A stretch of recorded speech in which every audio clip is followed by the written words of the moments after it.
wondering, fearing, doubting.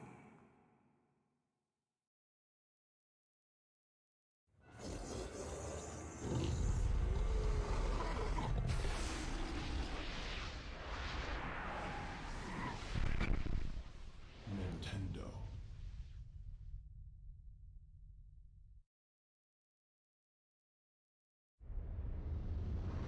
You too will come to understand fear as I have.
Okay. Oh, we got two resubscriptions. Yo Shantak, yo Genry. Let's thank you both for the continued subscriptions. Continued enrollment in the UAA. For Shantak, it's 51 plus 24. Long time. Thank you so much. Yo Genry, thank you for the 31 months in the UAA, and congrats on the wedding.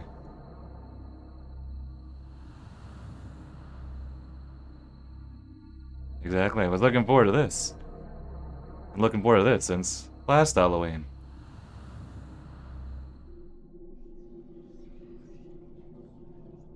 Yo, Liquid, welcome. And it's a subtle thing. I always liked how each like option here has a own unnerving sound. It's subtle, but it adds the atmosphere of the opening title screen of all things.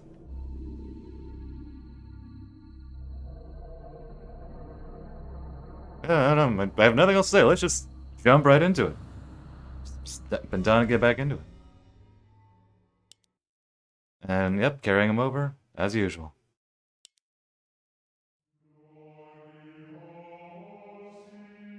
Flesh, bone, bound together with the oddest magical incantation. This wretched book is where it all began so long ago. Before time, before humanity. I am Dr. Edward Roivas. I am a clinical psychologist. I am also dead. This is not my story, nor even the story of the Roivas family. It is the story of humanity. Like it or not, believe it or not, as you will. Your perceptions will not change reality, but simply color it. Humanity has been on the edge of extinction for 2 millennia, ignorant of so much and dependent on so few. The Guardians grow restless. Their time once again near. Whether by fate or misfortune, my family has crossed their path, and they didn't take kindly to it. Their attention turns to my granddaughter, for she is the last of my line, and the last hope for humanity. Death in the Family, not to be confused with the comic book story of the same name. Here we go. Oh, interesting room we're in here.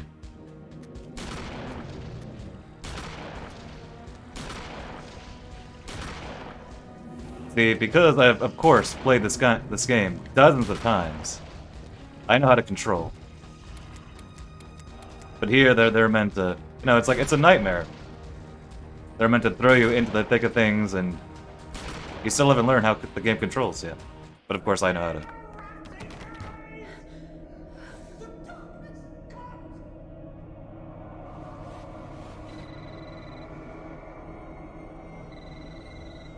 Remember me, Alex.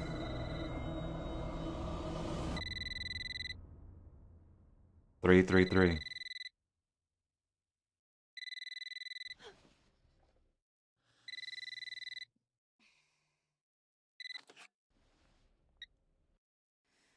Hello? Miss Alexandra Roivas? Yeah, who's this? This is Inspector LeGrasse of the Rhode Island Police. I'm sorry to disturb you, but there's been an accident with your grandfather. I'll be on the next flight out.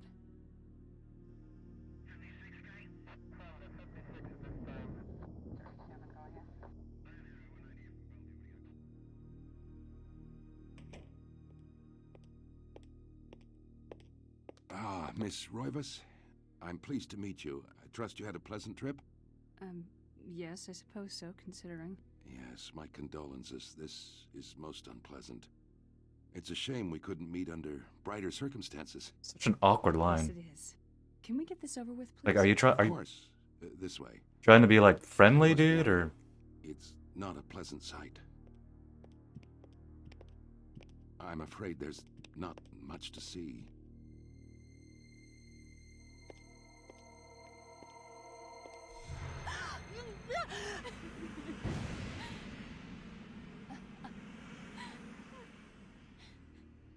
Miss Roivas, is that your grandfather, Edward? Yes, it's him. He's wearing our family ring. I don't understand. Why are you showing me this? Can't you check dental records or something? What is wrong with you? I'm sorry. It's my job, lady. You're the only living relative, and no, we can't check dental records. There's no head. Ah, none of this makes sense. There's no sign of intrusion, and there was certainly a lot of force used here. I have never seen anything like this in my 20 years on the force. We have no evidence except for the body, and what's left doesn't say much. Ugh, we don't have a single clue. Well, you better find out who did this. I'm not leaving Rhode Island until you do. There must be some clue in this old mansion revealing what happened. I want answers. So do I. I wish I had some.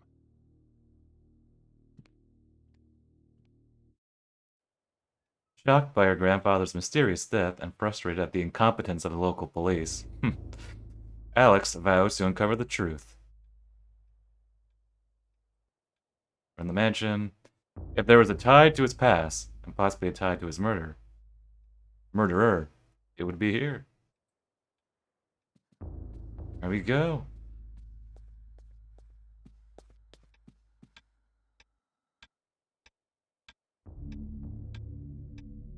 The clock, the time permanently set to 3:33.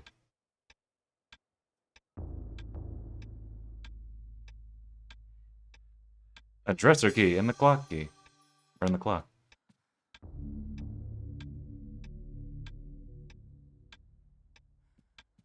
This is the kind of game I like. Keep it a little slower than maybe I would other games. We're in no rush.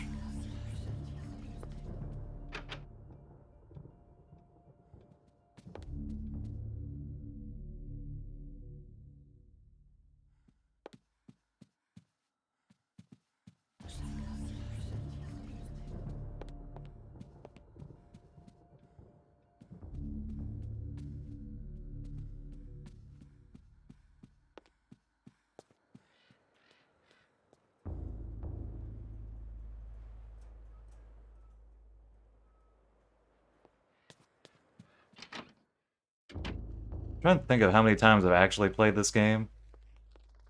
I've been streaming for about 11 years, but I didn't stream it every year. I know at least 1 year I skipped. Oh, okay. The typical pantry, you know, locked with a sigil and a sword. But so yeah, I want to say I've streamed this game 9 times total.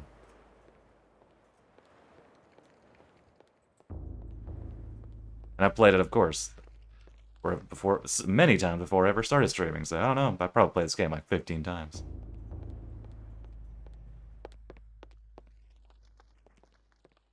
I remember people being very impressed in the day of this lighting.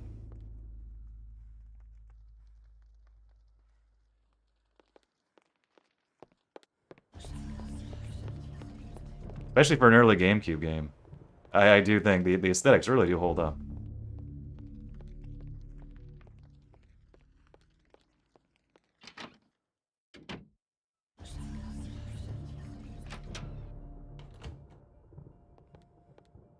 Yes, it's still very moody to this day. Awaiting the hands of a decent musician. Oh, dang. Harsh, but fair.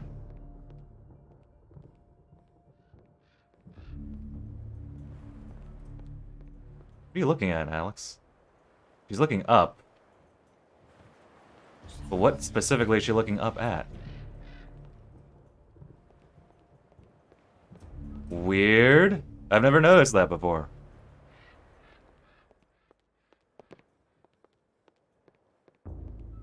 Like, in that specific spot, why? Oh, nice painting. I wish I had one of those. Like, there's also taking it too slow, so... let's mosey our way.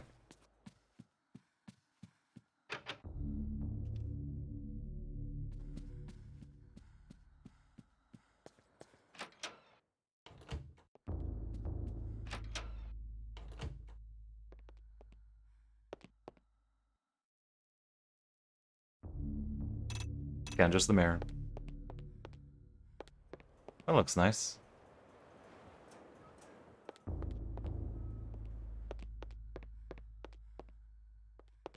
Okay, see, they have so many angles like this. Really meant more for the sake of just atmosphere than, you could say, gameplay utility. Because there's never anything here. It's just a neat little corner. Just adds to the mood.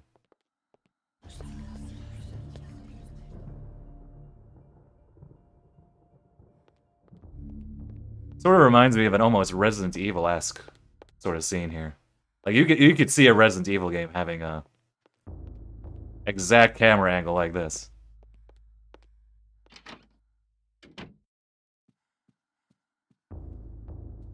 I love this. The family tree, and there's someone hanging from it.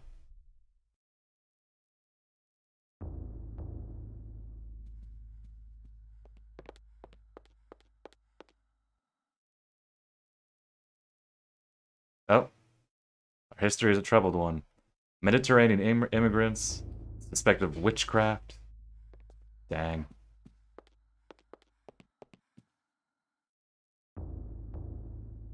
The writings of Poe, Lovecraft, poetry of Blake. Gosh.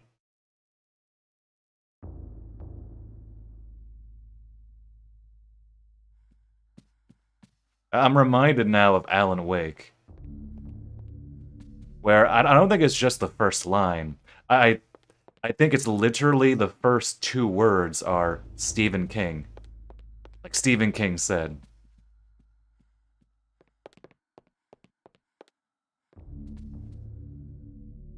Needless to say, this game is a little more subtle about referencing its a literary foundation here.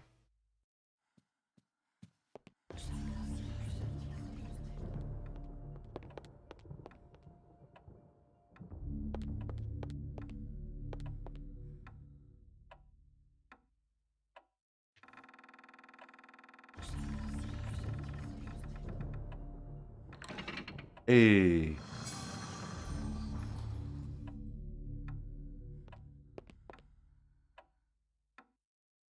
With an almost patriarchal air.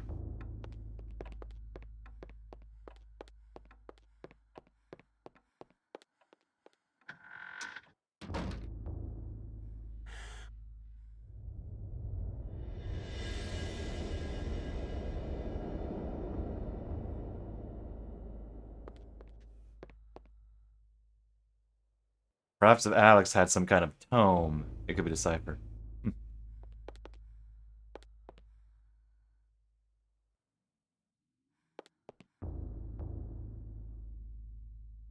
Diabolical drawing of a stack of human bodies cemented into place. Oh hey, a sword. Ancient Roman weapon.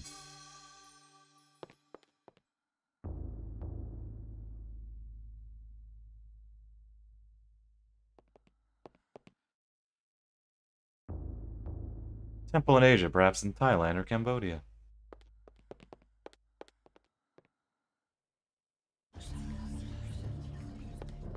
Oh, and this is a Gothic cathedral.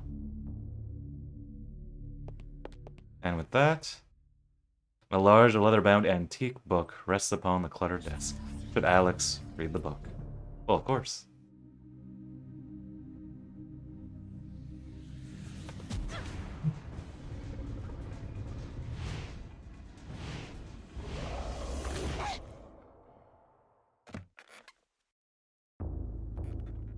I had no knowledge of what was to come, nor did I care. How the knowledge changed me, it will also change you. As you read this, you will come to learn fear as I have. You too will come to understand, or you will perish. To think that once I could not see beyond the veil of our reality. To see those who dwell behind. My life now has purpose, for I have learned the frailty of flesh and bone. I was once a fool.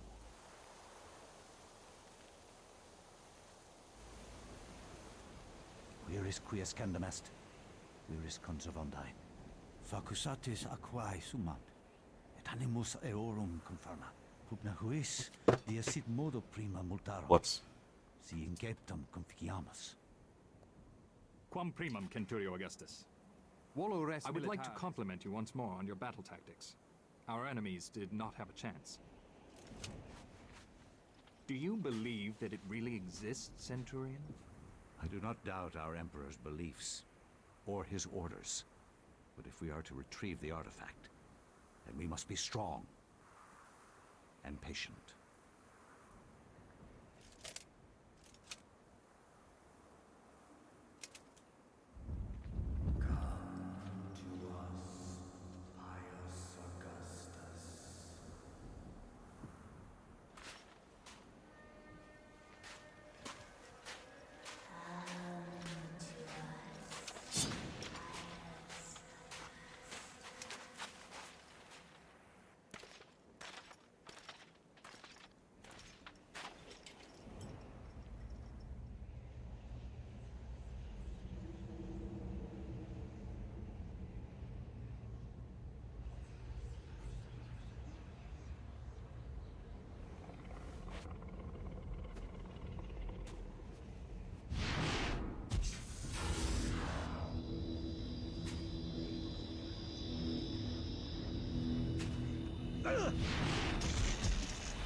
Transported with some yellow magic.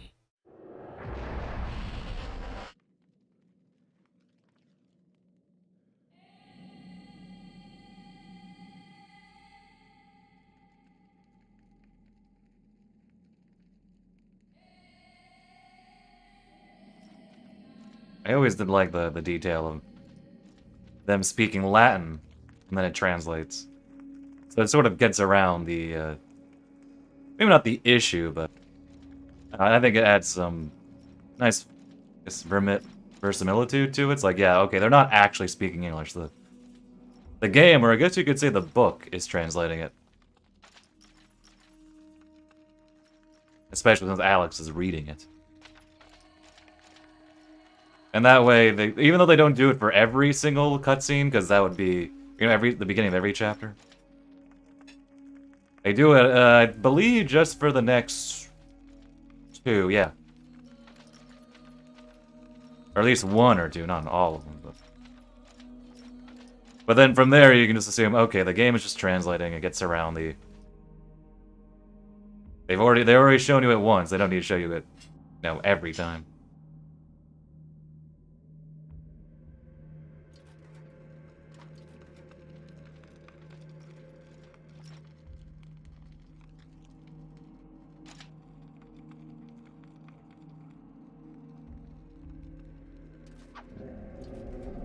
Oh, hello. Someone woke up from their nap.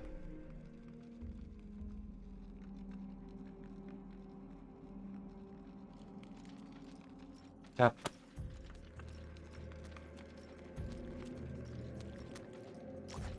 They also haven't shown you how combat works yet. Which is fine.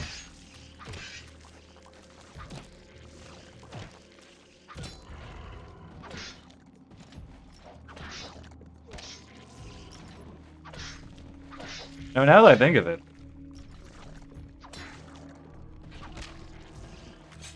in a way, actually,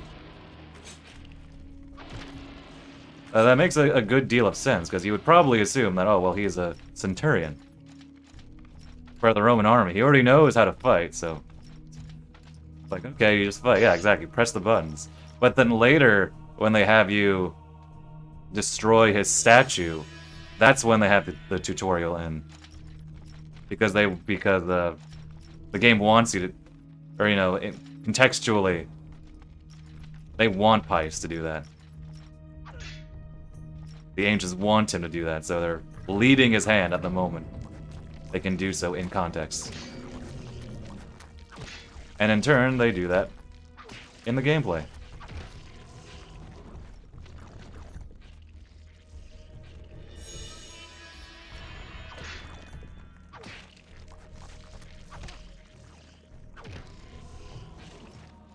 Also might be the sense of, since they're starting off, they don't want to feed you too much information. This is the sort of game they kind of want to let you just figure it out. Lend more to the mood than just holding your hand at every single waking moment.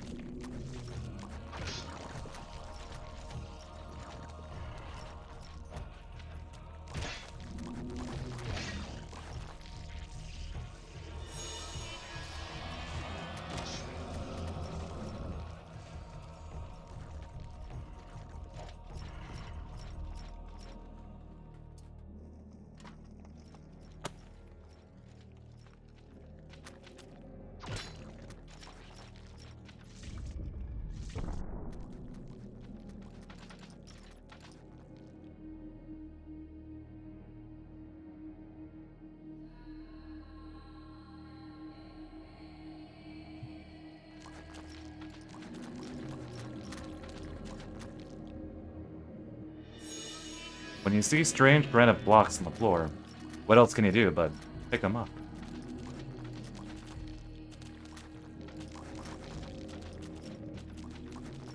You guys have fun.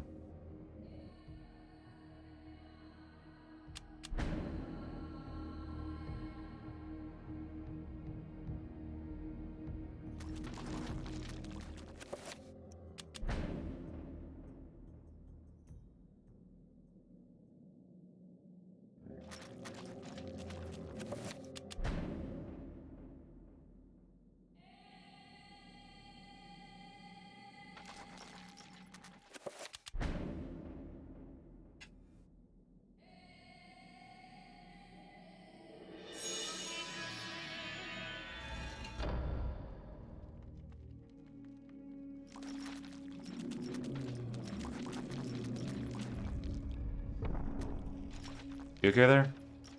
Yeah, he's okay. Yep, here we go. Here's what I was talking about. Can we leave? Okay, let's try they light. And don't lock the door.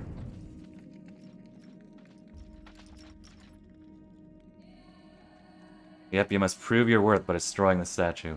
Very familiar looking statue. Yeah, here they go. Now they teach you. They want to put the they want the tutorial to be diegetic for combat, which of course works because your spoilers. Your pie is being manipulated as if that's not obvious anyway.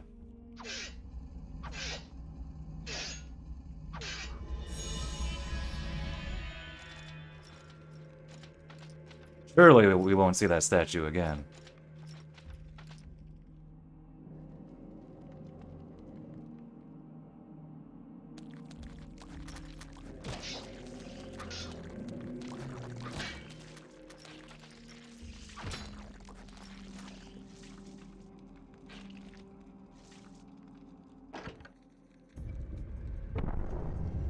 Always like the way this teleporter works is it's a bunch of pillars, and we were teleported here by a bunch of pillars.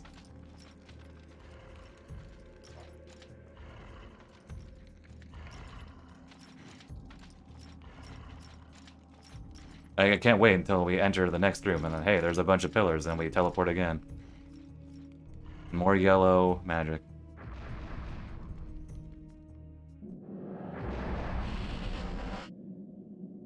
And one of my favorite parts of the game.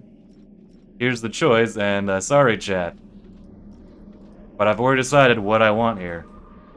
Because I've written down my alignments for at least the past 5 years. I didn't record all of them, and I didn't have all of them saved, but in 2019, 2020, and 2021, I did all 3, somehow.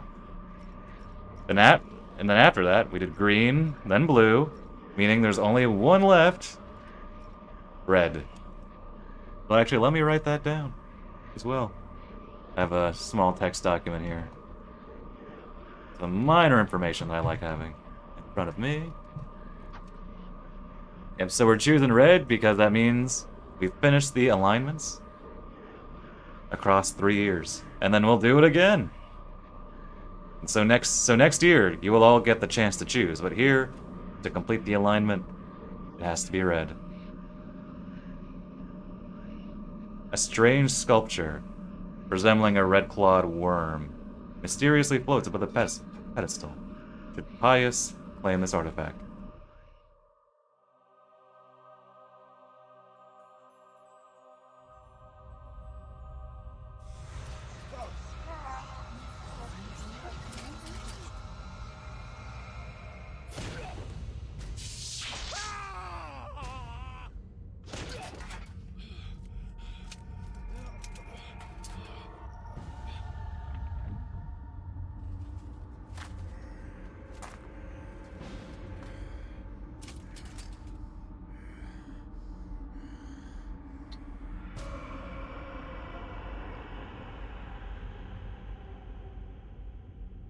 Yeah. Eons have passed since then, and I have learned much. Chattur'gha's power filled me, invigorating my dead body. With a touch, I could level buildings, rend the ground asunder, and channel power such as mortal men could only dream. Face me, and you shall surely perish. One of my favorite scenes, just him taking the artifact, transforming. Then he looks up like that. This game originally started development on N64, and I believe that scene was in some N64 footage. Whether it was a trailer or just some footage they released, or maybe it was at an event, but you can actually see, I'm pretty sure you can see that scene, the early version of the scene on N64.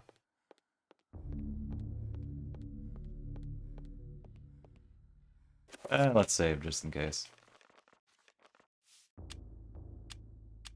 Doesn't really matter which one I choose, does it now?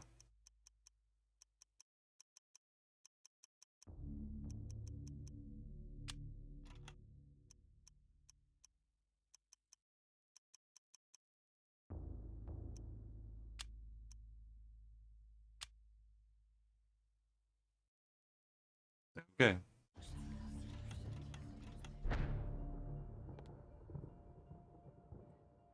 Strangely, with a tome in her possession, she can read the page.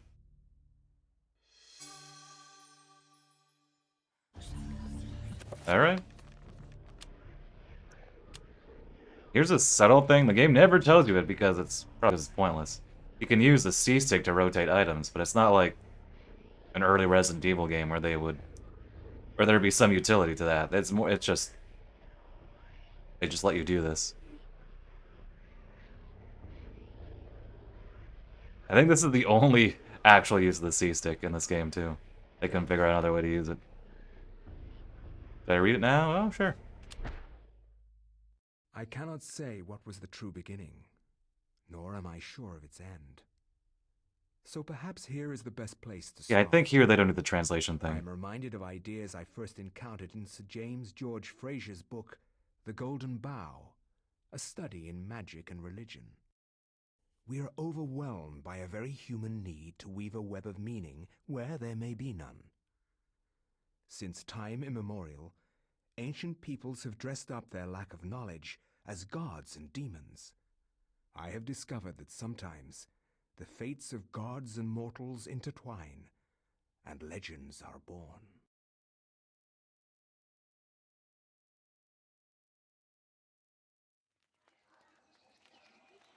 Thy time is done, great ancient. Forever in shadow will you be master of chaos, and to fade to nothing in obscurity will be thy fate. My master has planned many millennia for this day. It is the true chaos of all things that you now must be entombed amongst the beings of flesh and bone. You have a great monument here, Mantarok. It is a pity that no one will ever recognize it as yours. May the darkness claim thee, crawling chaos and damned beast. No longer will thy reign be kept over the ancients you have kept imprisoned. Thou hast seen the last of this world.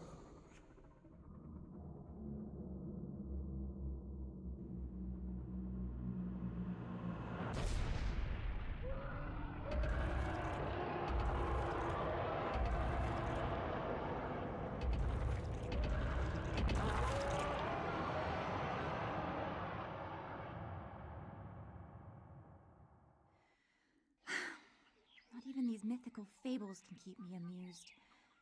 There has to be something to do around here. I only wish something that fantastic and of higher purpose could happen to me. Careful what you wish for. Now that I think about it, the reason why they probably don't do the translation thing in the cutscenes, even though they do it, they actually do it in the next chapter, is they probably didn't want to make a guess at what, or perhaps it would just maybe not feasible to do a few lines of whatever the language was in ancient Cambodia. Yeah, it just hit me. It's like, okay, well, Latin, sure. Even it might not be the most authentic. But I don't know what the language they spoke here. And at the time of when this Cambodian temple would be around, but they maybe didn't want to just play around with that. Oh yeah, there's nothing quite like this game. I think a lot of people sort of lump it in as a survival horror, but it's really not a survival horror. You could say it's more of a horror-flavored, horror-themed action-adventure.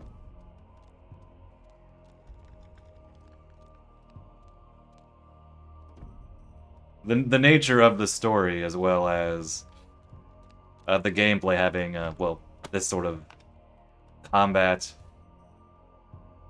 You're not really conserving of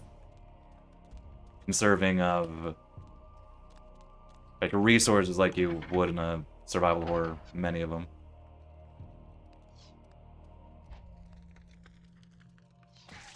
The story has a bit more of a cosmic, eldritch edge to it. And that tends to be, the bigger focus than just surviving.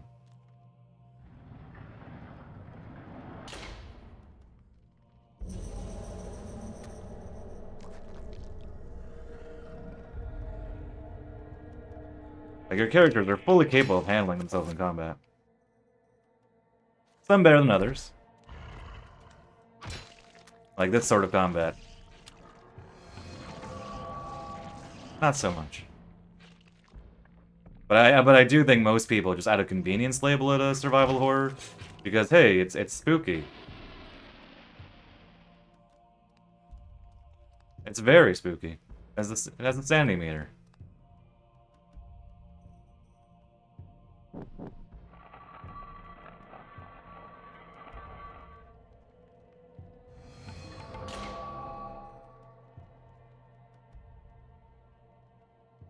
And also the focus on magic, when we'll be able to do magic later on. Magic that you, I guess maybe not infinitely, you could say infinitely. You recharge your magic by movement. Meaning later on we'll have to run in little circles to recharge our magic, which is admittedly a little bit of an annoyance, but it's whatever. Perfectly not spooky. Well, look at you.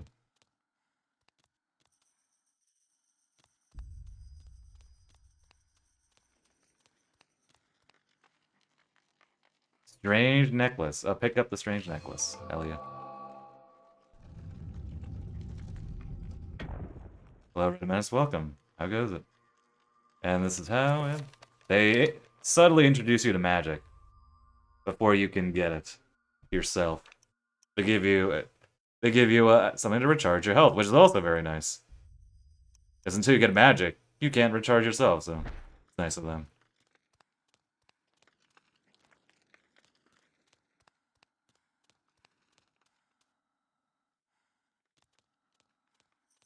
A little bit of foreshadowing of what you can do later. Sets you up for the idea of, hey, you can use your own magic with these items. Hey Lucas, welcome. Yep, this game released, I want to say, I can't remember if it's 2002 or 2001. I want to say it's 2002. I don't remember if it released the same year as the Resident Evil remake.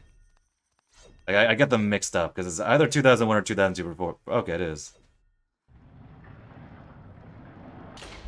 I did not play this game in 2002, but I knew about it for a while. Oh, okay. Alright. Oh, wait, I don't want my sanity to be that high. Granted, I needed to kill him anyway. Oh, dang.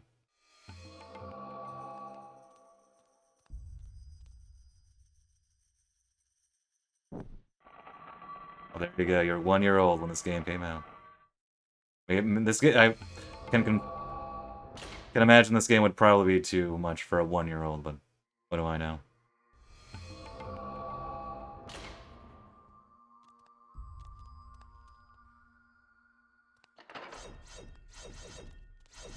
Skill.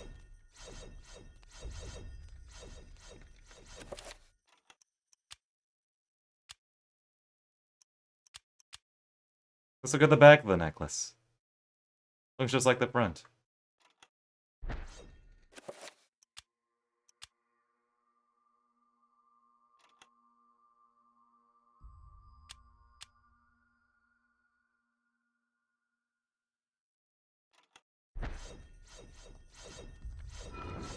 I probably actually played the game around that year too. I played it my junior year of high school. Sophomore or junior. I could probably... Could I double check somewhere? I don't know. Yeah, sophomore or junior of high school. I remember I got this game. It was a steal. Oh, I dropped some frames. I remember because I was randomly checking up GameCube games on what? Like the GameStop website of all places. And I had known about this game. Oh, stop dropping frames. Sorry about that, folks. Yeah, I had known about this game for a bit, but then when I was randomly looking on the GameStop website, I was like, hey, you can order it, you can buy. The buy button worked. It was like $12, I want to say. It had the box, but it didn't have the manual, which is, you know, fine. It was $12 and, you know, game and box. And I remember checking the website again, and hey, it was sold out. Oh, well, hello Sweden. It was sold out, so I may have gotten their last copy that they had. Wherever I got it from, it was... I was really happy about that. So I take the blowgun.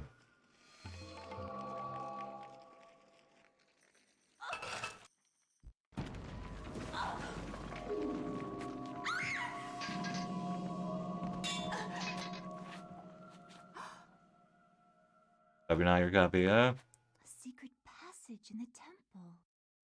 not impossible, but I would assume. Probably. Probably. Oh.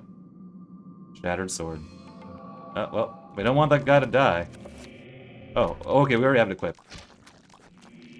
Oh, because we are on the red alignment, the main enemies are these, well... Dang it, I should have known not to go to that. And these dudes who are... well, meaty. I don't know. I can't think of anything else to say. That's just the word that came to mind, you could say. And they're looking a little sickly, though.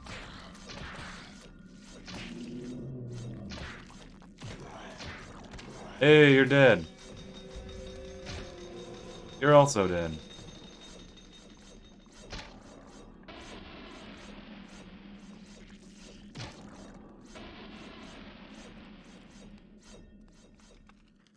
Card's grateful. And there you go, you see someone else using magic before you get to it. Resumes his duty. If you feel really cruel, you can shoot him. In theory, I could probably use my sword, but I'm not gonna do that. That would be mean. Dang. Parents, man. Oh, rip.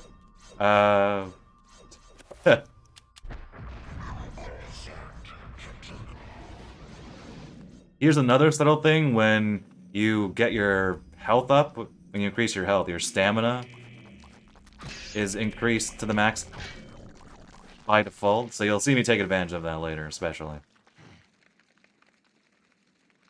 A skeletal demon befriending the ancient Khmer people by denouncing one of their fertility gods.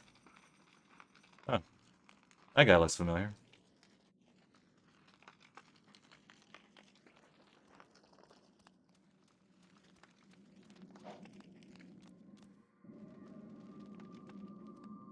See, some traps I can't walk around. Like, they make you by making it big enough.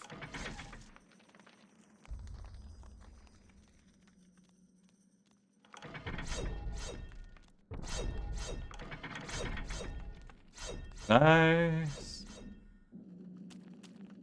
Oh, I love this. They show two types of demon, or zombies. Oh, who's gonna win? Oh. You know, that makes sense. Because, in terms of alignments, the blue one wins. Huh. Is that the case for all branches? I must have never noticed that, but... the winner is, in fact, the zombie that is a stronger alignment. Huh.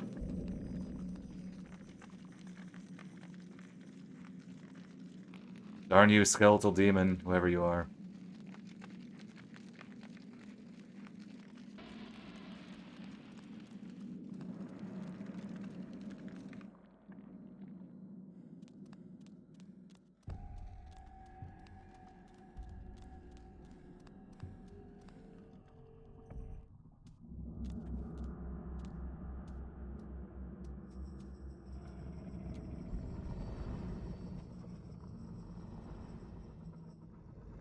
Stop.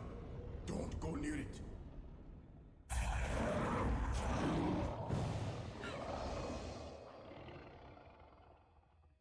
So, you are are reduced to feeding on flesh and bone, Mantarok. How the mighty have fallen. You will surely fester for millennia to come. A slow and torturous fate for thee. You had best leave, young fool, or you will find yourself as food for the dead god.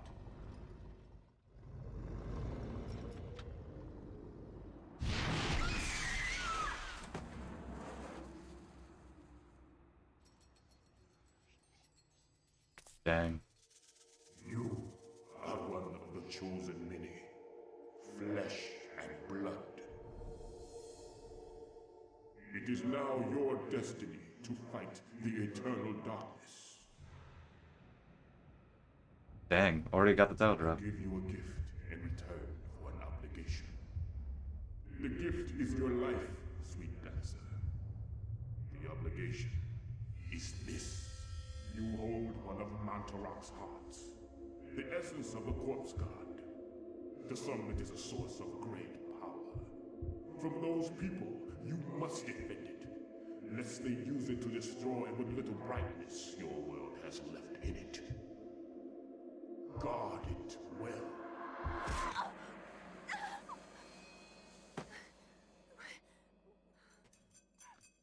I want to say that in early drafts, early version of the game, that character who gave us the heart was supposed to be playable. I want to say he was supposed to be like an Egyptian shaman, although I could be mixing up my information, but I want to say he was meant to be somebody who was playable, but considering there are about a dozen playable characters already, I had to make some choices. Oh, I love Mantarok's design. What do we have here? A metal staff. Alright, we'll observe Mantarok in a bit. We have to come back here anyway. To run all the way back. Oh, hey guys, don't mind me. I'm just doing some backtracking. Oh, I'll be stuck on the wall.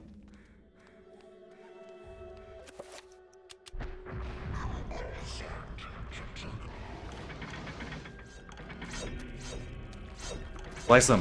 Thank you.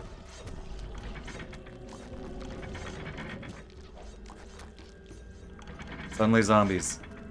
How dare there be zombies in my Halloween game? Oh, more alignment. Okay. No, just learn about it from websites.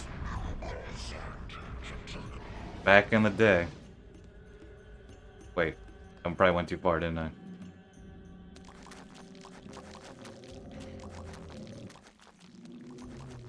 Oh, no, I didn't. No, I didn't.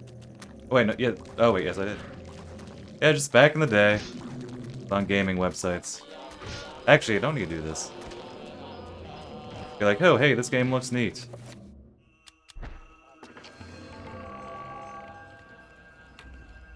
And it's been one of my favorites since.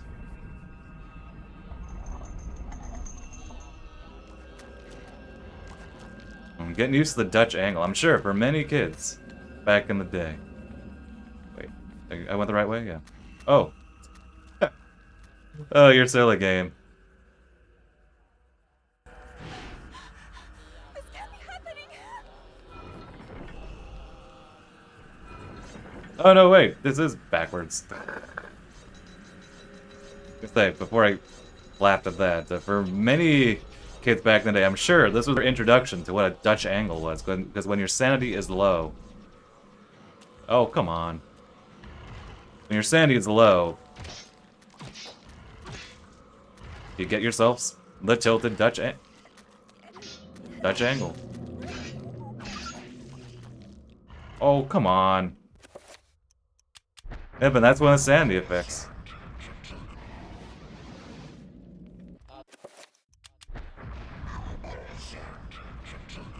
Alas, that's something due to the fact that people don't have CRTs anymore. Seriously? I can't run past you. Due to the fact that, you know, people don't use CRTs. Well, some people do, of course, but not so much these days. that Sandy effect is just lost with the passing of time. Oh, hello. Okay, you got me, game.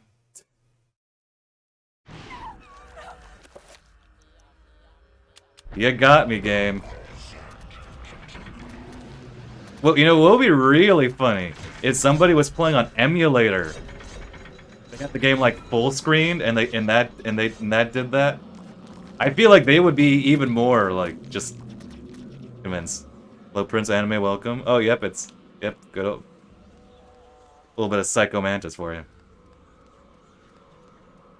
Yeah, they Silicon Knights developed this game. They also developed Twin Snakes, the remake of the first game, and they used a few of the tricks they learned, like the Dutch angle, but also stuff like that. Oh yeah, this gets one of my highest recommendations. Like I said, I've played this game like what, 15 times? Like quite literally, this is an annual thing for me. But no, I don't have a CRT. Well, when I first started streaming, I was still living with my parents. Oh, and this is Mantarok, by the way. He has a very neat design, one of my favorites. When I first started streaming, 11 years ago, I was still living with my parents. And we still had a CRT. And then we got a CRT from some family friends. And that TV was a CRT as well, but it also had a video out. So I didn't require as many splitters, because I was still, you know, streaming and playing in composite then, but it was able to slightly streamline my setup back in the day.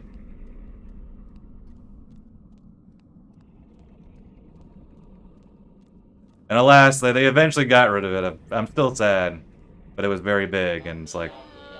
And also, I no longer live with my parents, so... I'm sad, but you know you're a certain type of person when you miss certain TVs. Oh yeah, Twin Snakes is funny. The script is like 95% the same, and the tone is just completely different. I gave it... Oh, nice! Does it just have composite? Does it have S-video, or...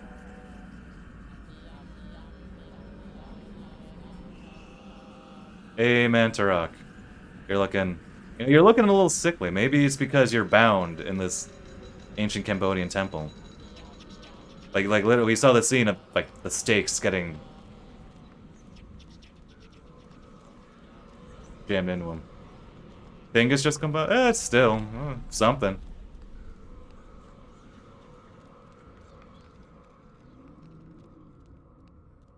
Just, you know, keep that thing, just... You have it password protected, or, you know, have a special RFID card for it.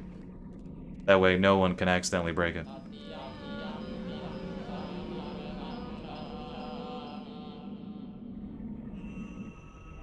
Yeah, Mantarok.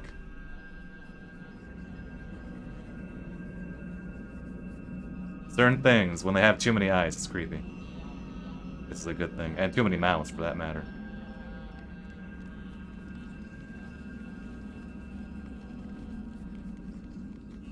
We haven't even gotten to, like, my favorite Sandy effects yet. Oh, that was a pretty good one, though. That was a really good one, though. The blue screen of death is pretty good. You can even see the Dutch angle sort of straighten itself out. Fool! You should have run. Instead, you will die. Where is the essence of Mantarok?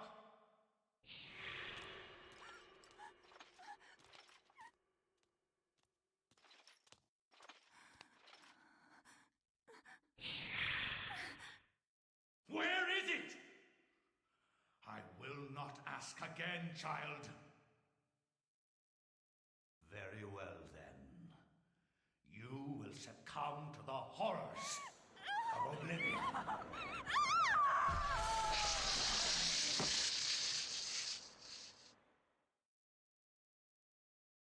I also remember it being quite a big deal back in 2002. This game being an M-rated Lovecraft inspired horror themed game on a Nintendo system. Still back in the day when that was a shock.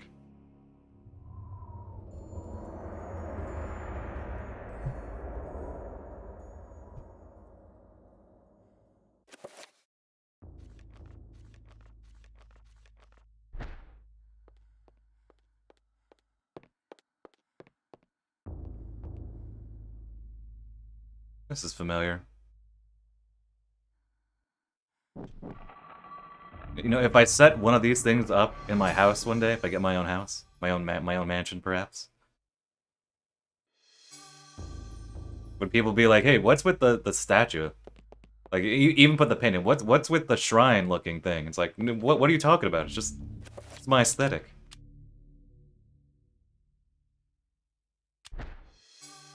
I don't even explain. I just think it's a cool little, you know, like little thing. You know, people have little statues or little nooks.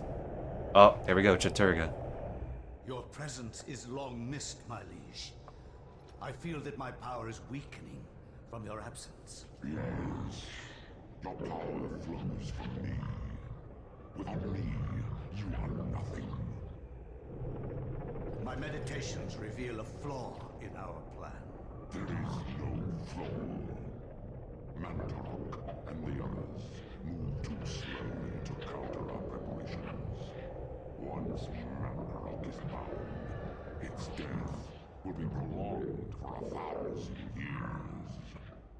Its fate will assure that the balance of power over the opposing ancients will remain in our favor. And with the Keeper nullified, my power grows stronger still. And what of its essence? Mantarok has employed others to defend it. It is of no matter, for the power I will wield upon my return will crush all that oppose me. Enough of this. What of this Charlemagne the Frank? Is he still a concern? His undoing has been planned in intricate detail. Those most loyal to him will be instrumental in his death. Nothing short of a miracle will keep him alive. And there hasn't been one of those for a long time. Dang. Good old Chattur'gha. He's very blunt. Much more aggressive. And what's interesting too is that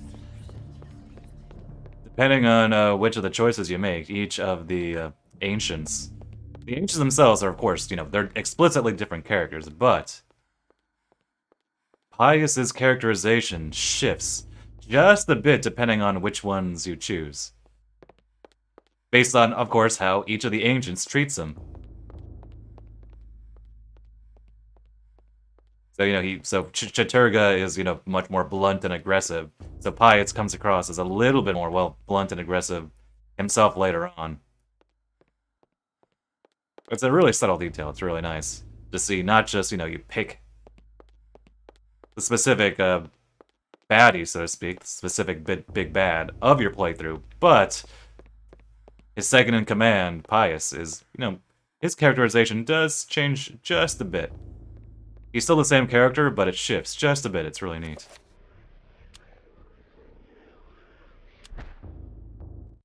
From my research, it is apparent that the endeavors of mankind are mere puppetry at the hands of the ancients. Whenever a king vows reform, the ancients move quickly to stifle it. Under the auspices of Emperor Charlemagne the Frank, the new Holy Roman Empire was at the height of its power. Here they do the translation trick for the last time.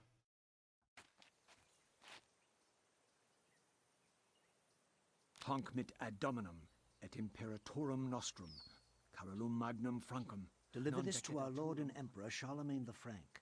No one but him must see it. They are words for his eyes only. At once. Don't look at it, Anthony. Don't look at it.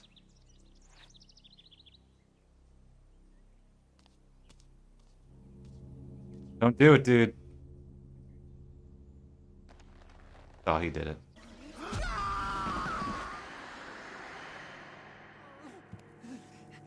What sorcery is this? Oh, magic. Spell? I am bewitched. If this was meant for Charlemagne, then what will become of him? I have to warn him of this treachery. And you'll notice that a lot of characters are voiced by actors who are also in Metal Gear Solid. Anthony here is voiced by Cam Clark.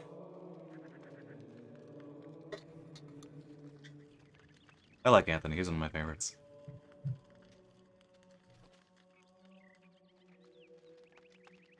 Like Pius is Richard Doyle. Alex is Jennifer Hale, and I think it might be one of her. I don't think it wasn't her first gig. I'm pretty sure that, but I think it may be one of her first, like, you know, major leads. Can't leave yet. Dang, let me out. We have to warn Charlemagne. Oh, last seen the visiting chamber. All right. Dang, we don't have the key.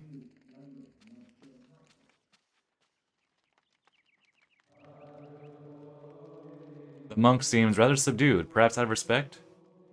Or perhaps out of fear. What's he afraid of?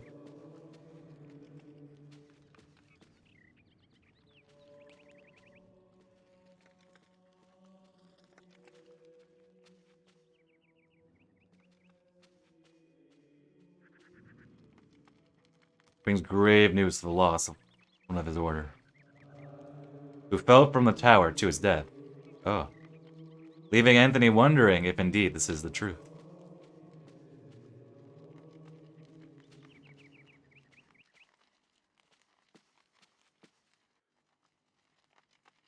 Oh yeah, she's super prolific. Still doing roles. Decades after this game.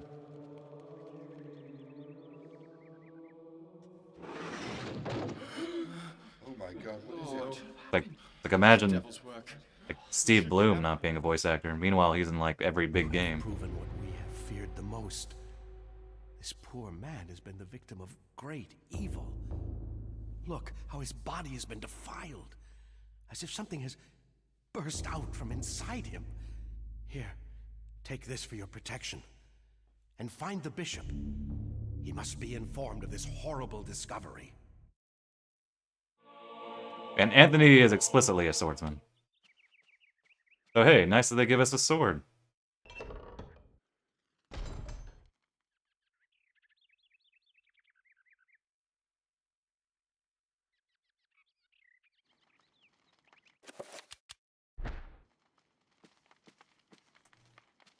I know there have been leaks of various things, but and for the most part, that's not really my thing. Not to, like, I'll let other people look into that kind of stuff and play them.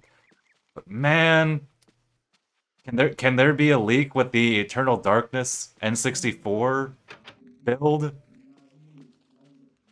Is it locked up somewhere in Nintendo HQ?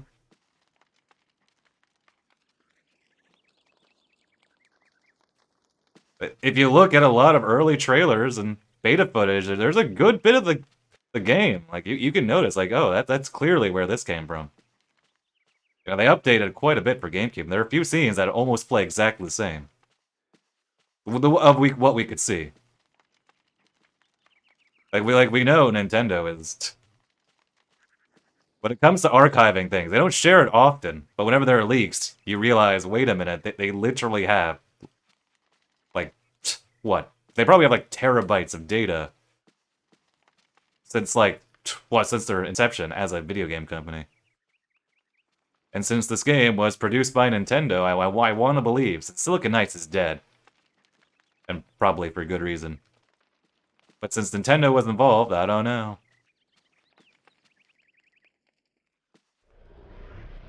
Oh, what do we have here?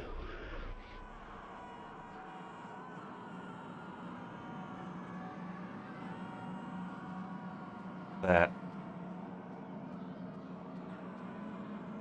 Oh, Pius. Oh, there you go, the statue. adds a tinge of irony to everything. Here in the hall. They never really explain, as far as I can tell, I don't think there's any flavor text that explains this hall, but the idea, the implication is that they sort of realize something isn't quite right here. They kind of open their mind, and that's when they're open to receive the tome. Some characters, plus it's, you know, like a gameplay thing, but in terms of the story, it also makes sense in that, you know, it can take some characters a little longer to figure it out, or for it to really sink in. In fact, one character is kind of in denial later, and then it takes him a while to sink in. Of course, that's like a very later character, but it works in both ways. Oh, look at the screams below.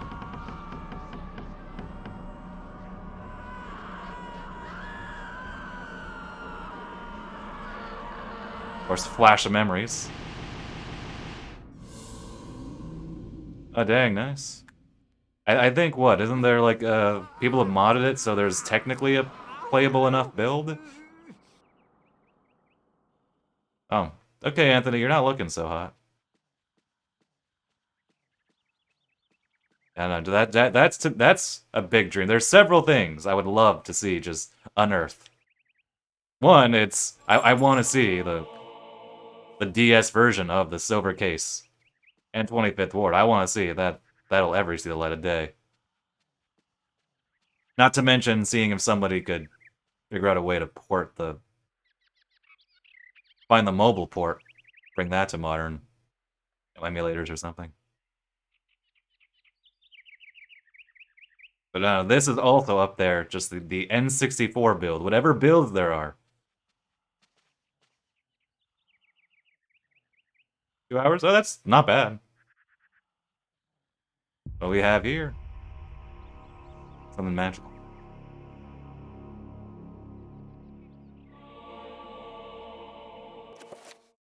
Yeah, I play this game literally over a dozen times. I know game. I do wish this game on a New Game Plus. Not even every game does this anyway, but on a New Game Plus, they would skip the tutorial bits, but what can you do? Even the No More Heroes games are guilty of that. The classic, oh, one of these books isn't dusty. What does that mean? And then you touch the book.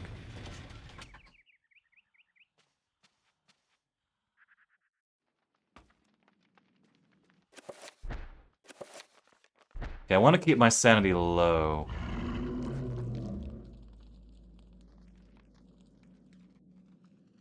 But you don't want your sanity too low, because if it's at 0, you start taking actual health damage, so to speak.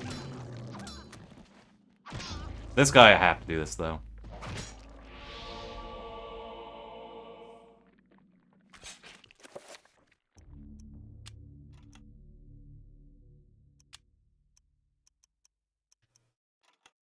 I wonder what they base these ruins actually on. I kind of doubt they pulled it from somewhere. I almost want to say that they made the ruins, but made them look authentic enough. I could be wrong, though.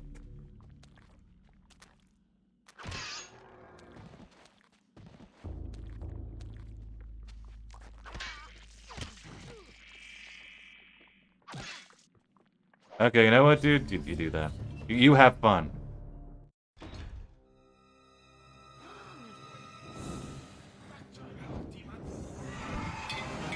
Oh, I never noticed. The monk was actually saying a few words. I could hear, like, something demon. Maybe, was it Get Back Demon? I never realized he actually said something there. I'll have to look up the cutscenes later. And this is how they teach you power of fire.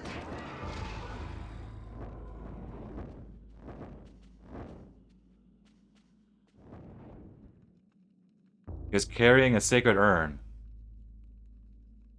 He dropped the urn and ran. For this thanks, he gives the bishop's sword to Anthony. Oh, thank you.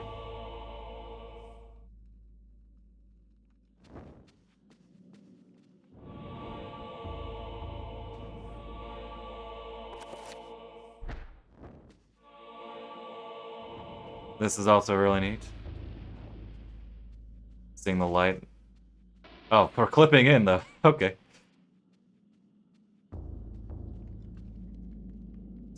For dynamic lighting here.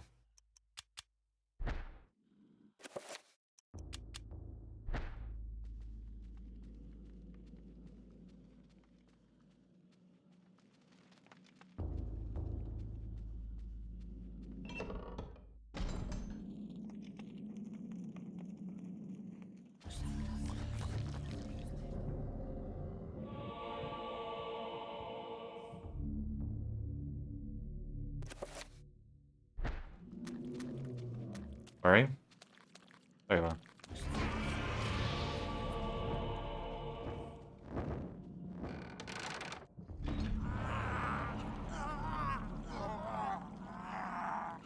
See, this is why you don't open scrolls that aren't meant for you.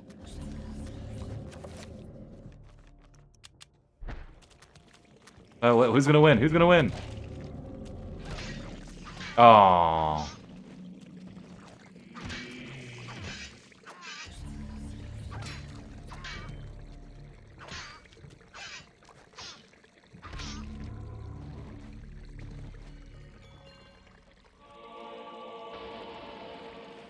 The red one won. It's even a plot point why the just black ones, those zombies are emaciated. It's because they're Mantarok zombies. Because he's bound. He was bound by Pius. They're all emaciated and weak. Which is why anytime you see zombies like that come together, yeah, Mantaroks are gonna lose. Alright, so I know this game. So this is literally like 2 rooms of sequence breaking. Oh, not that. Oh, dang, slipped. But what's in there? We found our rune. And I know how the magic works, so. Like I said, this is like 2 rooms of sequence breaking, so. Okay, so normally the way it works is that you would have to get... You would get the, an actual spell, like here. I didn't get the scroll with the spell, but if you have the ingredients, so to speak, if you have the runes, you can still make them anyway. In fact, I don't even have the codex for this. So when you're playing on a first playthrough, for instance, what you would do is you would get the rune, you would get the codex, and once you get a spell, once you get everything there, basically you need to translate the rune, which we have the codex for this, for that, and then you need to get the spell itself, and then the game will build it for you. But if you know the ingredients like I do, yeah. And I thought I hotkeyed and I didn't. But this is like with 2 rooms of sequence breaking, you could say.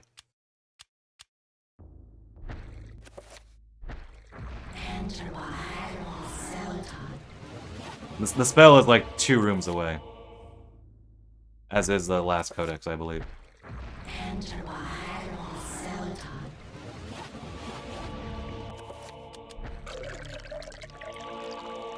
Oh, I just remembered something that I've never done before, but I remember reading about. So you can enchant... We'll enchant my sword here, for example. So what this does is this makes my sword stronger, but also gives it an alignment. So it'll make it even stronger against the blue enemies. But, if I recall correctly... Oh, dang it. I thought I could enchant my... Dang it, I'm wrong. I thought I read somewhere you could enchant, like, your torch, but I guess you can't. Or, like, there was something that you could enchant, and it would change the color of something else. Oh well. Dang it, I want the green flame game. Oh well.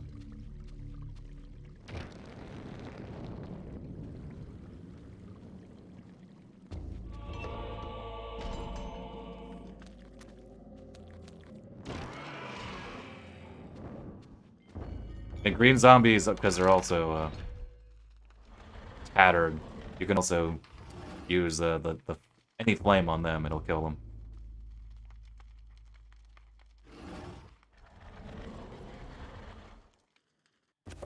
Dang it, let me enchant my torch, darn you.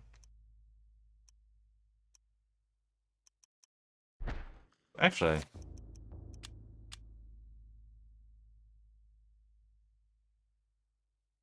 Okay, we can't open the scroll itself. See, here's what I was talking about. Here's the codex, and here's the spell we already made, so... Yep. But because I already made... Oh, it's making me do the thing.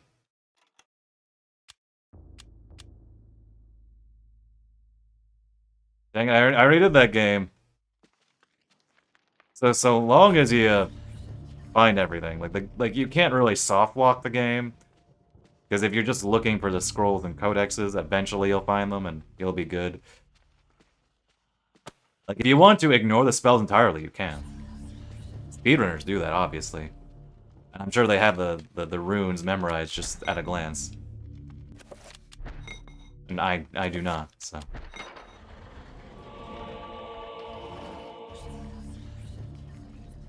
There we go, puzzle. Solved. Oh, dude, you're looking a little sickly.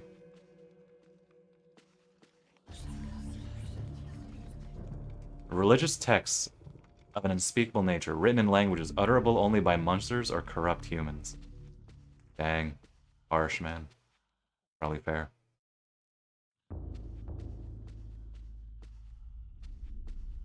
A slight hunch going on here.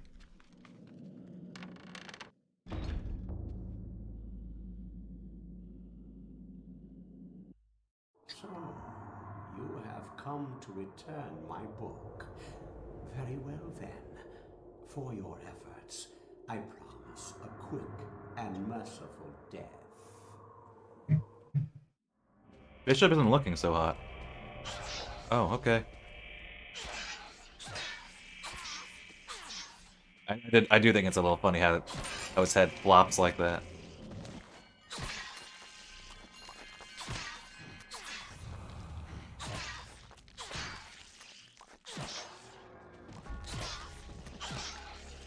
That. Oh, hello. Okay, your body shifted there weirdly.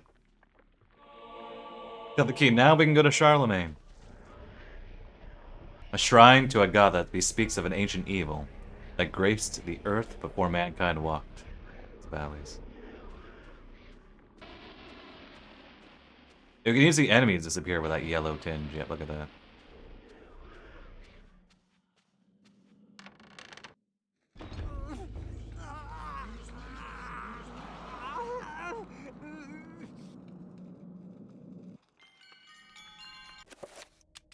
Okay, will he do the thing?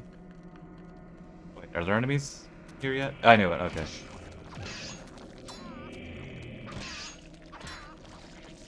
I'm just gonna let them die. Okay, Anthony, I do this every year, Anthony, do the idle animation that I want you to do.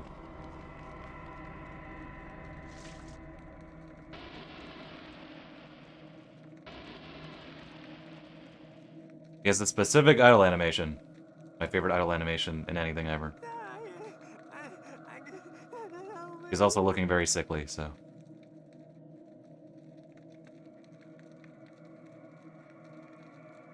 Come on, do the thing. It always takes him forever to do the thing. Every year. Every year. I believe he can do it with both swords. But I think he can use it with this one.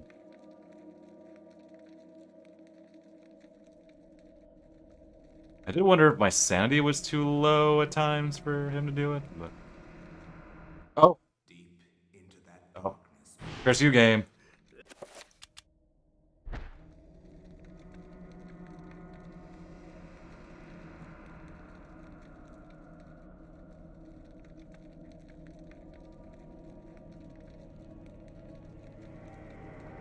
Come on. Anthony, do the thing. Maybe I should get my sandy up just a bit, just in case. Don't know what the sandy would do.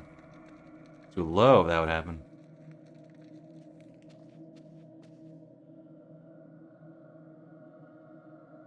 Pretty sure he's zombified enough.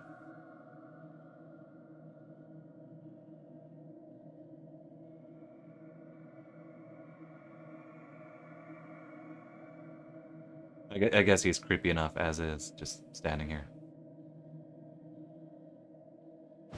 Yeah, it takes him forever to do it, so maybe it's a... I don't know, an idle animation, a rarer one? Oh! Oh, hello. Weird sounds. Zombies. Here, let me increase my sanity just a bit.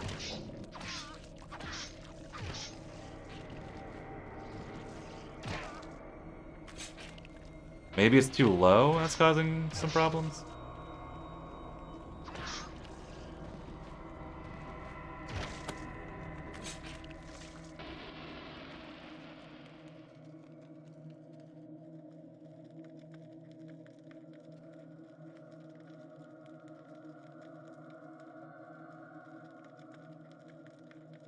I think you can do it with both swords. I should double check, that way we don't go through this every year.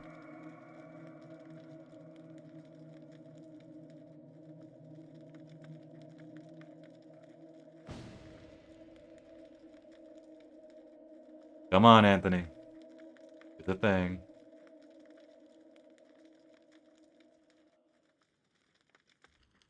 Oh. Hello?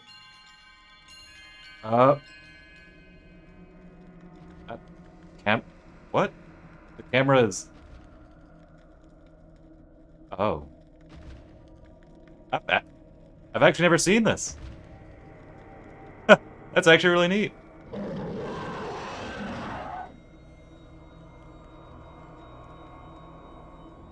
The camera was shifting because it was acting like there was a big enemy walking along off screen. That's actually a really clever game. I've genuinely never seen that before.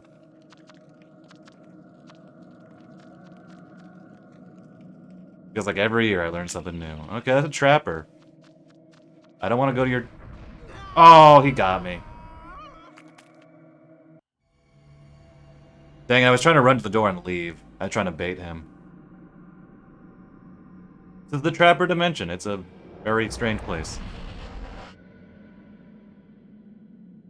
Here, let me actually... You can actually... It's a weird thing, but you can actually recover some of your... Well, any of your 3 bars here. Sanity, health, or magic. Let me increase my sanity just a bit.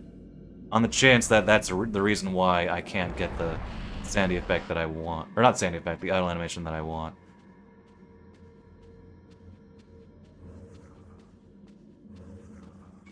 I just love it. There's just something really comical to me about how whenever you restore your sanity, your... Like the camera, the Dutch angle, just... The tilt slightly corrects itself. There's just something so funny about that to me.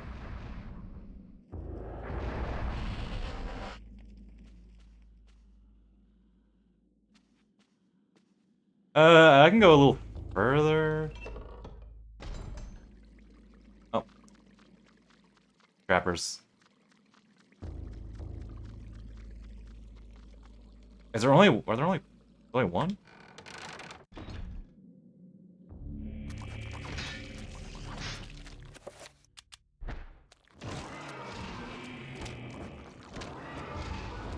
More?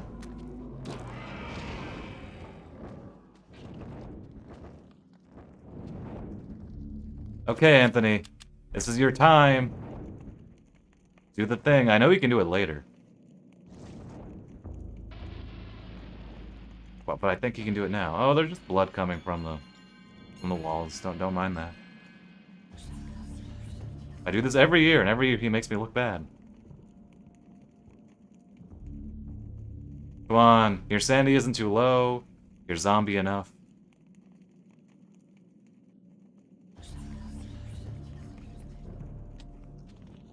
Be that way.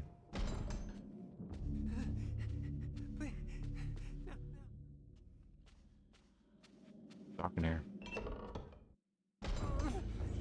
Okay, now he is not looking so hot.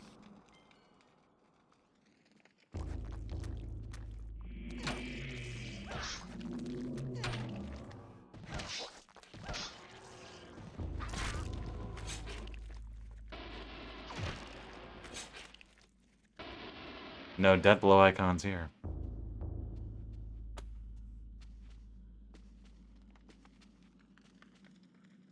Okay, do the thing, Anthony.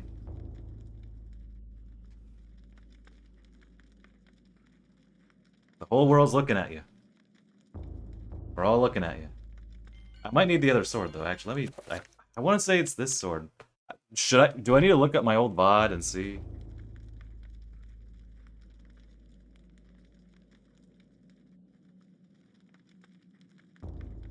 See what weapon I use?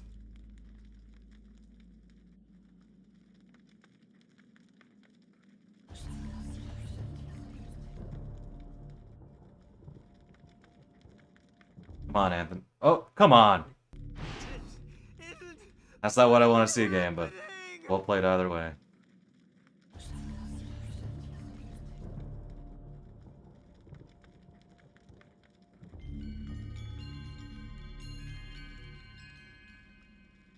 Wait, yes, here we go! Oh, love it. I love it. He stabs his own hand. He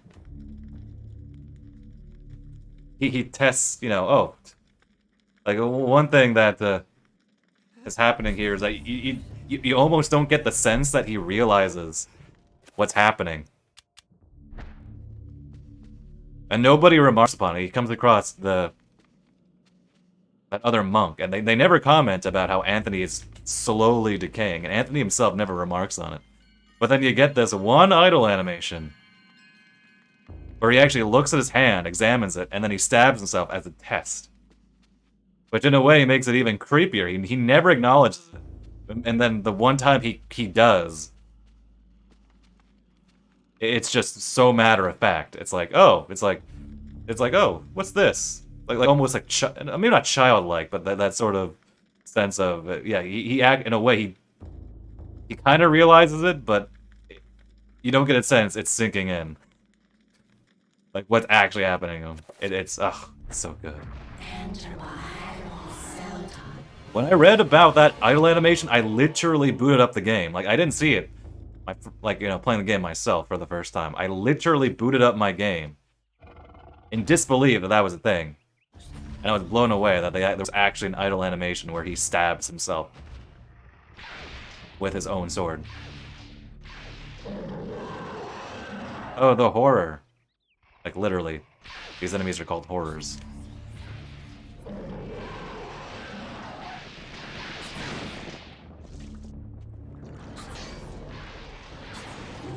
Oh, that was fast.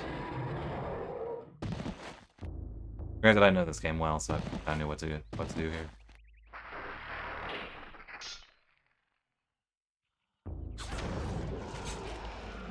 Oh, and one thing is, based on the magic, you hear the sound effects related to the ancient it's aligned to. Come on, we gotta go see Charlemagne. Oh, hello, we're sinking. I'm going upstairs, but I'm sinking. How does that work? This isn't really happening!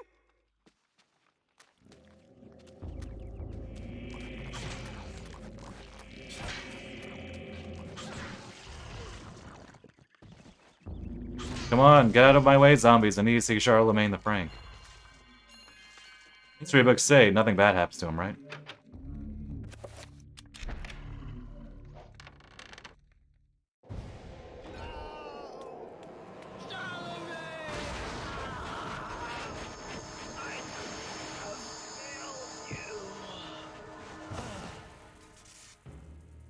You are a fool for trying to save him, Anthony.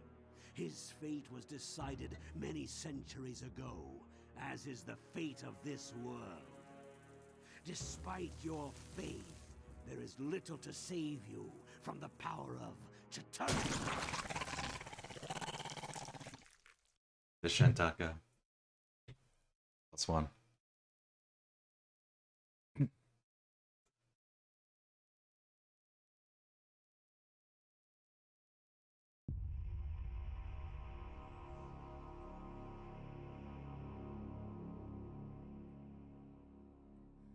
There you go. Good chapter. Let's say, well, let me... Obviously, I'm not done with the stream, but off chance the game doesn't actually fake me out. That'd be the best sanity effect. The game actually does turn off.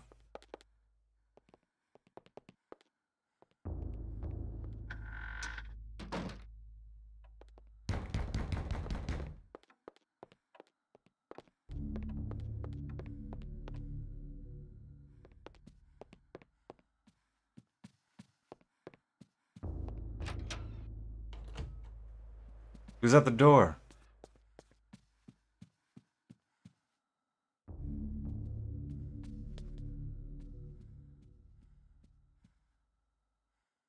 No one's at the door, man.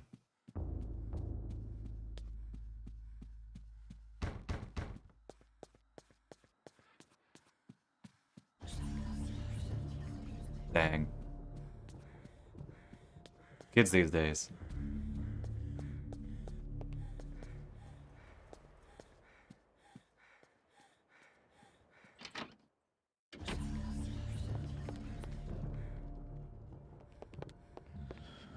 Oh, okay.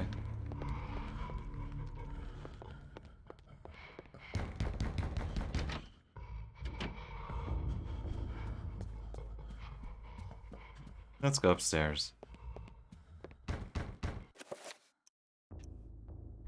Can I do this now? I can't, okay. So gotta keep breaks. And then, of course, we got a spell that lets us fix items. I'm wondering if I can enchant the key. Alas, it would not let me do that. It would be funny if I could, though.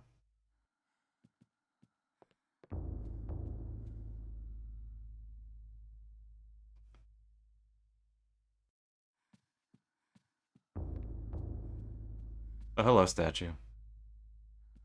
This happens regardless of sanity, by the way. The statue will always look at you. Why?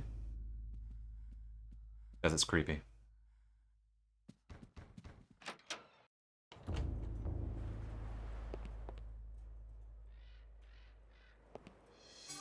Got some revolver ammo. Don't even have a revolver yet.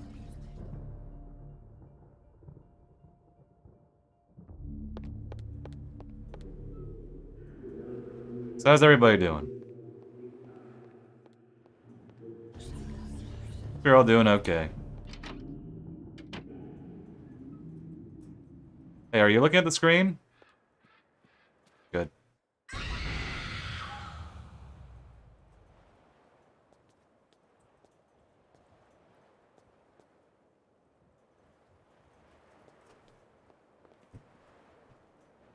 Had to do it. Had to do the bit.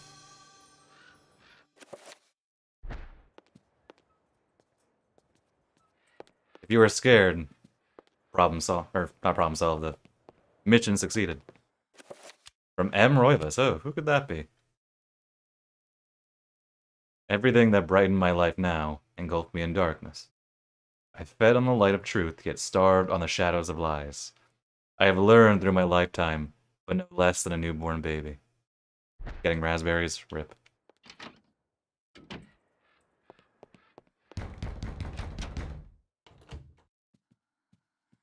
Dude, just leave the package at the door. You don't need to keep banging on it.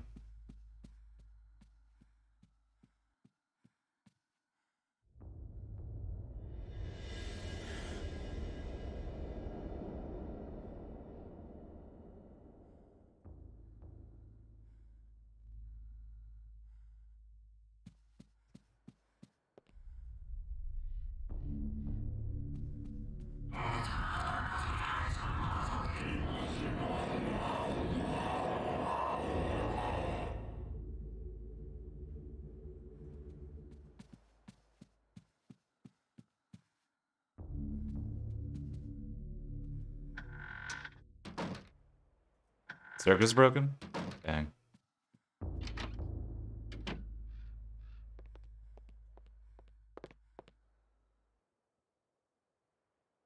Give me the guns in there. I don't have a gun yet. But I have ammo.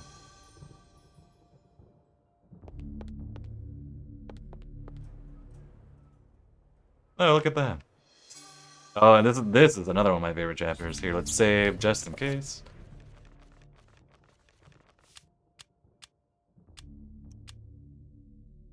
And I'm not doing the game in one sitting, in case it wasn't obvious from the fact that there's a part 2 in, or part 1 in my title. Like that'd be like 8 hours. That we're not doing that.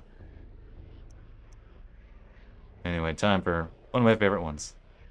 Oh, don't you worry, I've been doing that the whole time. In fact, might need to get a refill at this point. Modern psychology offers only unproven theories. You got time? Well, I don't. Some see them as the meaningless tossing and turning of the brain settling into a restful sleep. Others see them as laden with symbols of our unconscious desires.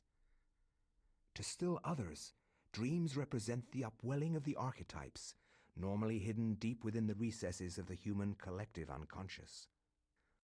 Of one thing I am certain.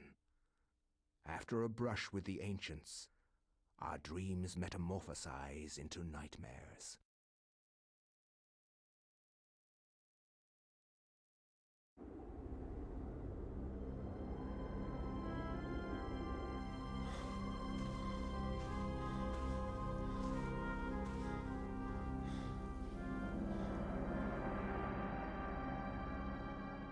I have implored you for years, yet you ignore all my advances. You dominate my dreams, and I can think of nothing else. I fear I desire you many 100 times more than you love me. My life has become a waking dream, Karim. For weeks, I have dreamed of an ancient treasure, so precious that it changes all life around it. It must be mine, Karim. If you truly desire me, as you say, then you will find this for me. Bring this treasure to me, and I will be yours. Both of our dreams will come true. I need nothing more than you. You have enthralled me to the point where I can think of nothing else. Promise, if I leave, you will not forget about me. You need not worry. I desire nothing more than the treasure that you seek. Leave now, Karim, and I shall await you. I'm sure you play Sands of Time one day. Reminded of that game. Never played the other Prince of Persia games. Sands of Time is very good. Now we're back here again.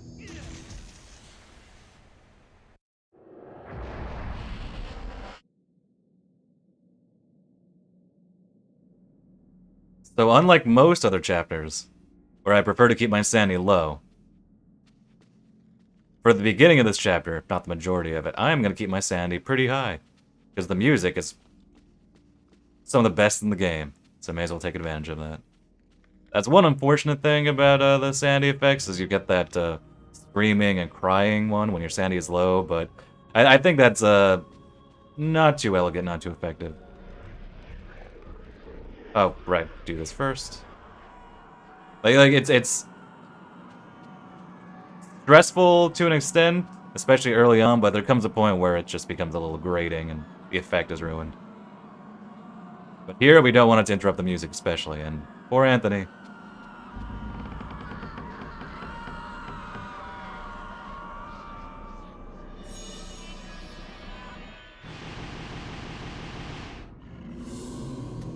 I'm just gonna go down. So yeah, gonna keep my sanity low. Or sorry, my sanity high, not low. At the beginning here.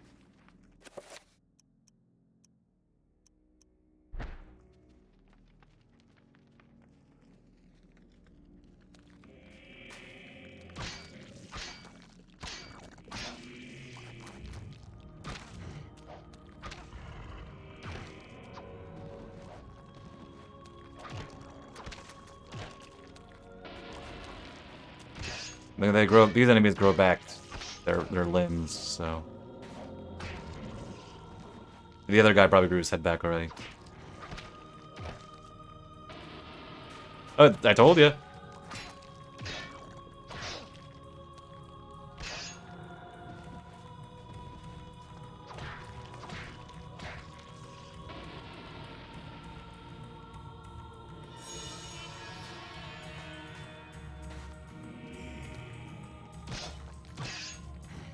The music, man. Oh, classic.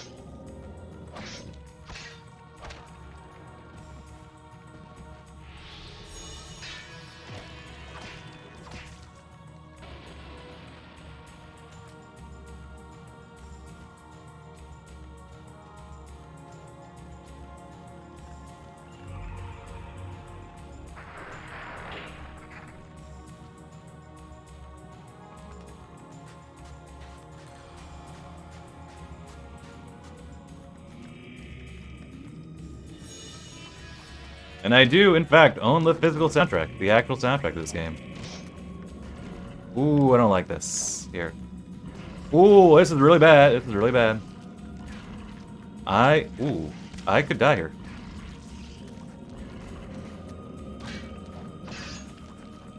Get off me. Wait, this is good. Oh, okay.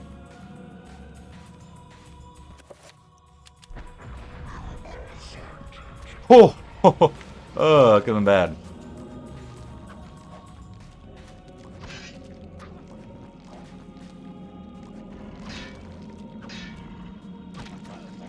Okay, stop messing around, dude.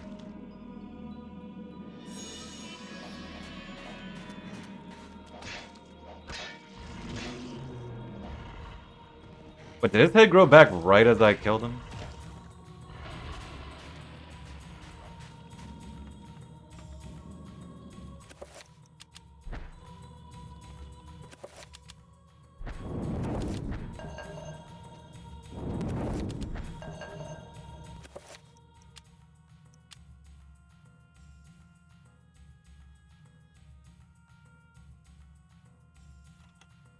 Let's just for good measure, I'm just gonna use it again.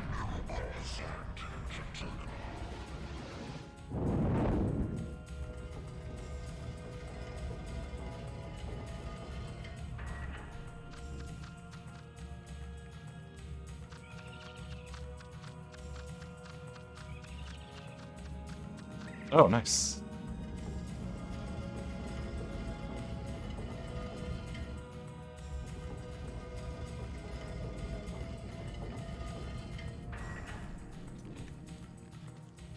We're gonna get a good weapon here. Wait, no, wait, not quite yet. We're gonna get a second weapon here. Get a dual wield.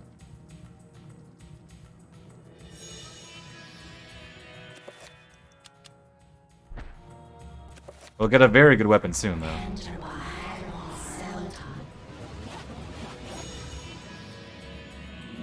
Oh, he doesn't like that we took his sword. You know what? I never killed this guy. Also, this is also a nice bit of texture to the game, and that this guy does not look like what Kareem is. Like he looks like someone. Of course, Bone Thief, who just fell into the cave, as people do. Various people just going about. Different people were attracted to the cave for one reason or another, or to the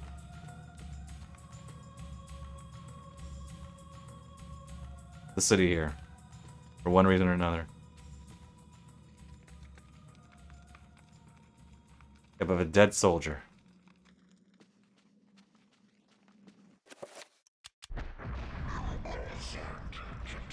They're like a bunch of soldiers, meanwhile Kareem was just a guy wandering. I think it would have been neater had they put other character models. I'm shrinking! Honey, I shrunk the video game character. I think it would have been neat had they dropped another character model just to give the sense that it was just more than just soldiers dropping in here. But I think the effect is still there.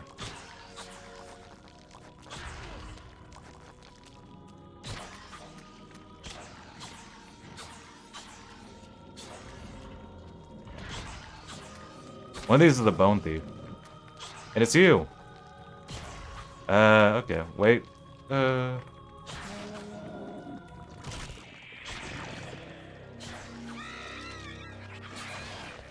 Are they actually zombies? Yeah.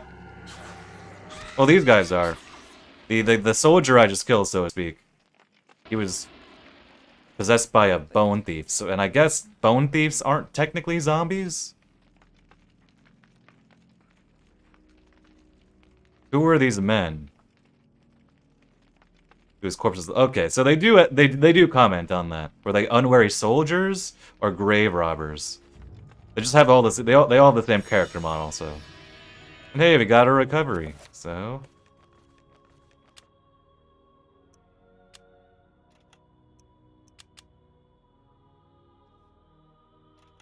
here we go. New spell. Oh, we haven't gotten the rune yet though.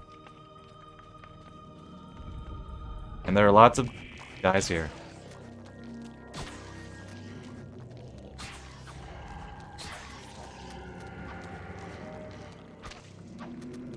Oh, my spell just unenchanted itself. Sworded. Oh, come on. Stop that. I think most the basic enemy you fight, yeah, they're pretty obviously zombies. I do think one of the shortcomings of this game is there's not quite enough enemy variety. Like the basic zombie here, they're not quite good enough. You could say to have them be everywhere. They have some neat ideas, but they're not scary enough. If there's more variety, I think it would work, but it doesn't hold back the game too much. Oh, I don't remember this. We're gonna save. Oh, Death Troopers, dang. Zombies in Star Wars, who knew? Okay, so there's a horror up here.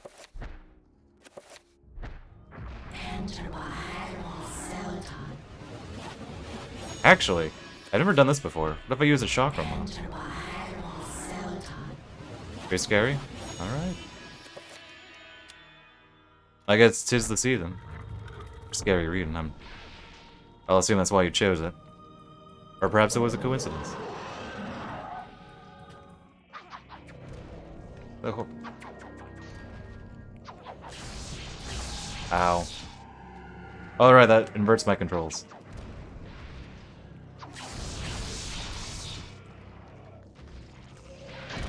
Ooh, ow.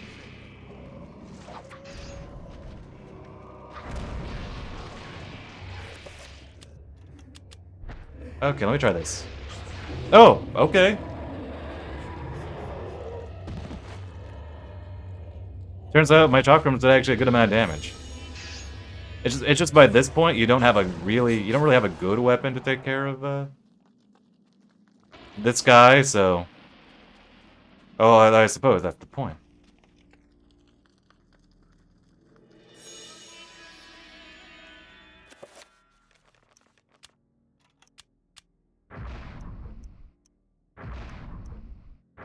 Oh, whoops. Wait. I don't have the codes for that yet. I mean, I'll get it. See, I don't tend to do too many spooky things, you could say. During October, I think this is the one designated thing.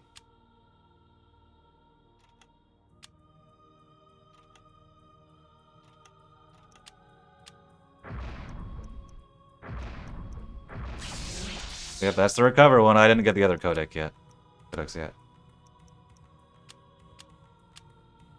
I don't have the one I want. That's fine.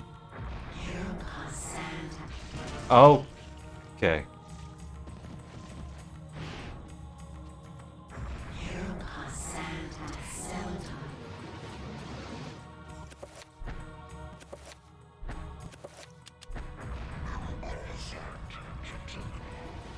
Yeah, this is, I think, the only designated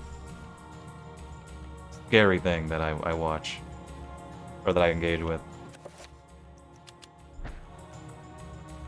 Every October. Although maybe I'll watch something later in the month. We still have over a week left of October. Perhaps I can watch something scary.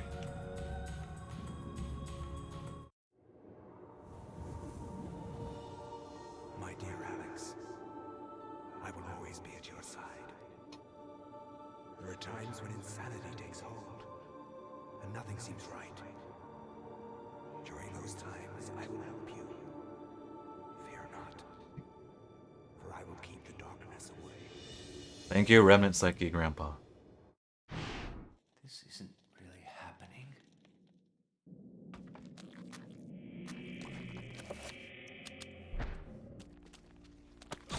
Oh, come on. With each alignment, they have a... They're not really difficulty levels per se, but there is a slight difficulty difference with each of them. And the red alignment tends to be the hardest, because you get these, well, these meaty enemies. These muscly, meaty enemies. So yeah, they're not, like I said, they're not explicitly difficulty settings. Oh, we can't go this way anymore. Oh, dang. But there is a slight sense of difficulty shifts between them. This part,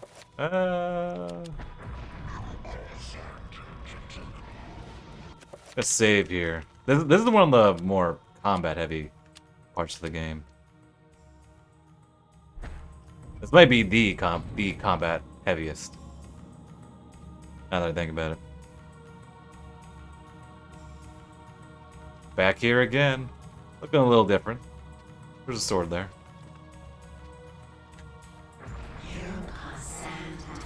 I'm going to increase my sanity because I'm going to lose quite a bit of it.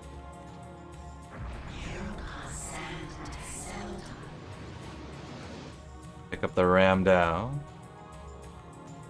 Oh, I remember reading an interview with somebody, maybe it was a director, who is no longer in the industry for good reasons.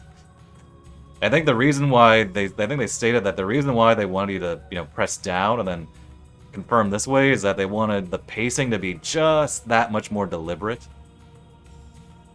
So you have to scroll down and then press A rather than it being on screen and then you press A.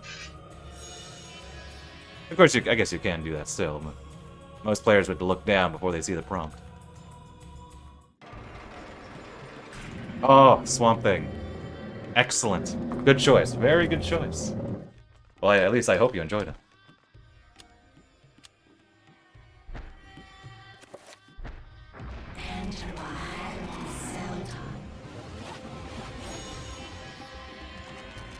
One of my favorite comic runs. And appropriate for the season.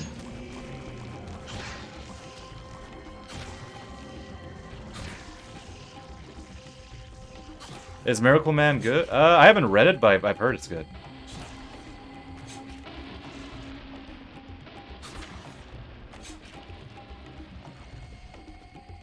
Oh, here. Okay, I did take care of him.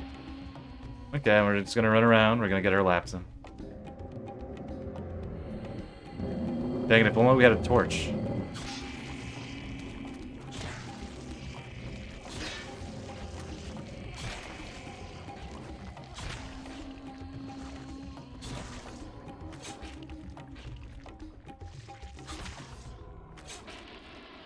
You want to read more Swamp Thing. Unfortunately, not all of it is collected. And not every run is good, but... if nothing else, the Nancy A. Collins run for Swamp Thing is one of my favorites.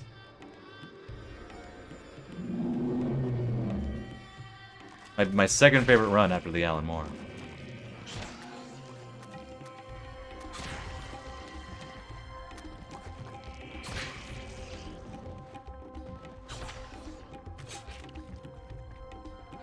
Yeah, I've read almost everything Swamp Thing. There's a recent, semi-recent run I haven't read yet, but most people, when you say Swamp Thing, most people are going to assume you're talking about the Alan Moore run. Because originally it was created by the duo Wine and Wrightson back in the Bronze Age, early Bronze Age comics. Oh, get off me! But then it was Alan Moore who totally reinvented the character.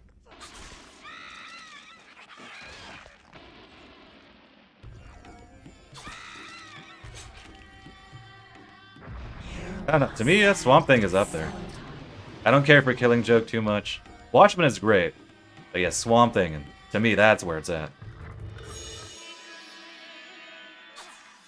Believe me, I'm enjoying it. This is one combat. It's a lot more fun. Everything else is a tease up to that point.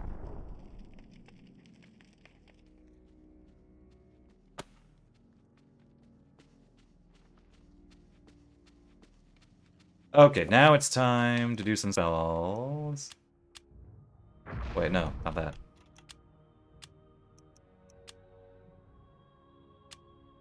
This is some health. Top myself off.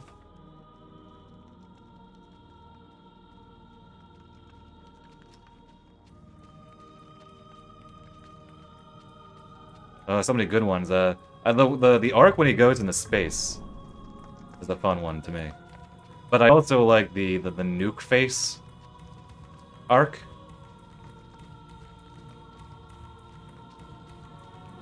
The whole run is just a classic, but I think those might be my two top ones.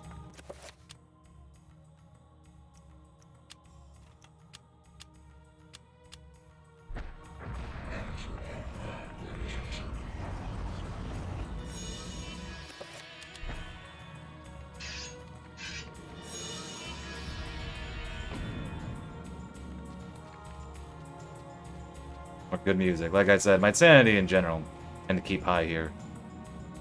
Not just for the... I was growing. Not just for the music, but because there's a lot of combat. Every time you see an enemy, your sanity goes low. Oh yeah, I think the first issue in particular is one of my favorite single issues of any comic book. Because that's the anatomy lesson with the Floronic Man. That's where the character totally shifted, and for the better.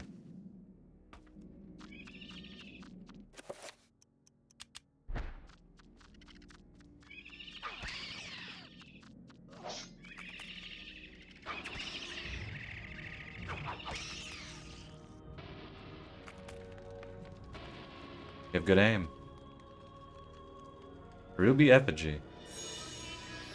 And we can't use that effigy yet. We have to take it with us and literally give it to other people like hundreds of years from now.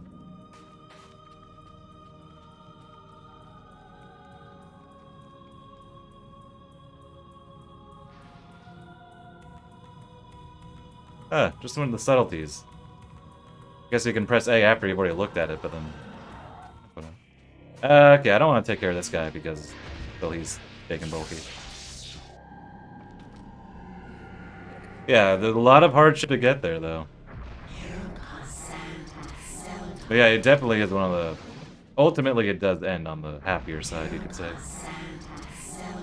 Okay, I'm doing this because we're gonna get to another combat-heavy section.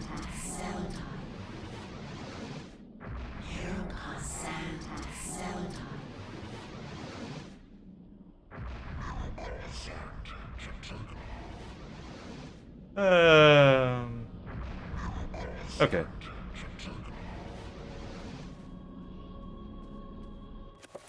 Yeah, the rest of the runs after that. Oh yeah, that's another. See, all the arcs are good. You remind me of one arc. I'm thinking, oh yeah, that one's one of my favorites too.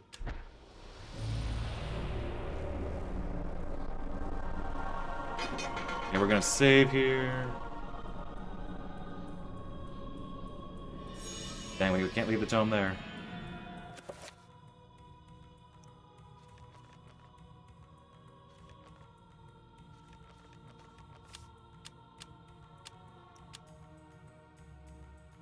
Yeah, there are other arcs, like the run after that is, starts off very poorly, gets better after that, but a lot of it tends to be, I don't know, until the Nancy A. Collins run, I think a lot of Postmore isn't too great. Not quite the classic one, but, there's some good issues in there, but yeah. That's the next run that I genuinely like. Oh, Hellblazer? Hellblazer's outstanding. A huge fan of John Constantine. And it helps that all of it is collected. Yeah, I think it was 2 years ago. Yeah, it was 2 years ago. Where I did a full read of all of it. As opposed to just, the first few arcs that I knew well enough. Hellblazer is amazing. I would say in general, it's actually better than Swamp Thing. Or at least I prefer it. Like, I think, and the quality across the board is more consistent, as opposed to it just being, Alan Moore, being known for what he's what he's good at. There's so many good runs of Hellblazer. Highly recommend it. Highly recommend it.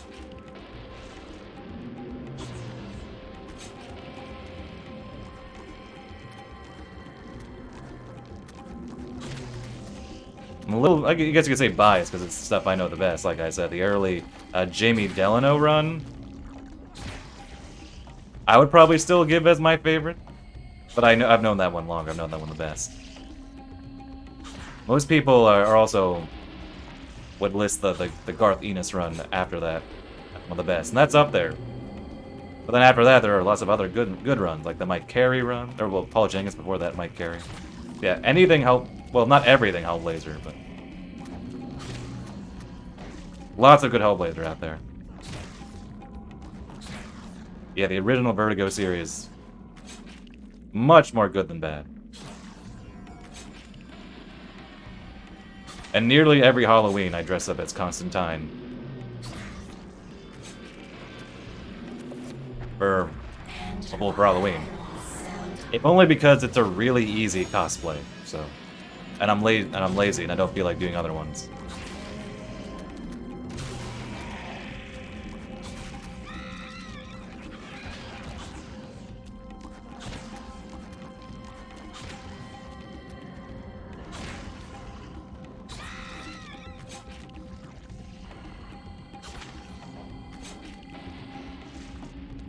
Oh, no, okay.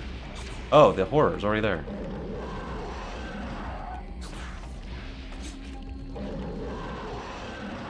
Come on, dude.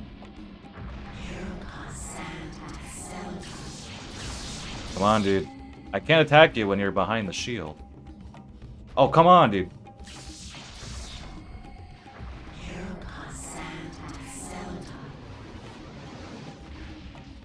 You're stompy right now.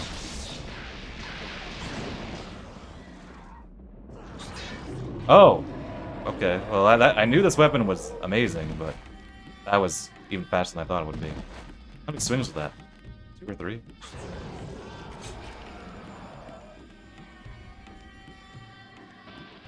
Anyway. That went well.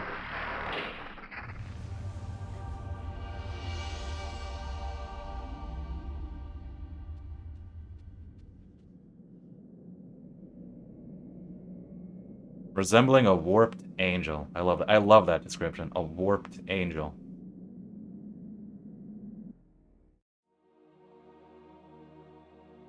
Karim. Oh, hey, Chandra. We will be together forever. Chandra? Why are you a ghost, Chandra? What happened to you? Things change, my dear Karim. But even though my body is ravaged, I await you. Who did this to you? You were gone so long. I gave myself to a nobleman with a jealous mistress. She had me dragged from my bed, and in cruel revenge, flensed with knives. As the last blades were drawn across my body, and my blood cooled upon the floor, she cursed that I would only be with another in death. So much for thinking only of me. I should never have left. I have seen my folly, and have already paid dearly. I see so much more now. In death, I know the true value of the artifact which I asked you to find. And it is not for us to possess. If we are to be together again, you must make a sacrifice. Only when that is complete will we be together. Sacrifice? Why should I do anything for you? You lied to me. Betrayed me. And you really don't look so good anymore. You must forget the past. Despite who you are now, you will also become something more, just as I have. But the sacrifice must be made. We must remain here and guard the artifact. Dark things will come to claim it, and you must be strong to keep it from them. Without your sacrifice, the world will fall into eternal darkness. Dang. Things I do for love.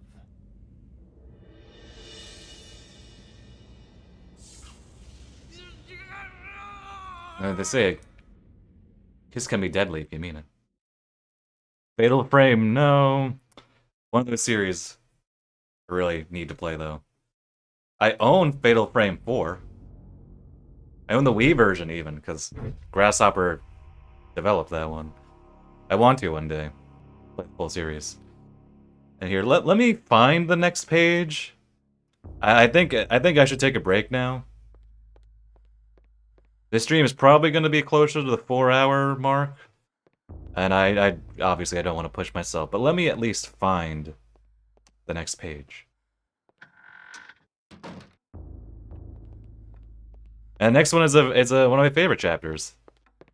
Of course, I think I've said that about the last 3 chapters anyway, so.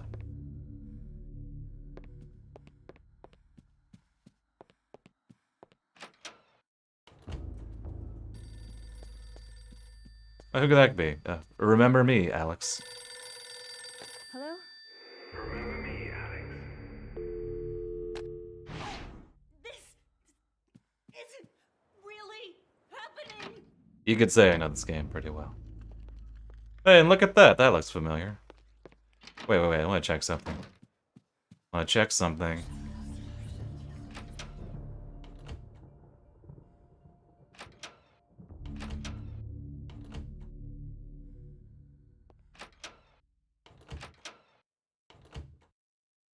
Okay. It's not happening. This can't be happening, but it's not happening. That's the worst part of it. No, not that.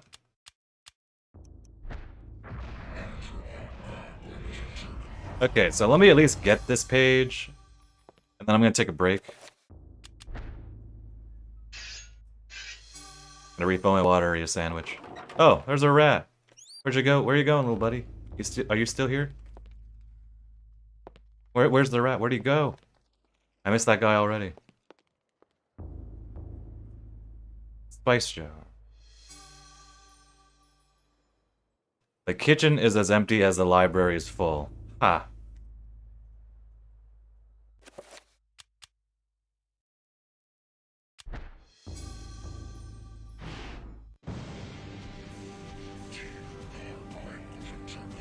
After this cutscene, I'm gonna save and take the break.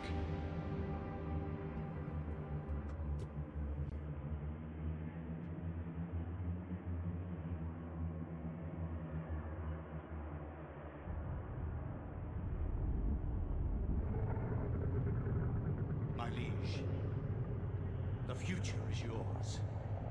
The light in the age of darkness has been extinguished. The pillar of flesh has been constructed. The master of chaos, the keeper of the ancients, is long dead. The planets will be in alignment soon.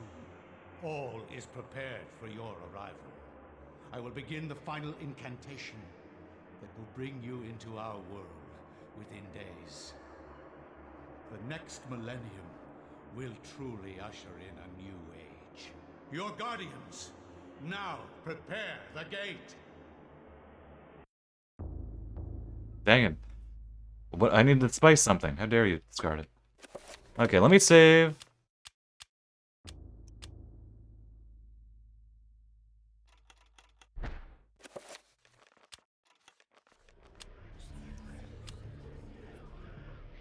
I don't want to accidentally press it. But, okay, I'm going to take a break. Usual 10 minutes. We'll be here for another 2 hours. I could maybe do this next chapter and be fine, but it's like, I'm thinking, no, it has been 2 hours. We're going to go for at least another 2 hours after this. And some of the later chapters do get long, so may as well take the break at a rough halfway point. Yeah, it might be longer than 4 hours too, so let's not push myself, but... Yep, usual 10 minutes. Have some music.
Alright, I think that was about 10 minutes. Yep, I definitely needed that break. Sandwich at the spot.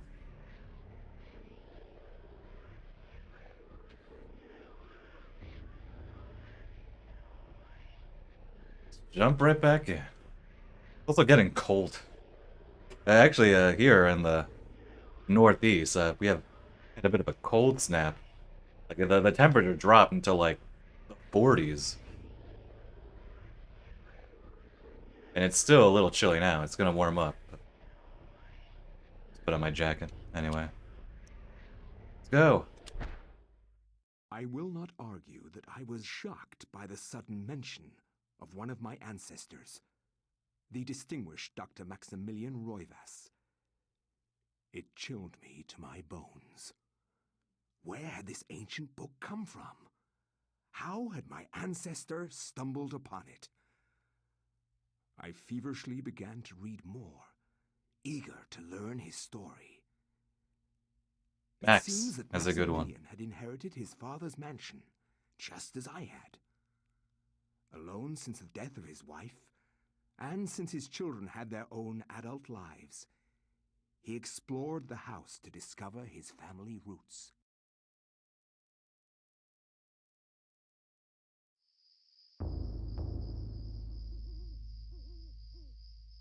It has been 2 weeks since the death of my father, and it has finally come to me to look over the mansion. Now, I am truly alone, and forced to start a new life here in Rhode Island.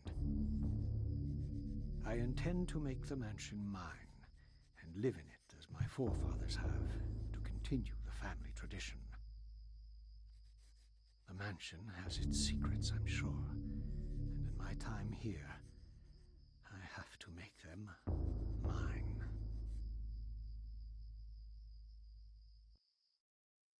I did always think you can hear in the narration, Edward's narration of the chapter, you can hear like his accent slipping a bit.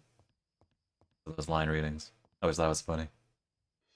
And this, another great chapter, and we have the autopsies to listen to, which we will do near to the end of the chapter. And unlike the chapters we've done so far, there's actually no sense of necessarily danger or urgency at first. Obviously, we know something's up. It's gonna happen, but here it just starts off yeah, explore the mansion as it was hundreds of years ago.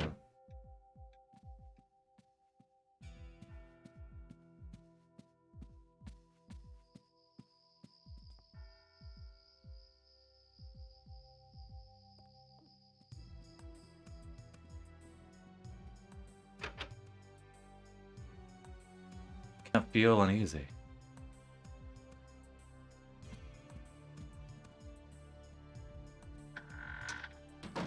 Hey, this room we can't enter in the future. Of course, there's ammo in the bathroom. A state-of-the-art interior outhouse. Interior outhouse. It is truly a sight to behold and experience. Okay, that's pretty funny, actually. That's one way to phrase it. Well, I guess that's what they were going for.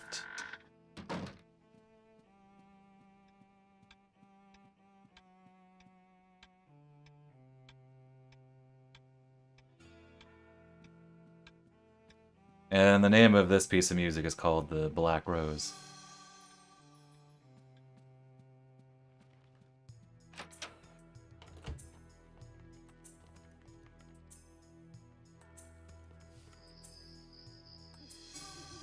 Found a letter. Letter number 1. Hey. Dear friend. The antiquity... Oh, wait, and a letter written with some precision and longhand. Dear friend, the antiquity of which you have asked is indeed the Tome of Eternal Darkness, or at least a copy of it, at least. Its secrets are hidden from me, or have been unable to read it, as have most scholars who have tried. It will remain within the sanctity of the mansion, or in the wrong hands, it would be a powerful weapon. Peruse it if you will, but beware its magic. It is a harsh mistress. Aaron Roivas. Yep, and here's again the idea that it's a generational thing. Like it's already, you know, the occult and dealing with the tome is a generational thing, even beyond the characters we see. Oh, oh, may as well go to Gazir.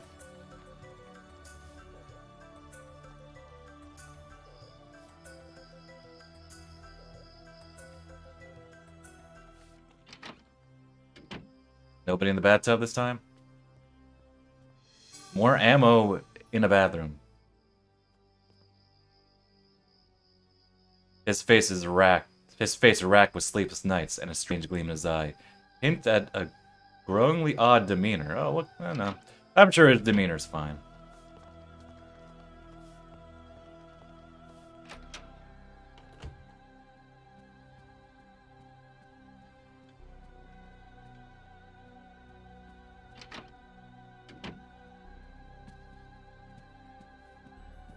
And here's the subtle thing I never knew about when I first played the game, and I don't think I learned about it until, like, I don't want to say last year. Maybe it was last year, but you can actually examine the mansion at the ends here. Presumably just to let you soak in the atmosphere even more.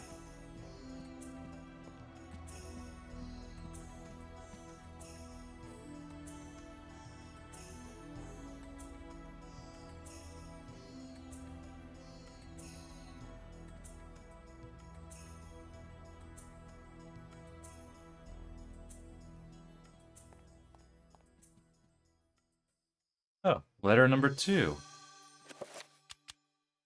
Scrawled by a panicked hand with clotted ink. Dear friend, the house has been forsaken by the ancients. I dare not enter it for fear of my mortal soul. I would suggest that you leave also. Bring the book. It is a far more potent tool than you have learned, and it may well swing the balance in our favor. A. Royalist. And they haven't built this wing of the mansion yet, so we can't even go to that side, as we could in the future. Oh, it's an oil painting. Max wonders why the artist would paint an inaccurate picture of one in the room, with such detail and clarity that it approaches realism. Huh, wonder about that.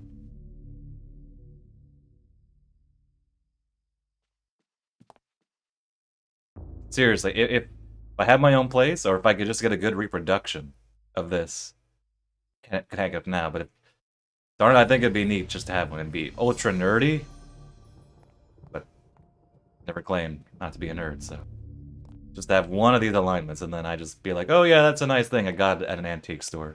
I don't even pretend, or I don't even say what it's from. I just be like, oh yeah, it's nice, isn't it?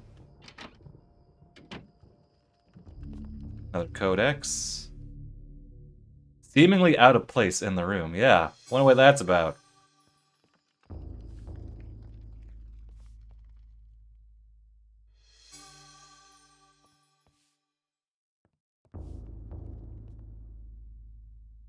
The servant casually remarks about a strange quality hanging in the air. Why would she say that? Oh, I guess this is another difference. I didn't even consciously think of that. We're in the mansion at sunset, playing as Alex. In here, you know, it's obviously late night. More ammo.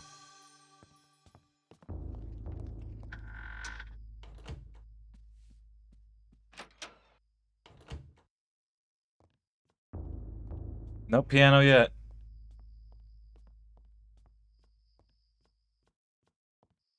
Gotta wait a couple years for that.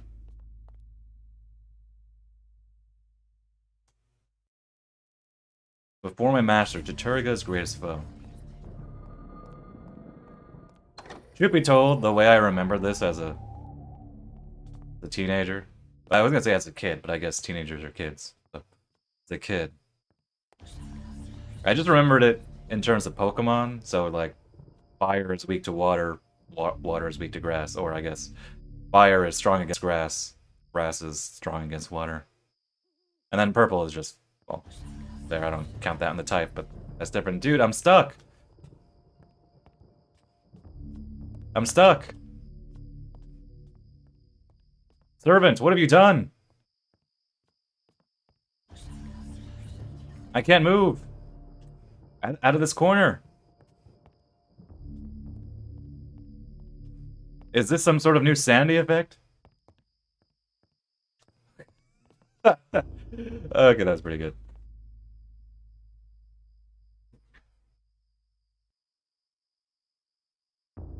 Gonna make a clip of that later.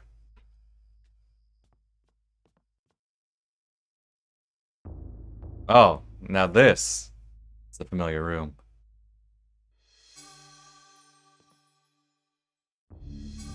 Neighbor. Oh, give me a gun.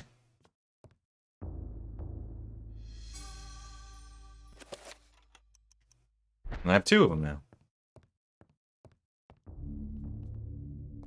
If this is the room, just from a same room, just from a different entrance, and we haven't quite found everything yet. Or I guess you could say our ancestors haven't. Or I guess technically it'd be descendants relative to Max. Anyway.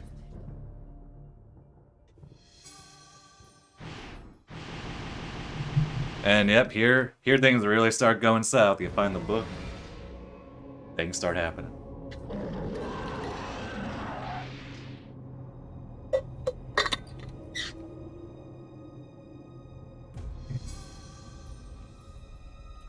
One last letter, scrawled almost indecipherably by a wavering hand. Dear friend, as I suspected, the ruins of Enga, that blasted necropolis, lie deep under the site of the mansion. The accursed servants of Chattur'gha are so close, I can almost hear their chittering. There is a secret opening in the basement, and from there we can gain access. I urge you to gather some men and seal it, or better still, destroy the damned place. I have stowed something that you will find useful on the upper level. Look to the light, and you will find it. I wish I could be at your side, but my ailment worsens daily, and I know that my time is short.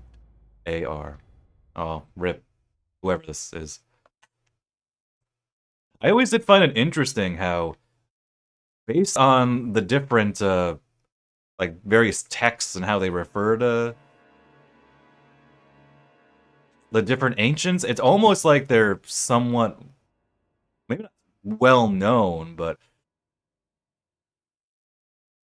oh, you can zoom in, right? Oh no, I didn't show that earlier. But the fact that he says, you know, the accursed servants of Chattur'gha, as if somebody knows about it, or at least it's maybe well known within certain occult things, as opposed to people explaining there is this new god named, not new god, eldritch god named Chattur'gha. I guess in the case of this family, it makes sense though, because he's referring to somebody who knows about the occult. Presumably, maybe another family member, stuff like that, so they would know, but even later, in later chapters, there's still a sense that some of the characters are aware of it. But maybe, depending on how you interpret it, there's also a case where it's also characters who may or may not have the tome themselves, so they recognize it. Anyway, that was a tangent. So now we have the tome, and one thing they don't ever say this, but it's something I kind of like to sort of interpret, is Aaron Roivas talks about how, oh, I have the Tome of Eternal Darkness, or at least a copy of it. And he can't really read it. Nobody can really read it because they're not, you know, the specific ones chosen, you could say. But it still has some utility. I always like to think that perhaps he did actually have a copy of it. Maybe he did have a copy of it. And then through, well, magic. When it comes up to math, when it comes to Max, it, you know, there was some, yeah, they just swapped out. They're just waiting for the right person. But there's also the sense that maybe it was the real tome, and it was just, you know, floating around because it was gonna get to Max eventually. But I don't know. I like the idea that maybe it was a fake, but then it was conveniently swapped out magically when Max was gonna take it. But there's also merit to the idea that, oh yeah, it was the real tome. It was passing along because, hey, it would get to Max eventually. They think it's a fake because maybe they can't read it or they can't fully tap into it. Anyway, that's my interpretation of things.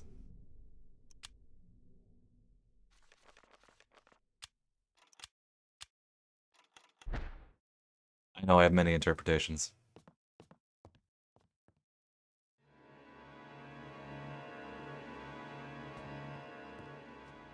And we get spooky time here. Enchant my guns. Oh, curse you. The servant got in my way. What's with this? Oh, that's because, okay, he's actually bad. Okay, be that way. This is what you get. Oh, you were a bone thief all along. That means you were deliberately blocking my path. I see how it is. I see how it is. As it turns out, he must have done that deliberately. He got me stuck deliberately, dude. He was the villain. Dang. These are new layers of storytelling, folks. You can only get this in Eternal Darkness.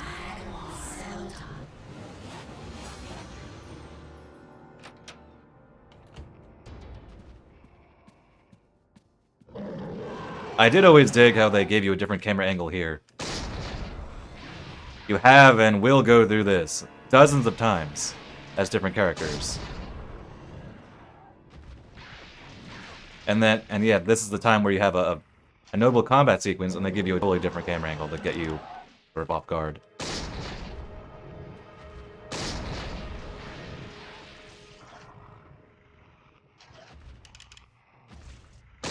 I thought that'd be it. There was one more shot.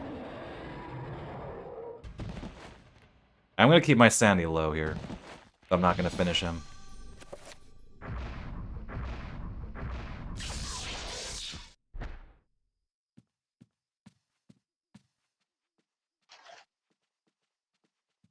Oh, but dang, I tapped the run button by accident. Or the arm button by. If you really want to lower your sanity, you can just kill the servants, but I'm too nice of a guy. Even if they're not really bone thieves, you can still kill them. That would be mean. Oh, Trapper. How much ammo does the game give you? Oh, and this is what I was saying before. Like, yeah, yes, there's technically a limited amount of ammo, but you're probably not gonna run out unless you're trying to. You still have regular combat with other weapons. I have a sword, so it's not necessarily, you know, along the lines of Resident Evil forms of survival horror. It's its own thing. Oh, you're a bone thief. Oh, what's that squeaking noise, dude?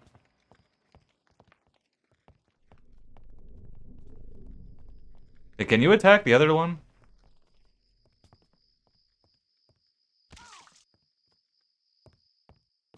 Okay, well, you two bond.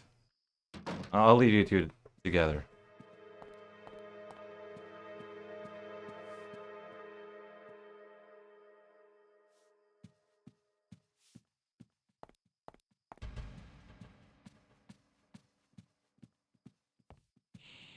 Oh, curse you. Fine. You want me to kill somebody? I will kill somebody. I'm not gonna be happy about it, though.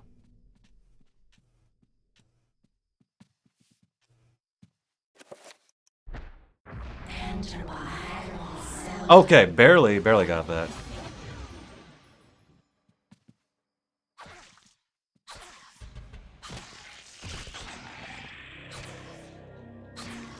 I don't want my sanity too low, though.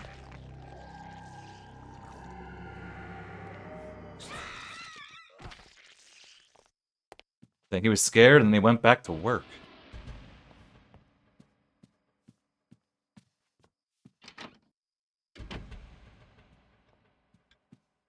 Is there another bone thief around here? Later instance you see a bone thief. Oh wait, wait a second. Spoke too soon. An envelope is full. Yep, totally there was a bone thief. I'll read the letter when we're not in bone thief territory.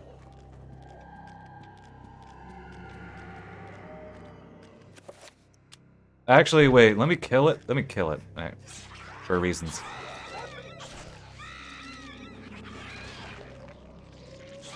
Oh, this is a subtle detail. Look at that. The paint we actually saw the painting shift right before our eyes. It was a different painting. In fact, maybe I should get my sanity low again. Oh, there we go.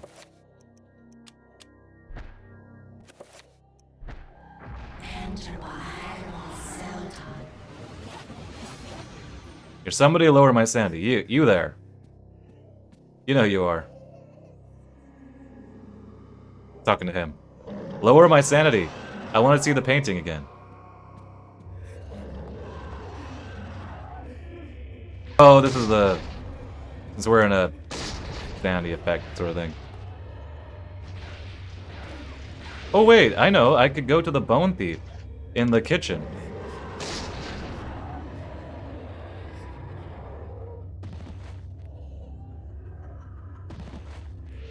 There we go. We have all 3 alignments of the runes. So I'm going to set... Because we are going against Chattur'gha, we want the yellow alignment.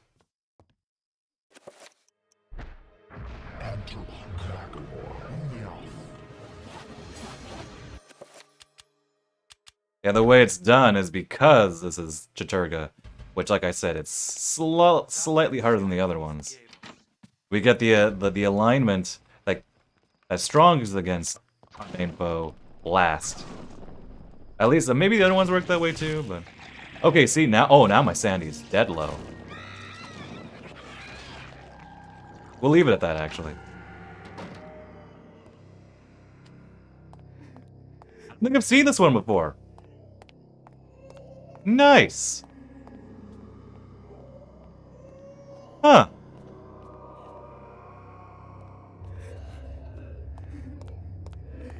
I say it every year. I learn something new with every playthrough, or rather, I see something new with every playthrough. So standing on the, the room being inverted, standing on the ceiling, so to speak, that's a sanity effect that can happen in a number of rooms. That is the first time I've ever seen it. I've ever seen it in the mansion here. That's really cool. Really cool. Anything else? We're gonna go up and see the paintings. Does she look darker or something? Quite tell. Oh. Wow. Okay. I've never seen this room this way before. This is kind of neat, actually. Oh, the flames. That's really... Look at that. The candle flames are... That's really funny.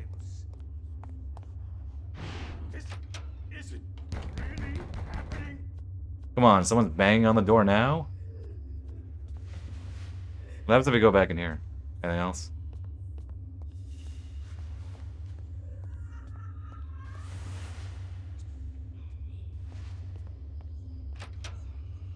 You can also tell when a sanity effect is happening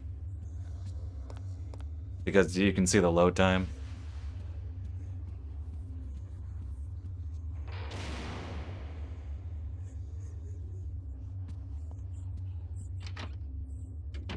See what I mean here? The painting is now something significantly grimmer. Okay, I just want to check these last few rooms. Let's see if we see a sanity effect. In a room we've never seen before. Not every painting changes, though. Only a few. Wait a minute. Okay, this room is smaller, less neat to see it like this, but okay. I do wonder how many rooms can go upside down. It'd be funny if we were in a room with a servant. Wait a minute, we didn't see a servant in the main lobby though. Main room though. Maybe I should check the VOD. It'd be funny if we were on the ceiling, but our servant was still working. I'll check the VOD. I don't think he was, but I can check the VOD later.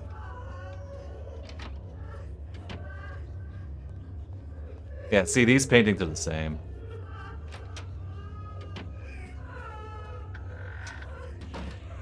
Oh, you're a bone thief. We're running.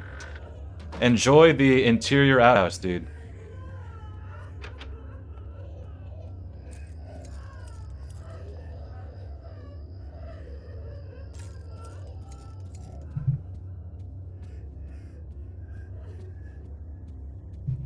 Interesting though, I've never seen those sandy effects there. It's a common sandy effect, but I've never seen them there specifically.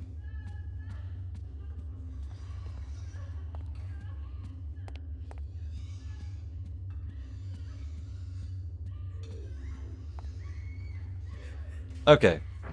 Oh, wrong one. Wrong button. I mean, that works.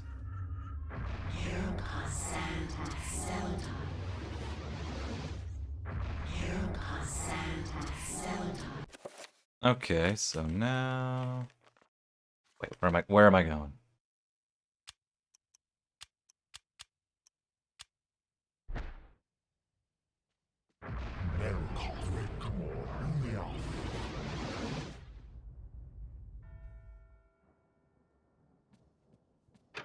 Oh, dummy. You forgot to open the sealed envelope.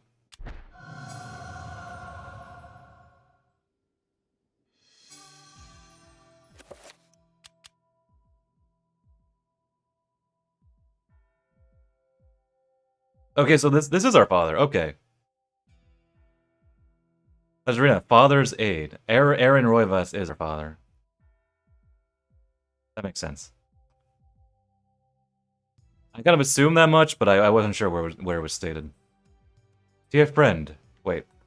In Scrawling Hand, dear friend, as I expected, the beasts are drawing closer to our discovery. They want the book for themselves, it seems, and do not want us to have it in our possession. I have taken steps to ensure that their ilk will not touch the key in this envelope, should you fall prey to their claws. The envelope containing the basement key has been sealed with a corrosive magic. If one not aligned to us tries to handle it, it will be released, inflicting pain, suffering, and a grievous blow to their sanity, should they have any left. Be swift with your task. AR.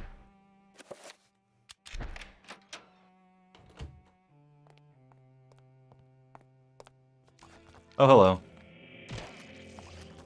Let me do this now.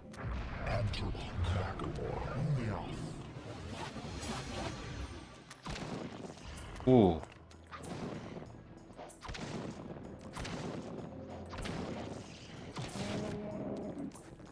Yeah, there's a bone thief. Of course there is. Oh, he's going upstairs. Okay, dude. Have fun.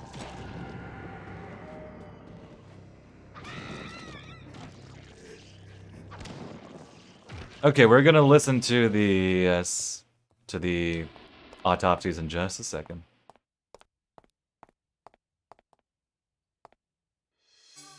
Got some ammo. We can use that. Oh, here we go.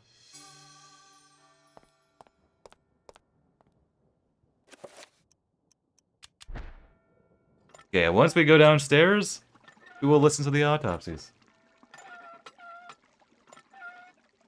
I think they're a highlight for most people, myself included. Oh wait, there's a spell up there, dude. You forgot the spell. Oh, where are we? You can even see him clutching his stomach. But our health is fine. You see him limping. What's going on here?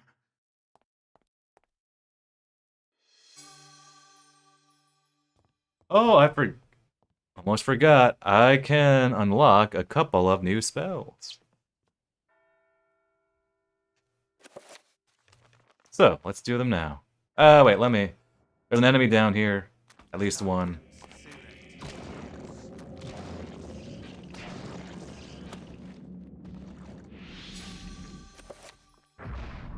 We have damage field, but here's a bit of sequence breaking for you.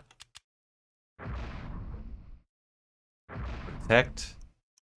Stealth. That's our shield spell. We're gonna use that now. In fact, we'll assign it now. Actually, before I use it, and then we can get magical attack now, which is a area project. There we go. We don't have the spells yet, but I just made them ahead of time. This one though, wait, I already did that. There we go. We got the magic shield already.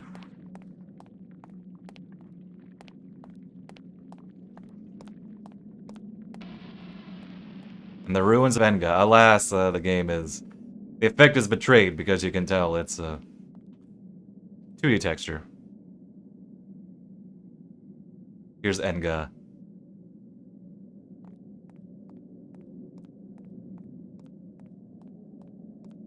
Would be neat to have seen the more 3D mixed in, but you know, still works to an extent.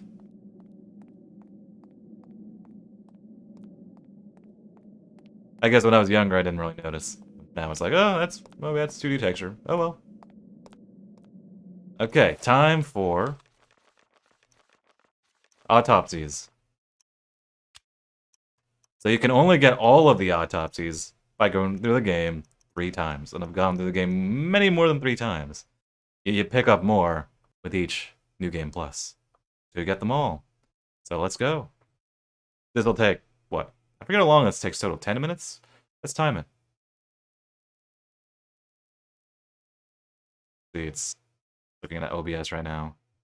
Let's see how long it does take to get through all these.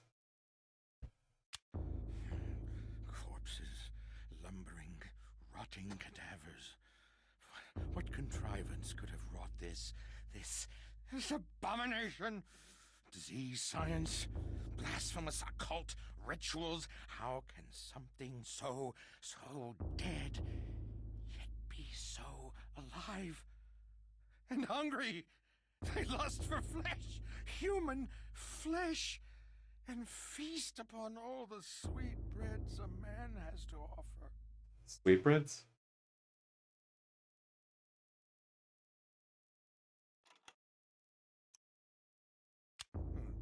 These wretched creatures, these flayed corpses, wandering, decrepit, soulless vessels, content only to gnaw on human meat, to spill human blood, even headless. Their hate for the living grew in propensity, flailing maniacally in their bloodlust, killing anything close.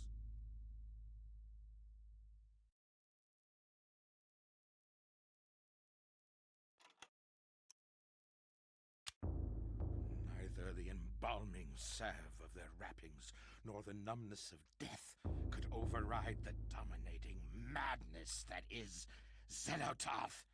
Controlled, prodded into an existence by an incessant cacophony of voices, penetrating every level of their psyches, these corpses are coerced into life, ambling, moaning, shrieking.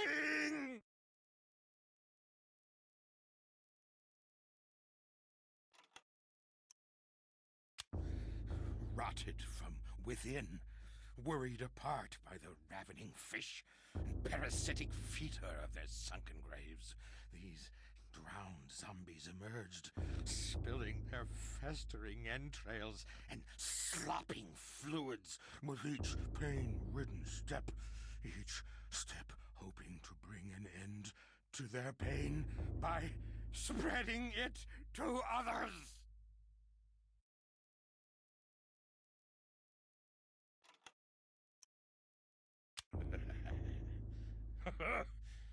There are worlds beyond this one, worlds as we've never seen. Nor can we. Our eyes do not open far enough. Try it. Try holding your eyes open. You can try holding them open as much as you want, but you'll never see, never ever see the world beyond the veil. The veil of reality. It's there to protect us. Veil of reality. Them. The ancients. The darkness. That which we cannot understand. Nor should we. Welcome the oblivion of ignorance. For to have knowledge is to be damned.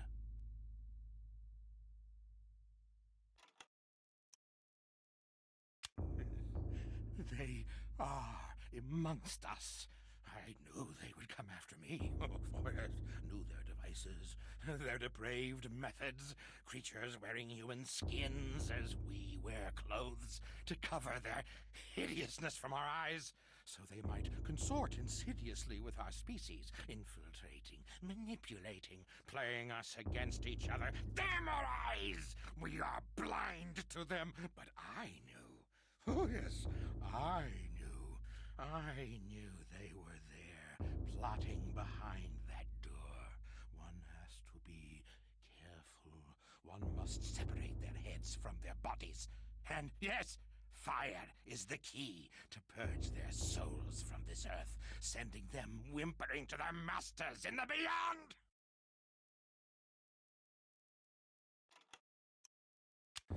The devils inside the servants' skulls were trying to kill me. They plotted behind doors locked and barred and planned the downfall of the human race. I took care of the ones around me, stopped their plans.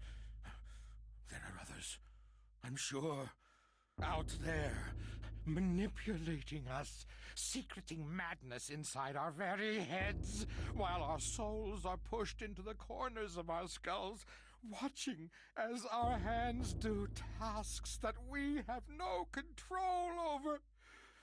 Oh, horrible, horrible things! We must purge them from our midst, kill them all, cut them, burn them. It's the only way. I know. I've done it. It works.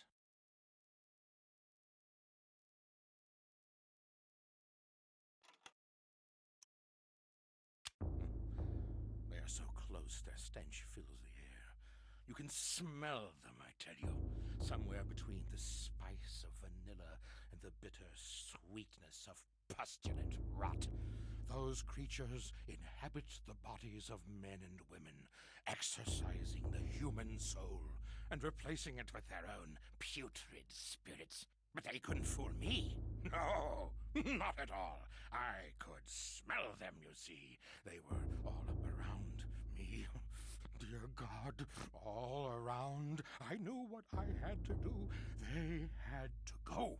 By blade and bullet, I had to get rid of them. Don't you understand? Dear God, I had to do it. Had to. You believe me, don't you? Don't you?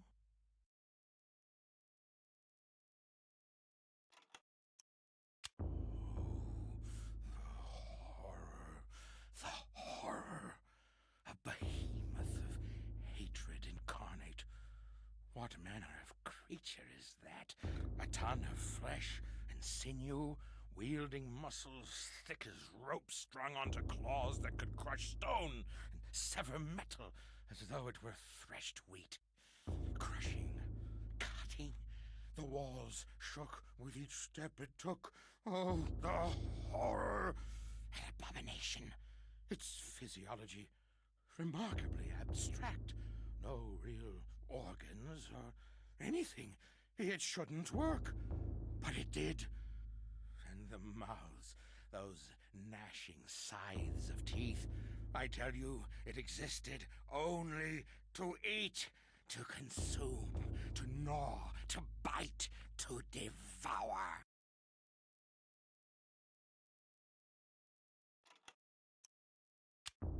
Eyes? Rot their eyes. Their staring sees through your soul like looking through a window. And the lids, festooned with tiny hook-like teeth that gape and gnash. It doesn't make sense. No anatomy would form like that. But it has. Was it natural? How could it be?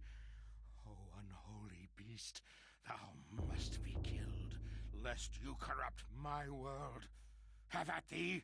Have at thee!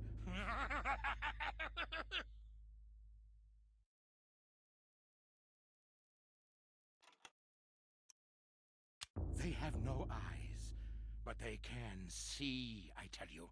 No eyes. No eyes at all. But you can feel it looking at you. It stares through you like looking through empty air, and you can feel it raking your innards with their touch. The shiver of their senses combing your bowels through empty space. Oh, horribleness!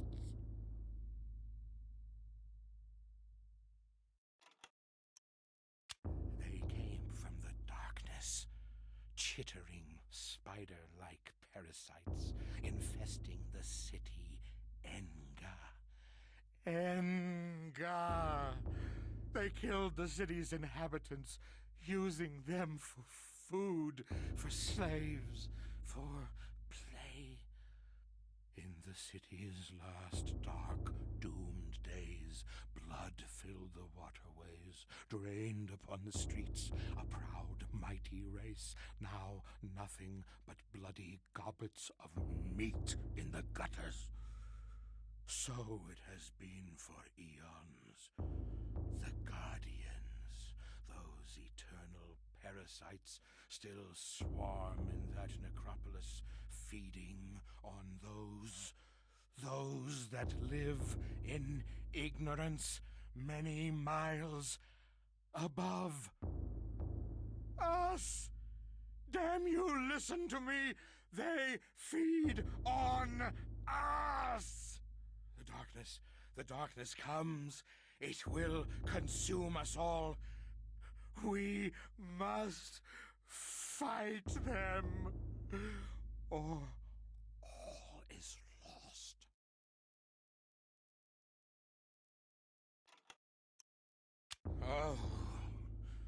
Oh, gibbering insanity, wrought in flesh as though an artist had sculpted it. Created from nothing by their mistress, Xelothoth, a canvas as grotesque as any. Their bodies made no sense, no heads, no organs, an empty husk, devoid of the trappings of nature, but it walked, it sang, it shrieked, a mockery of reason, both natural and mental, a blasphemy from beyond the veil. The veil has opened, and we should not see beyond.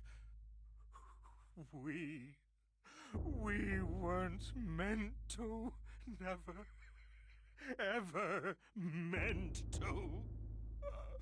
Oh, give us the blessing of ignorance, the happiness of oblivion. Innocence can only be tainted, never returned. Last one. Deep in those ancient caverns, a great city was lost. Long before we, humans, long before. The proud city of Enga, decadent and trusting, and it was their downfall. When the darkness came, and the Guardians slaughtered them, their existence was but a dying echo, shrieking from violated mouths, resounding within their homes, their tombs. If you stand alone in one of those halls, quietly, ever so quietly, you can hear the cries of the people of Enga, rent apart by the unseen claws of the Guardians. Their echoes still linger, as do their souls. Yeah, that took about 13 minutes. Huh. I think that's an appropriate number. Good stuff. The voice direction here is a lot hammier, you could say, than Max is normally. I don't know, maybe these autopsies, he added notes after the fact. And he's been through a bit more, let's say that. Anyway, Actually, let me... Ouch! You got me, game. Still gets me. That's a good one. That's a really good one. Game acts like he accidentally shot himself. Reloading. I think a few other characters that get guns have that too.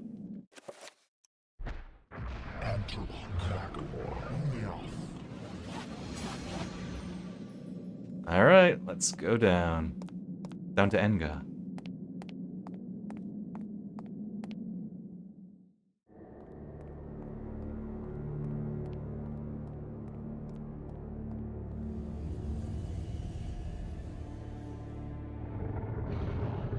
Dang, evil crustacean, dude.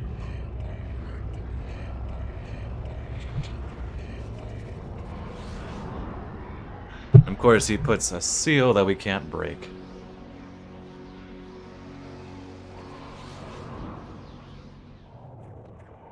I think I can take care of this guy fast enough.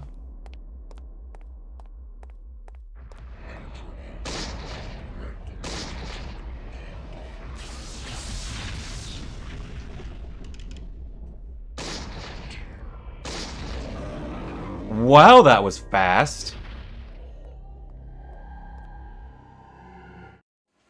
Okay.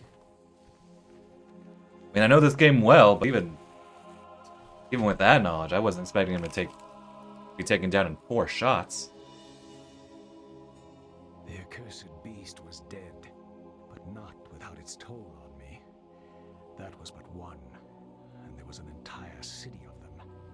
I could not hope to fight them all alone. I knew I had to get help. I knew there was a way. I just had to find it. The low poly rat here is one of my favorites. Love that guy. Wait for it. Wait for it. I tried to tell them. There he is. Damn their eyes. They didn't believe me. Strange creatures. The world in peril from unseen foes. The darkness. Instead, they jeered and threw me into this forsaken place. A place of empty souls and fevered thoughts, reeking of fetor and decay, thinking me mad with delirium. The fools cast away their hopes of salvation, but locking me in this damned asylum. May the rats eat your eyes! I am now lost to your cause! The darkness comes! It will damn us all! Poor Maxie.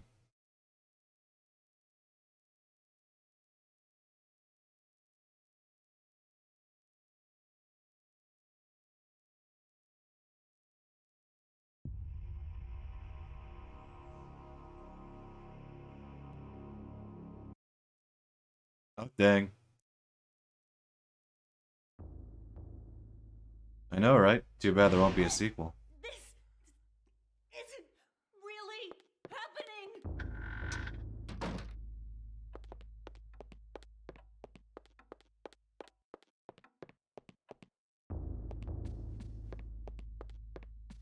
Our sword is still glowing from before. Alright, you just keep knocking, dude.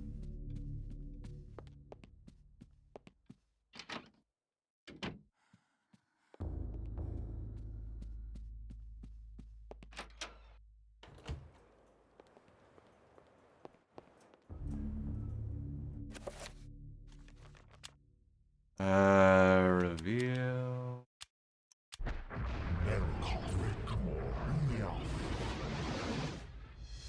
There we go.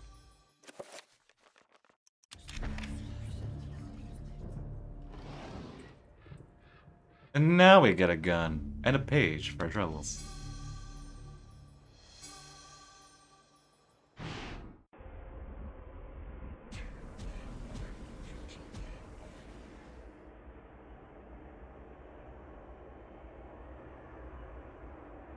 guardians have located the heart, Master. Before the month is out, it shall be ours. Do not underestimate the power of Mantarok, Warlock. Its power cannot be defined in terms you understand. For 7 centuries, its corpse has corroded your universe. And during those 7, the denizens of the region have been either destroyed or driven away. There is nothing, no one to stop us from collecting it. Mantarok and its essence lie unprotected in the jungle. Then waste no more time. Retrieve it immediately. And pray to me that you do. Time is running short. And without me, you are mere flesh and bone. Remember that. Thank you, evil face crustacean.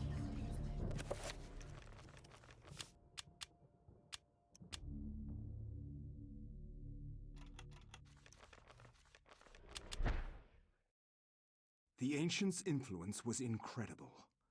From all walks of life to all parts of the world, their tendrils crept and wrought their insidious damage. Their prisons decayed constantly as their guardians' work continued.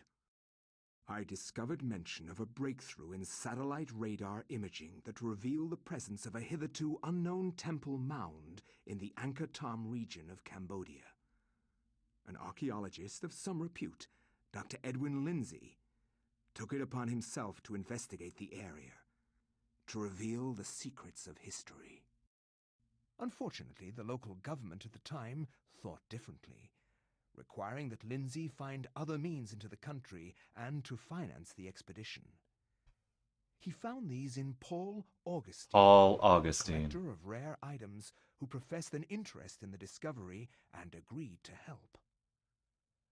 After a dysentery-riddled 2-week venture, Lindsay and Augustine located the remains of an ancient city temple dating back to the 12th century.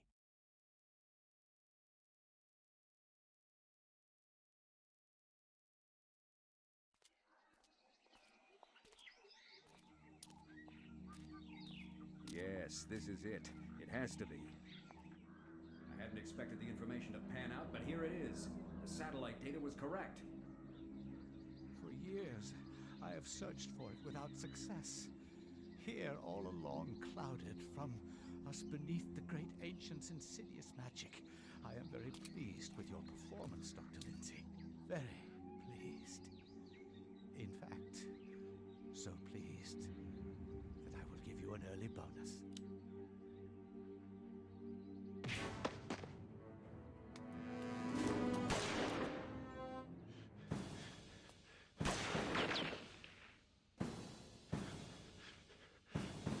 God!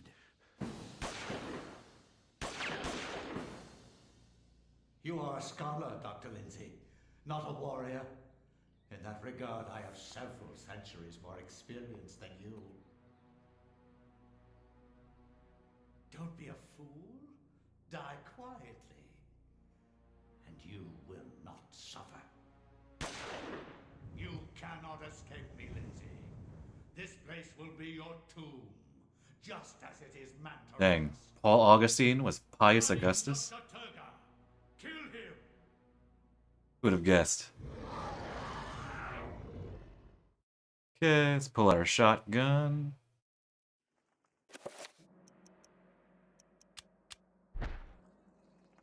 Oh, I don't have the tome, dummy.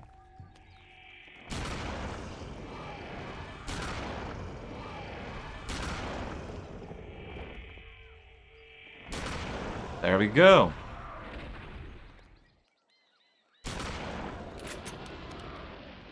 And Lindsay here is a pretty blatant shout out to Indiana Jones. A good shout out though. Doesn't feel cheap or anything. I'm reminded of, what was it? Oh, Indigo Prophecy. Where they quite literally, like, just lipped full parts of Silence of the Lamb at one point. Yeah, the orderly named Barney, an African-American guy, says, "Hi, I'm Barney." Like, just... That's a case where it's almost funny how it's like they were blatantly plagiarizing. But this is a more even-handed. Shout out to it. To get to, you know, another movie. So. And there we go. Back in here. Haven't been here in a bit. Oh, Kareem. And there's Max. I guess I have to say M. Roivas, just to confirm it's, you know, one of our ancestors. Or, you know, make the point a little stronger.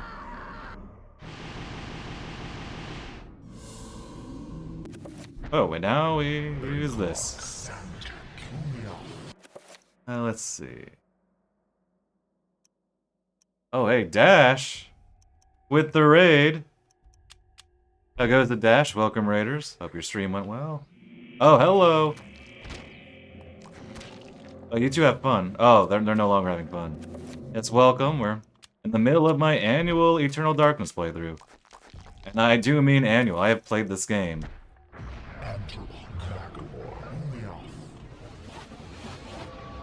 once a year for almost 10 years.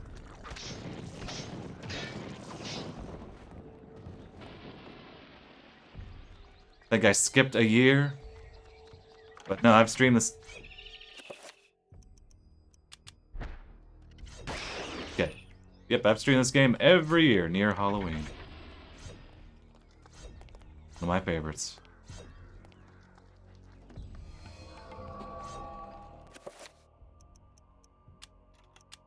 Oh, not that. Oh, dude. Equip it. There you go. Actually, can I enchant my brush? I can't enchant my brush, dude. Can I enchant the ammo? Can't enchant the ammo. Listen, I just want everything to sparkle with lights. That's so wrong. Oh, and here's a subtle thing, and you might miss it if you don't have Rumble. But your controller rumbles with these cobwebs. It's a very subtle hint to tell you, hey, something's up here. Something's up with this cobweb. Oh, come on. A little tactile reminder. This game doesn't use Rumble too much like that, but I guess it works here.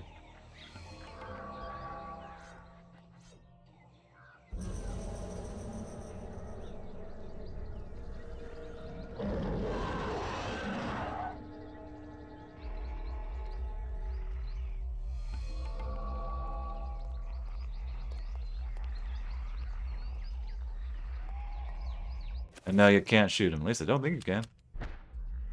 Yep. Protected. Wonder if I get close enough, though.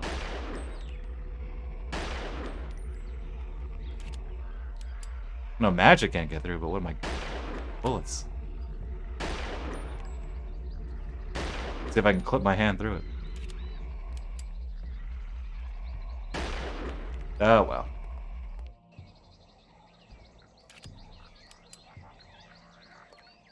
And this is a good reason why you want to unlock the shield spell early, because you can run through the trap. So I actually have not gotten the scroll yet for the shield spell,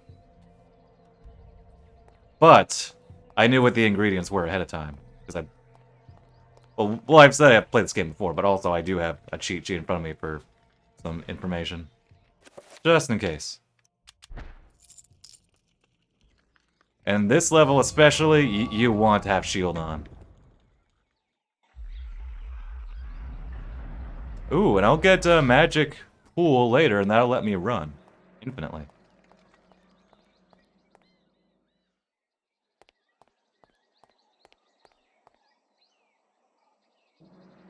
Naga, a snake-headed demon.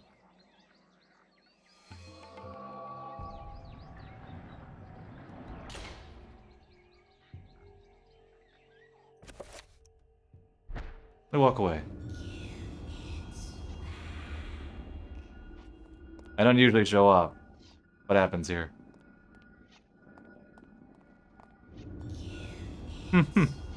That's pretty funny. Naga doesn't seem to know the difference between the silver and the metal bracelet, thankfully.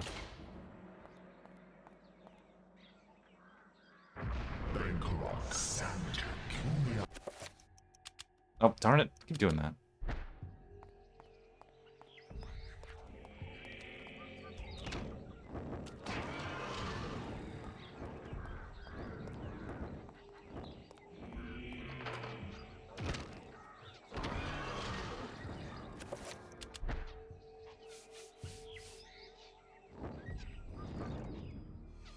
Codex. Oh, hello. How many shotgun shells do I have? Enough.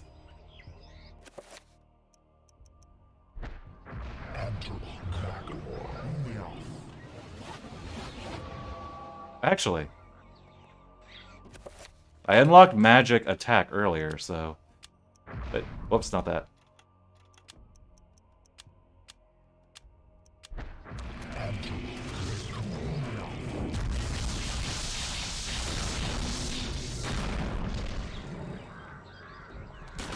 Oh, hello.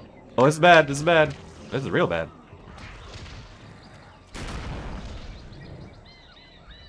Okay, that was pretty satisfying, though. Okay, we run.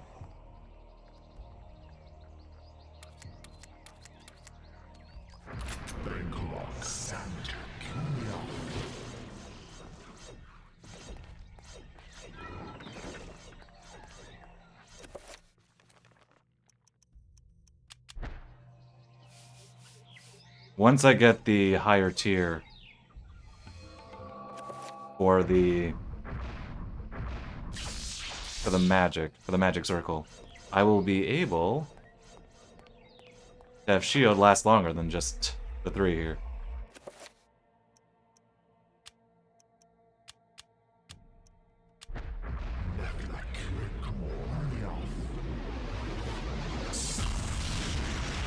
Not even bother killing him. I'm just gonna grab and go.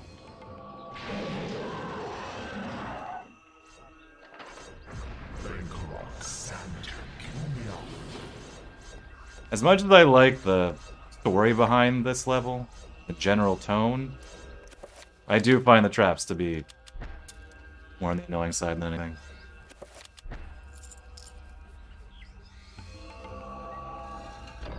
And let's get my magic up a little. Or my sanity up a little.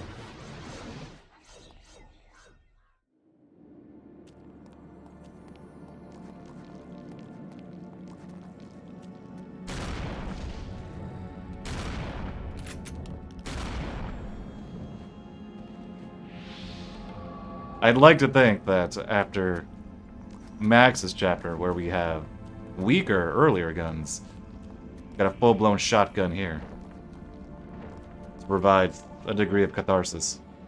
You know, somebody who's a little more agile is not the right word, but it's fitter, you could say. Okay.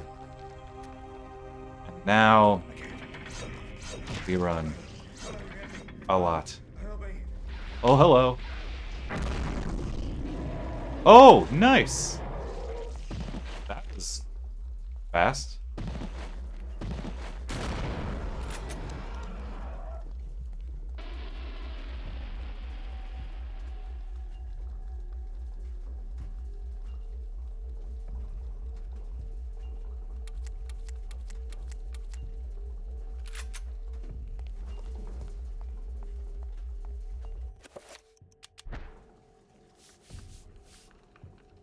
Thank you.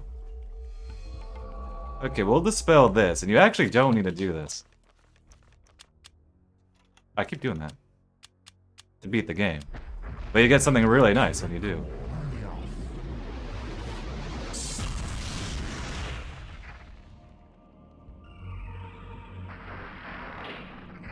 But we'll get there when we get there. Okay, and this is something a lot of people don't really realize, because the game doesn't tell you, but if you press this button in each room, what it actually does is disable all of the traps. Oh, and it would be better had I not gotten a sandy effect, but... Well, I'm falling apart, literally. But you can tell the traps were disabled for a bit. Just a flesh wound.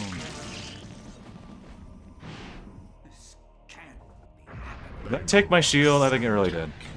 Wow. Sandy effect. Why do you do this to me? Anyway. And there you go. Like I said, all the traps are disabled just for a bit after you press the button.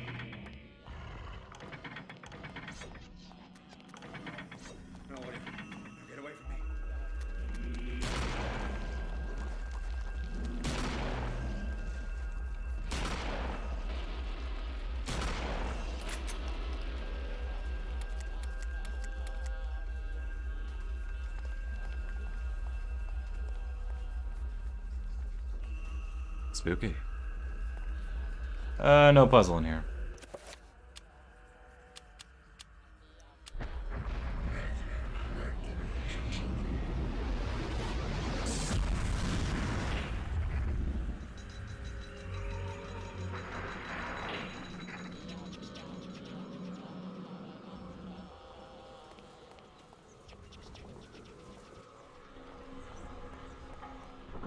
Really wish I would have known about the button or what it really did first play of the game, but happens sometimes.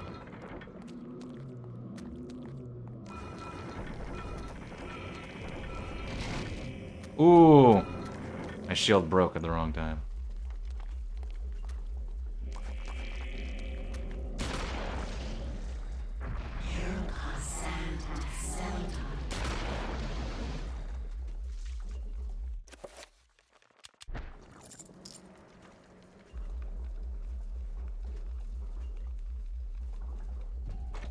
Fix the water here.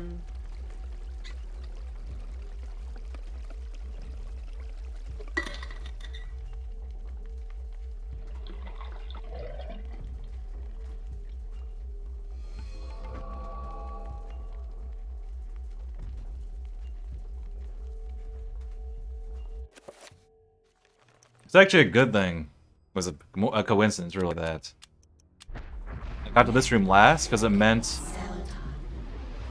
that I had to do a green dispel, and it would have dispelled all blue. And I had a blue shield, so it would have disabled my own shield. Okay, but now we will go back.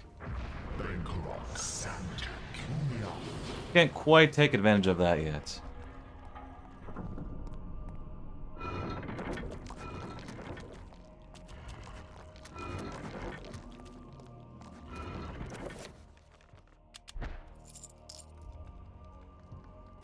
Oh, I forgot, dummy. You forgot some.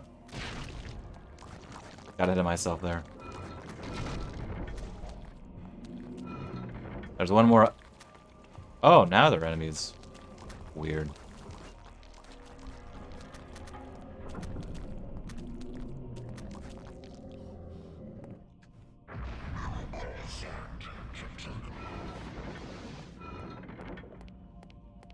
I'll be back here later. See, the reason why I increased my health is because the stamina and health are actually linked. Once you heal, your stamina actually goes back. To max, that is. Your stamina is healed, so to speak.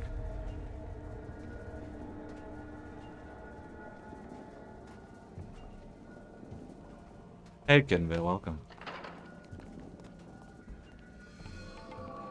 Yeah, not just ordinary darkness. Advanced darkness. Wait. Yep, how goes it? Don't let him get me. Oh, help me. Yeah, like I said, we'll be back here later. That's for a puzzle you don't even need to do to beat the game. But you get something very nice. I know I missed it my first time around.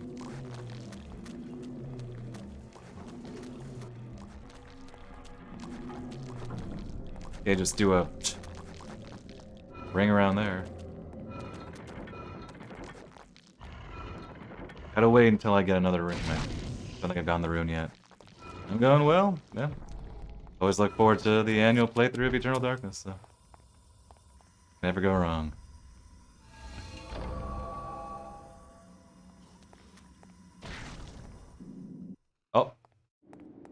go. How can I forget you, Grandpa? You've always meant the most to me. Ever since my parents died. Yes. Ever since they were killed, you've been my little girl. Yes. My little girl. This can't be happening. Bancroft Santa Cunia.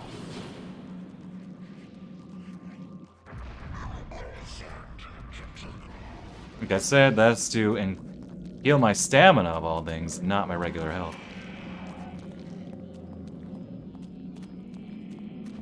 If you guys have fun, I'm just gonna run right past you. Save me some ammo.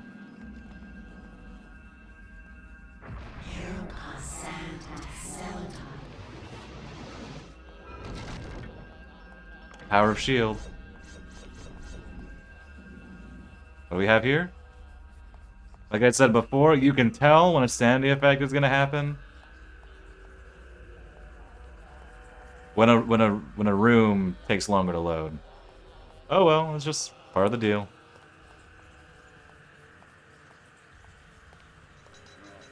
Get away from me.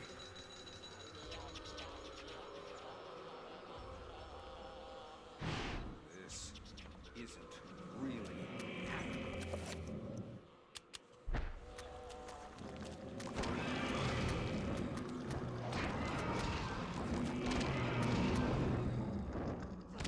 Oh, aim? Oh, that's true too. Since I played this game well over a dozen times, I generally know what's gonna happen. Well, maybe not. I can get surprised by sanity effects, but I know his tricks.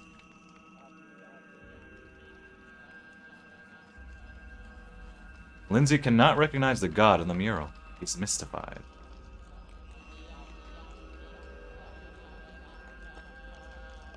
Ancient Khmer people. Nice statue. I think another thing that about this chapter that I don't quite like is that there aren't too many chances for, I don't know, unique sanity effects, I think. Or at least I tend not to see them. Maybe that's it.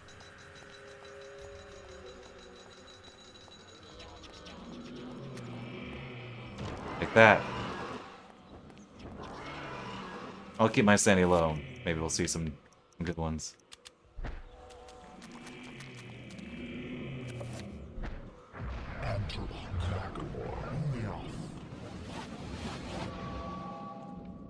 Yeah, I'll keep my sanity low.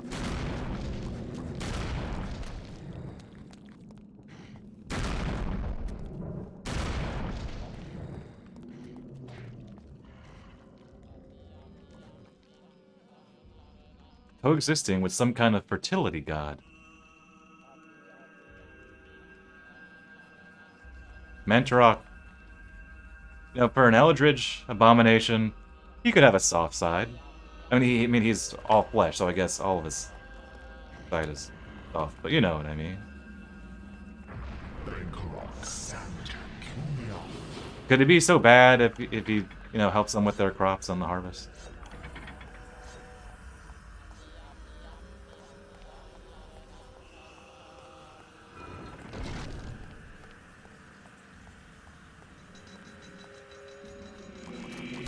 Oh, yep. Waiting for this one.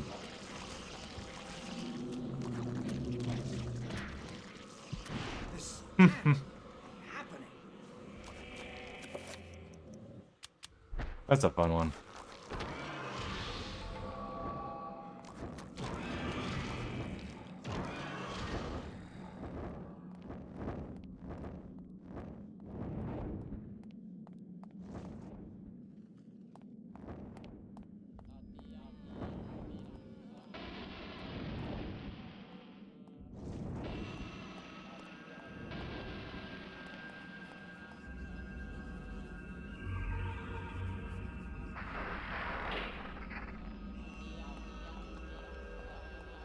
Have we gone? We haven't gotten the scroll yet.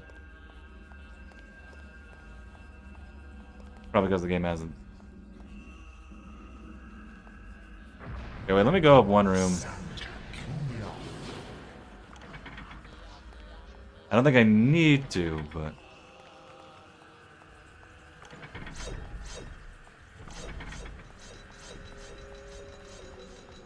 I just want to make sure my... Okay, so it's in here. That's what I thought. Oh, hello.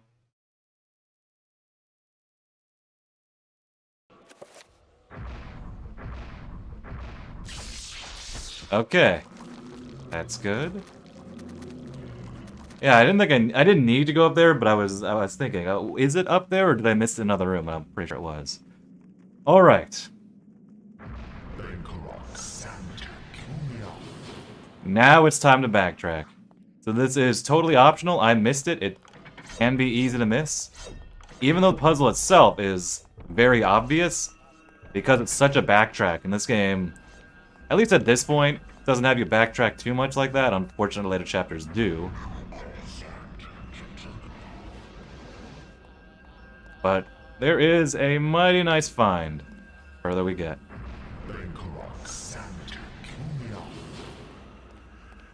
Further we get through, we just need to backtrack though.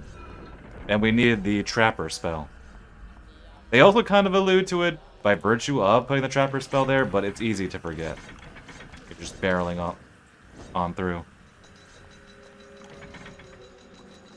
Oh, okay, they're having a party in here.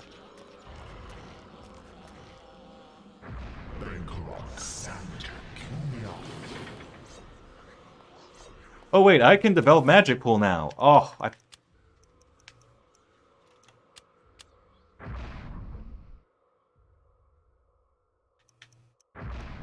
This is what I wanted all along.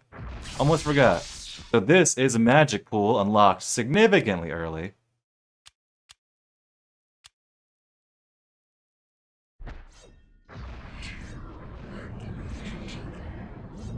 So what this does is... Oh, there's blood from the ceiling. Nice. Whenever you have a pool, it constantly heals the alignment you chose. So I'm healing health.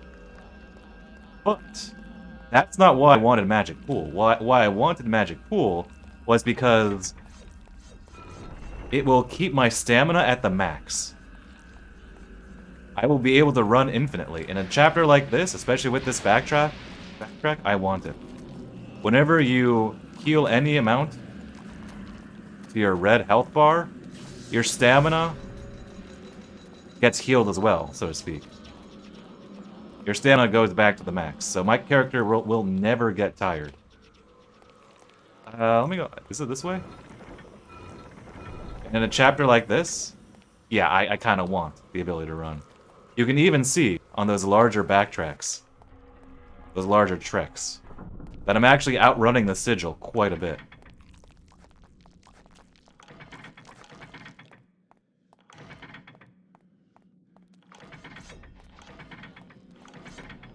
Oh, maybe it was the other way all along. Oh, whoops, didn't mean to do that. Wrong spell.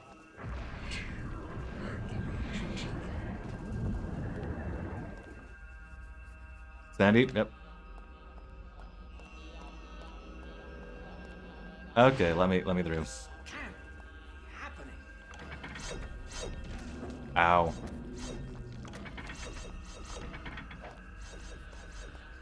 Dang it, I should have gone the other way.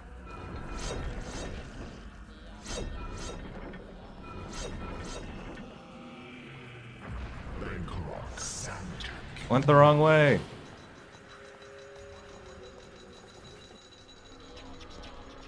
Oh well.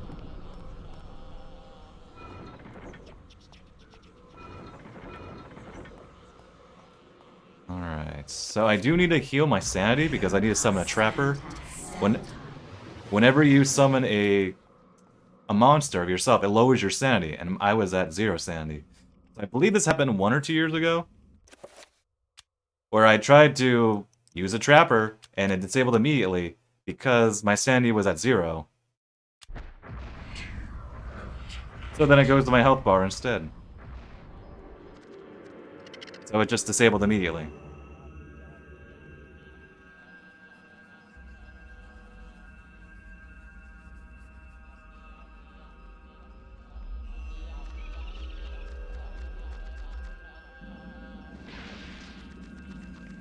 If you can see, there's my sandy bar.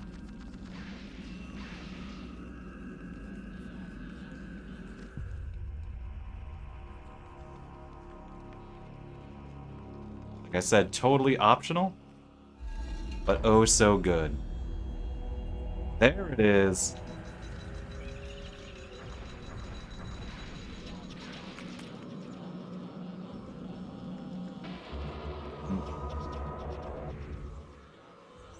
The Mantarok Rune.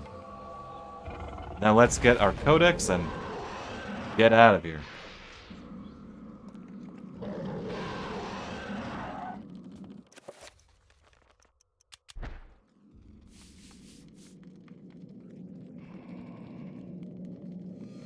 Okay, and I will explain the importance of the Mantarok Rune.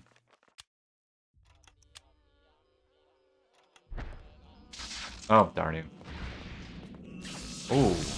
Oh, nice. Shield. Worked out. Where'd the other horror go? Guess it spawned out. Oh, I'm losing my head again. Well, let me leave at least. Actually, what happens if I take damage here? I can...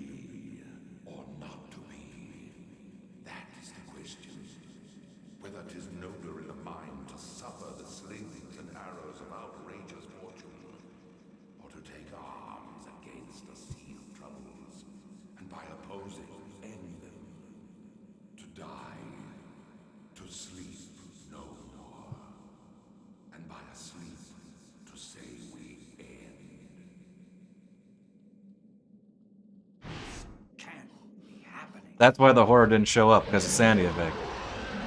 Now, that's a Sandy Effect I've only read about, but I didn't realize it happened to Lindsay. I thought it happened to another character, so that's genuinely a new one. I don't think I've ever seen that one before.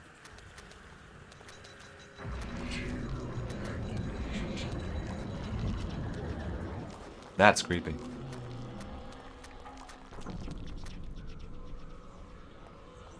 So the Mantarok Rune. What it does, since Mantarok is the one that keeps all of them in order, ironically the Chaos Gods alignment keeps them in order. It actually beats all of them. It's essentially the bomb to rock, paper, scissors. You just blow them all up.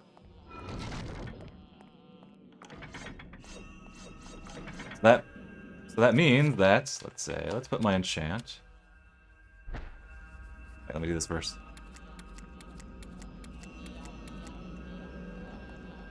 If I enchant something,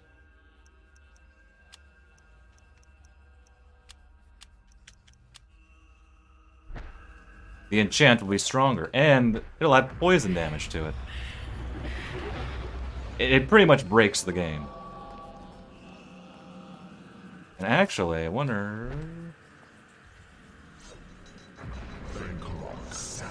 Well, I'm gonna test something later. But it's very nice. Ow.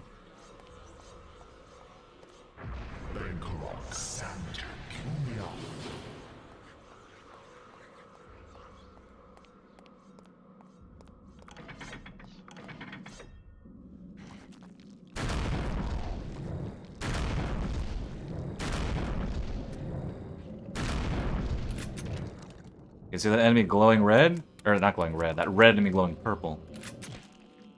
It is taking poison damage.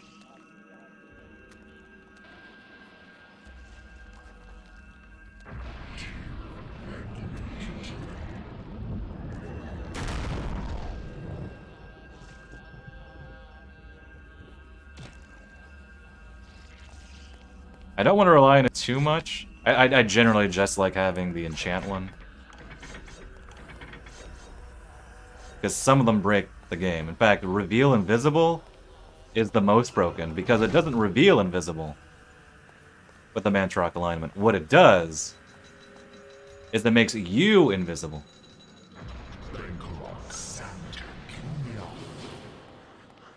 But I might use that once or twice, just because I really never use it anyway. Might be fun.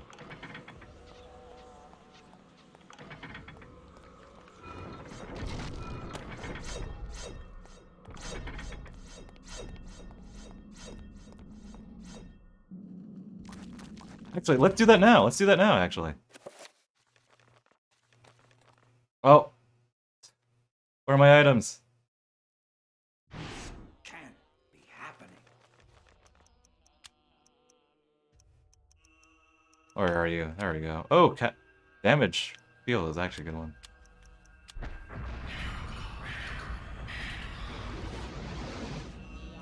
And now, I am invisible. They can't see me. I can bump into them. They sort of vaguely know I'm there. But I don't want to take advantage of this. Too much. This is just for the sake of demonstration.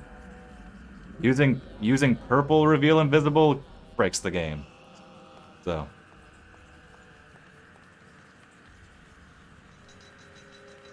The fertility god must be Mantarok. Dang.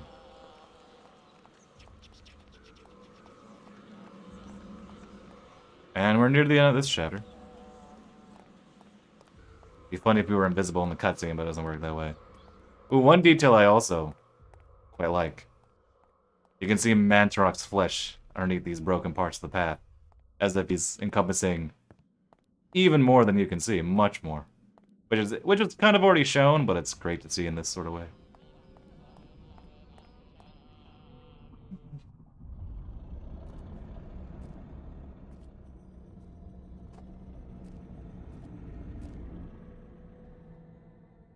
The power of Mantarok is not easily controlled.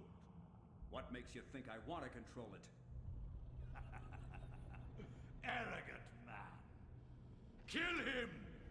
Make sure you succeed this time.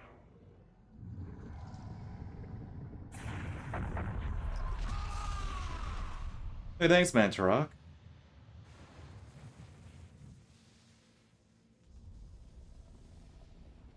The darkness shall prevail. That's what I say when I lose a fight.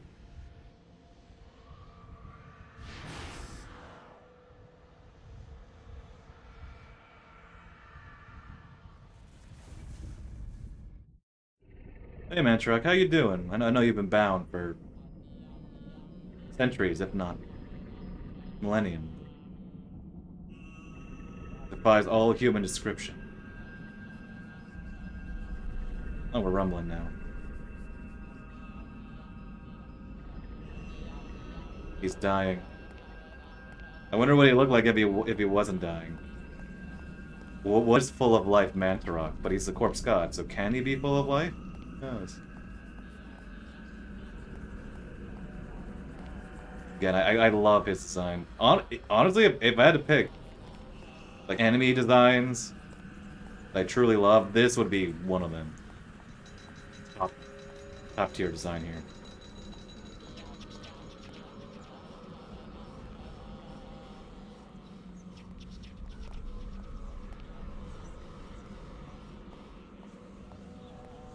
Yeah, so we got one new Sandy effect. Again, I read about the one where the head falls off and recites Shakespeare, but I didn't realize it was him. I thought another character had it. Or I guess multiple characters have it, but I've never seen it for him.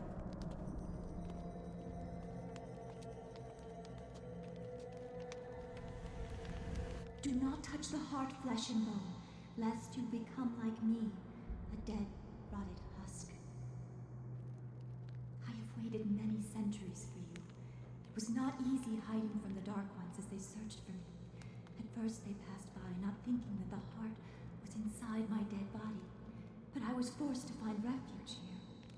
You must seal the heart so it never contacts your flesh, and take it to the gathering of light. Take the heart there, or the world shall fall under a reign of eternal darkness. Hey. The veil of reality can only be pulled back so far, mortal. Take your stand and fight the darkness.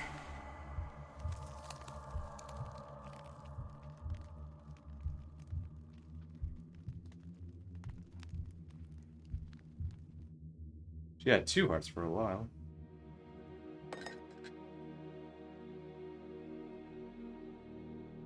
And there we go, the first character to survive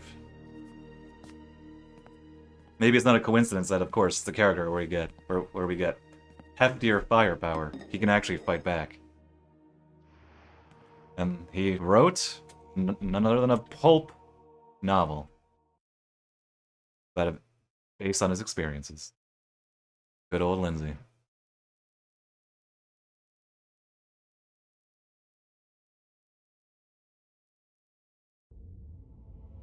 Meanwhile, in space,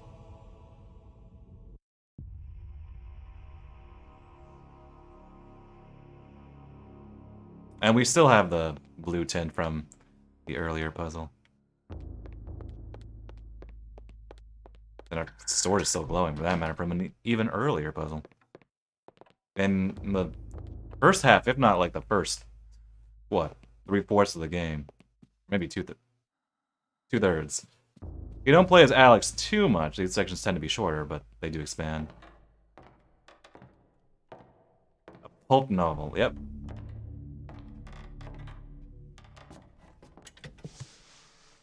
There it is. The Heart of Mantor.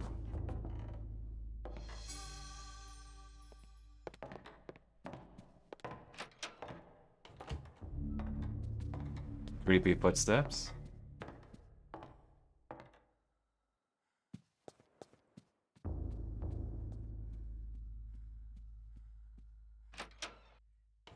Yes. That's what I wanted.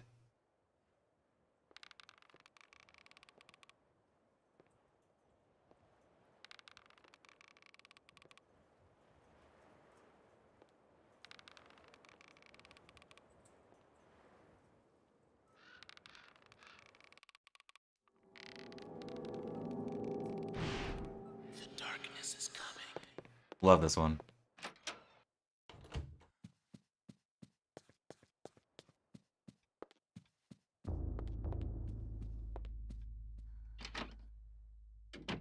Oh. Have I seen this one before? I've seen a variant of it.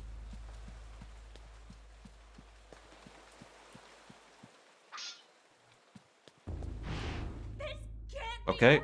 Maybe that was the future effect? Because I didn't see the mansion didn't look much different.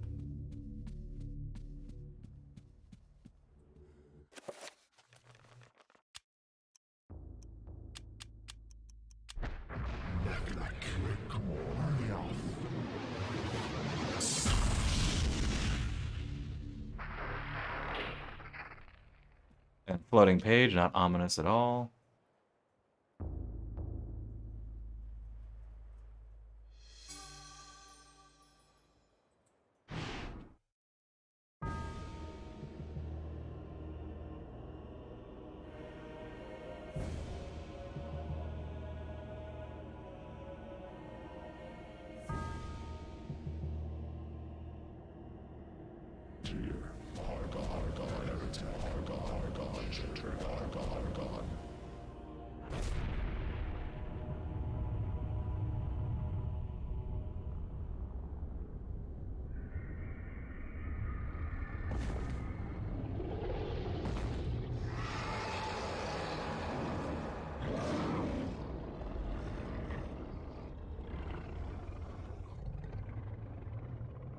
I am not your food today.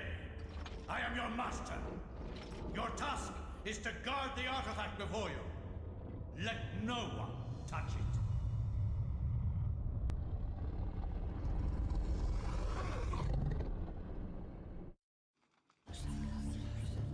Alright. I think I will just do this one last chapter, and then I will save the rest for next stream. I didn't want to do it all in one sitting. Okay, let me use the bathroom first. This is a longer one. Save, actually.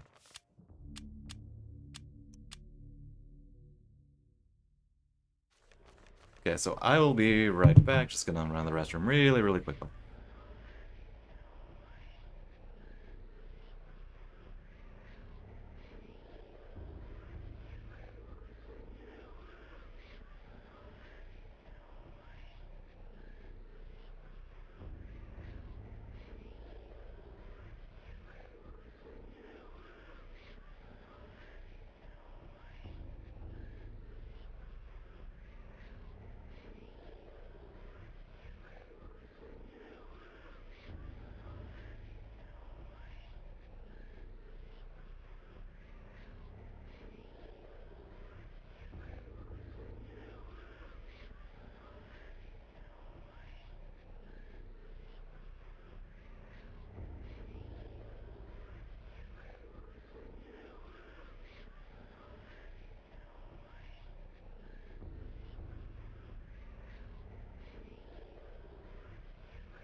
Alright. In Europe, Another great chapter. during the time of the Inquisition, paranoia and corruption ran deep. With the fear of devilry running rampant, the ancients' corruption extended far beyond mortal knowledge, corrupting all that could be corrupted. My researches uncovered an interesting incident. A Franciscan monk named Paul Luther was traveling through the region of Amiens during the witch hunts of the Inquisition. Now, under martial law, the Inquisition prevented anyone from leaving the town and its nearby cathedral, for everyone was suspect.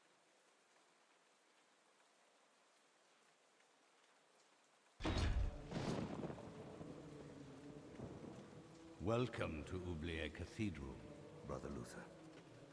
I'm glad that our sacred order can bestow hospitality on our Franciscan brethren.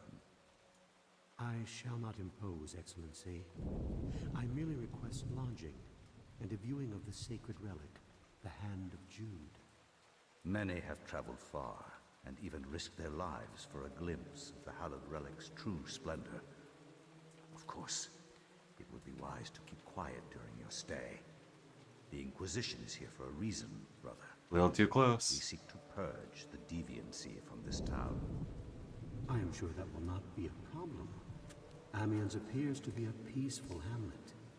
It appears to be, but deviancy is secreted in the most deceptive places, which I believe is the case with Amiens. Then I wish you luck in your search. The Inquisition does not need luck, Brother Luther. Faith and purity are our guides.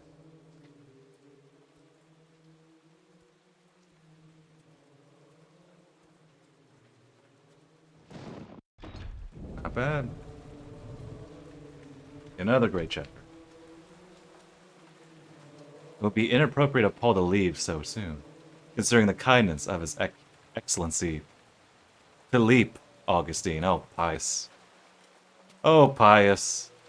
You've been alive for centuries, and you still haven't come up with better names. Better pseudonyms.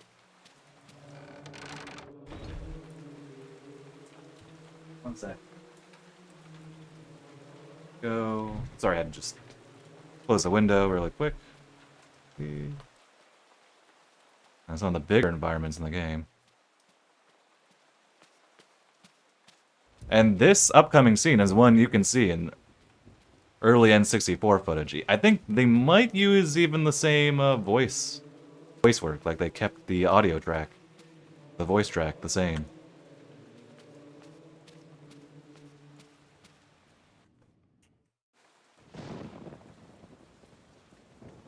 For the love of God!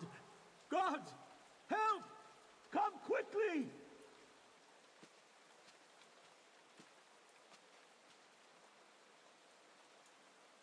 A murder! A murder most foul! What heresy is this? I found him lying here, dead. I called the guards. Ah.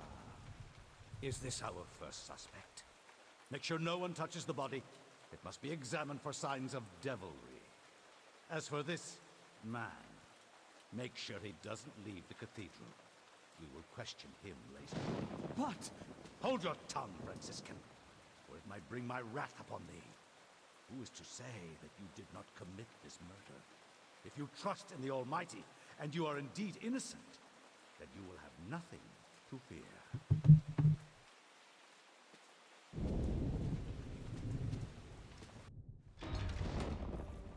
Of course. Held under arrest. Is this the face of a holy man? Don't think so.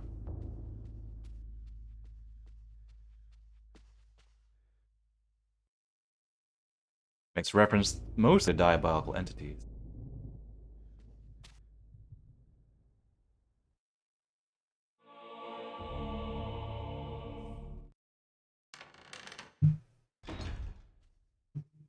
Are you here to pass sentence on me? No, I'm here to free you. You are in incredible danger. This cathedral used to be a place of peace. Now many strange things happen here. I don't want you to end up like the others. What do you mean? The body you found was Brother Andrew, and he was killed to protect a secret. We can't talk about it here. Find me in the bell tower later, and I shall aid thee further. Why are you releasing me? I don't want to see another innocent die like your Franciscan brethren. I have seen Brother Andrew make numerous entries into his journal. This may contain the answers to the cathedral's dark secrets. What can I do? If I were you, I'd run. They'd surely hunt me. Surely hunt me if I run. This has to stop. Then be it on your own head, Luther. Find Brother Andrew's journals if you can. He spent time in the old tower investigating. I believe I can find the key to the old tower in one of my stores. Later, come find me in the bell tower, and I will give it to you. Be swift. We can't evade them forever.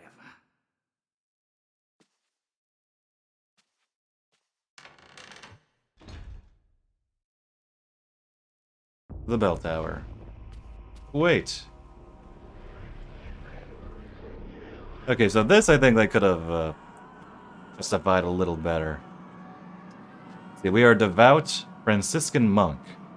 We are in a screaming hall.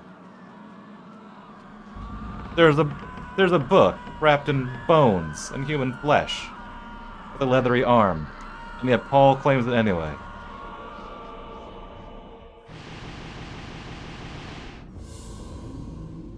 I think had the janitor there, the custodian there, given us the book, saying something like, "Oh, Brother Andrew was working on this book" or something, maybe it would have been a little smoother. It just comes across kind of funnily here, though.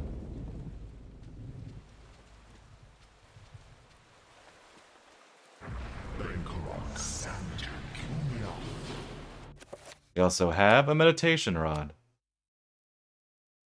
Regain some sanity.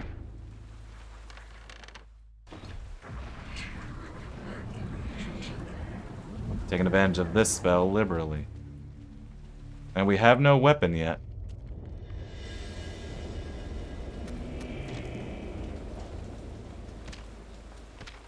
Technically we have magic attack. I could do that actually. Or, you know, just punch him to death. My monk fists.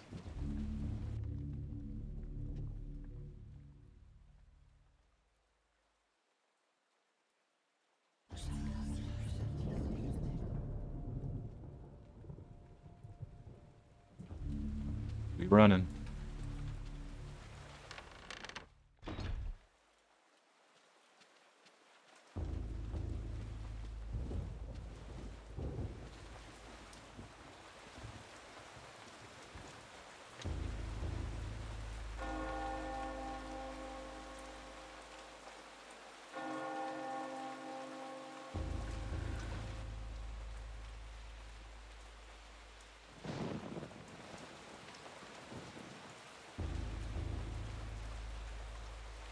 You find it weird they don't trigger the cutscene immediately, but... Brother Luther, not a moment too soon. As you have noticed, dread things inhabit this place. Shambling corpses, and worse. There is darkness at work here, in the midst of the Inquisition. I suspect it is worse than that, but I have no proof. Brother Andrew knew this also, and paid the price for it. Why are you telling me this? Perhaps you can finish off what Andrew started. Take this key. It unlocks the old tower. It has been sealed off since the Inquisition arrived. I intend to uncover the truth behind this. If you manage to uncover the source of darkness, return here, and I will do everything I can to help. Till then, brother, may your faith protect you. There we go. Still need a weapon, though. Oh, shakes his head and informs Paul he doesn't have enough evidence. Alright. And this is why we want a magic pool. Because there is a lot of running.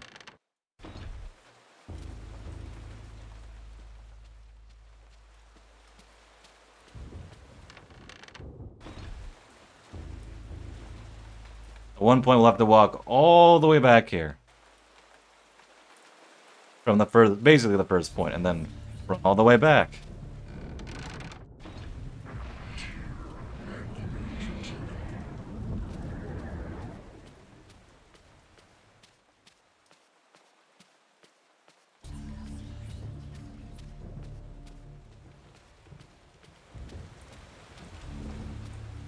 Oh, right, torch.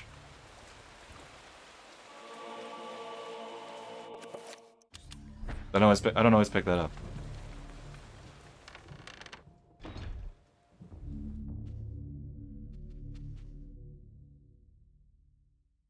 Woodcut shows an act of blasphemy. Podium key. Look at that. Crossbow. You can find arrows scattered about.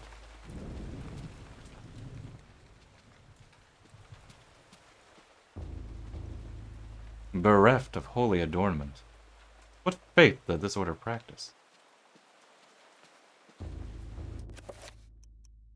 Oh, this one.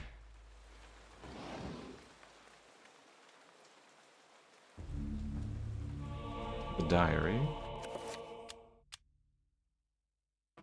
Diary of Brother Andrew, page 1. I have finally arrived at Amiens. My pilgrimage to see the hand of Jude draws to a close. I cannot wait to lay eyes upon the sacred relic. My journey here has been arduous, and it shall be good to relax for a while in this peaceful village. Amiens is full of good people, strong in their faith and their role in our world. If the blight of witchcraft is present in this world, then I doubt it will be in Amiens. I do like the rain too, adds the atmosphere, the rain and thunder.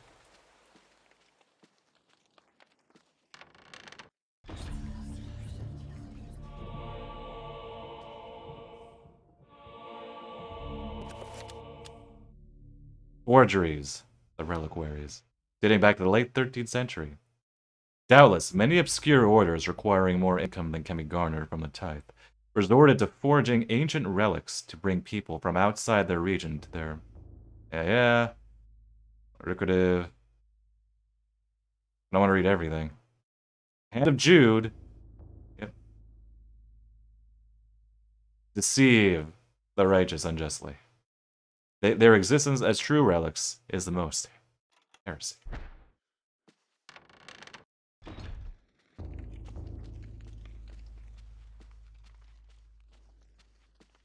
There we go.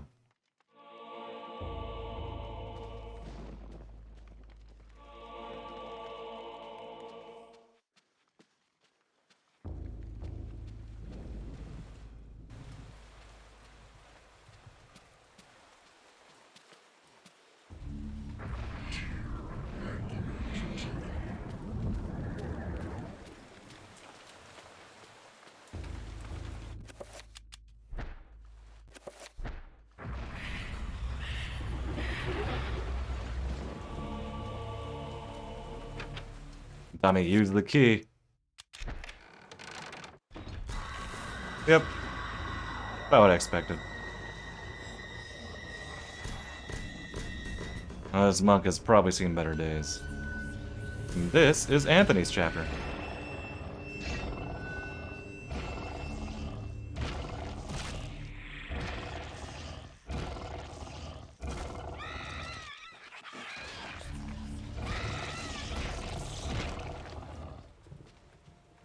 This is the old tower. Shield, but we've already been using shield for 2 full chapters. Let me go upstairs first.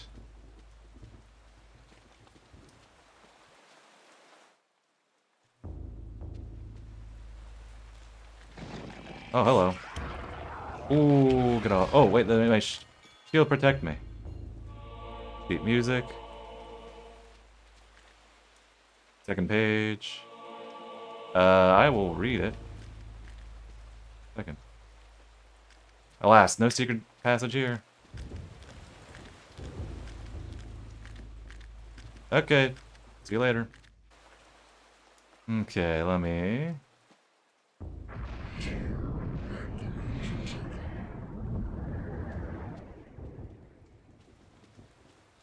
Alright.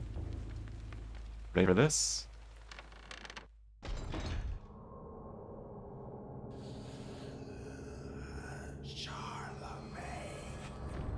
Okay. Let me see. There's something I really like doing. Poor Anthony here. If I can time it right. Might be too close.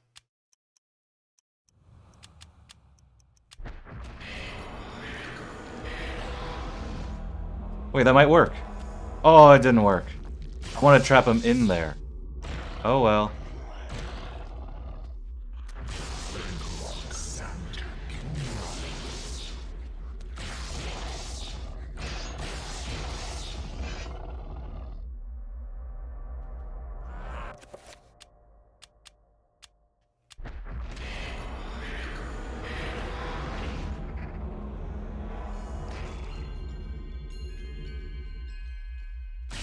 Okay, he's stuck now. Oh, Anthony.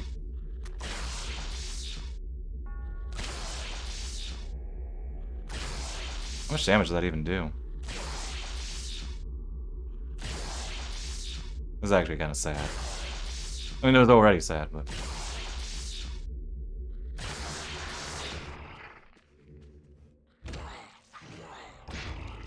Oh.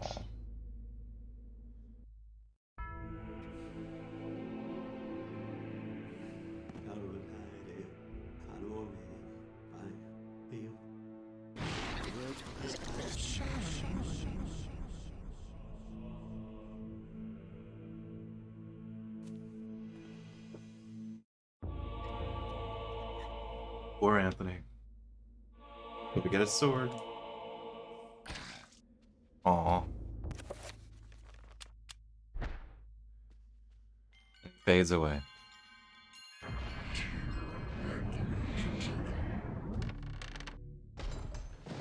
Thus we run.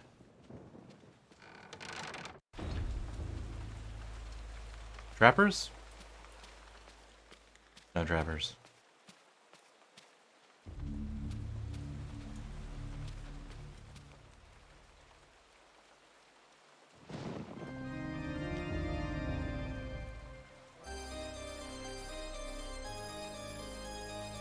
You know, if they ever did a remaster of this game, they'd probably have to touch up that bit, since it references the sheet music there. And the GameCube prompt beside it. Alright, and expanded magic time.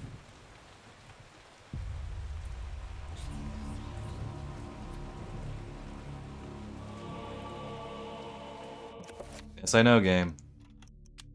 Okay, so let's do... Pool is not... No, pool is... No, I was right. Oh, wait. Dummy, you don't have Paragon. Nope. Can't do mass assigning yet. No Paragon. Hate it when I don't have Paragon.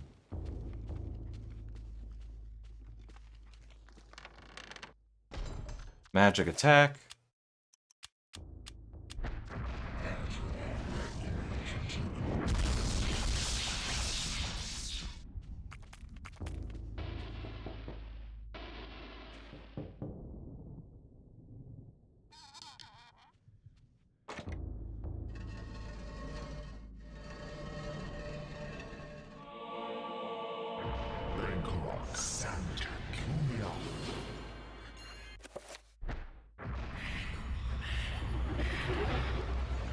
Do I have enough for magic attack?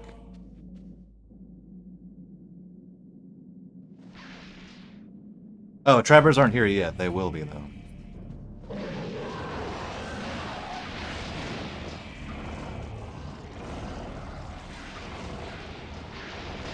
Okay, dude, just stand there.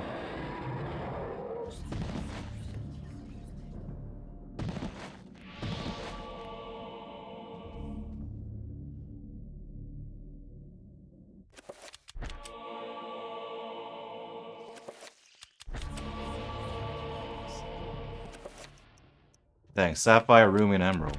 Ruby and Emerald. Clearly foreshadowing the third generation of Pokemon. Never mind that. I think they came out in the same year.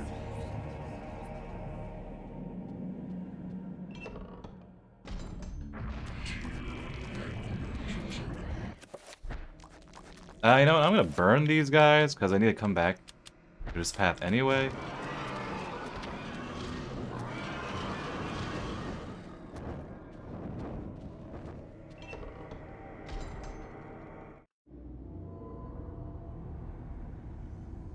Help me, Grandpa. I can't take this anymore. Don't be so weak, Alex. You have a stronger mind than this. I didn't bring up a weakling. Not a scared wretch of a girl. You kept all this from me. You kept me alone.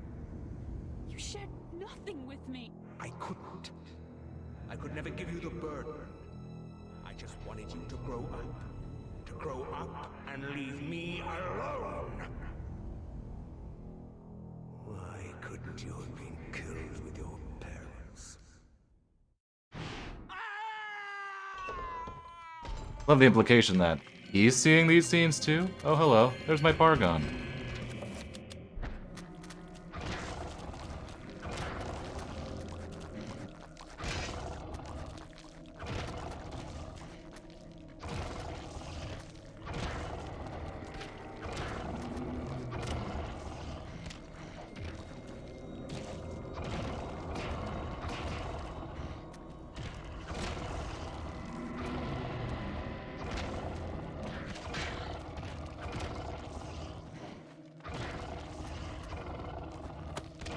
Ow. This guy's so tall, man. Is he the tallest enemy in the regular enemy in the game? A regular zombie? I'll wait for Pargon. A Pargon rune. Codex. I'm gonna sneeze. Okay, managed to avoid sneezing. There should be 2 horrors. I'm just gonna run past you guys.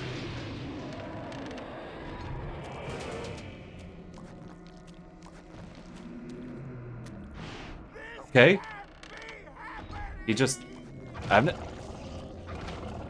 What killed... Did he stab himself? Was that what was supposed to happen? The angle didn't really do any favors there.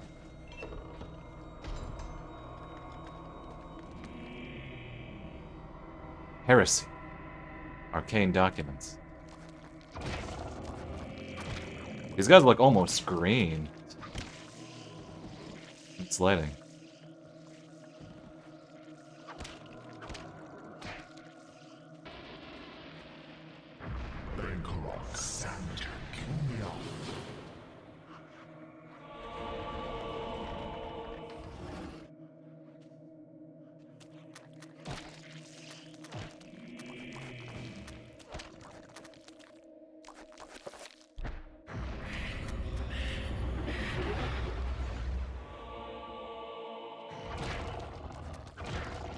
Yo, Dash, welcome.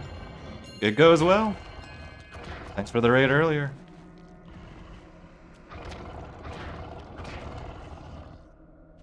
Yep, we're gonna finish up with this chapter, although we still have a good bit of running left. And then I'll probably finish it off on Monday.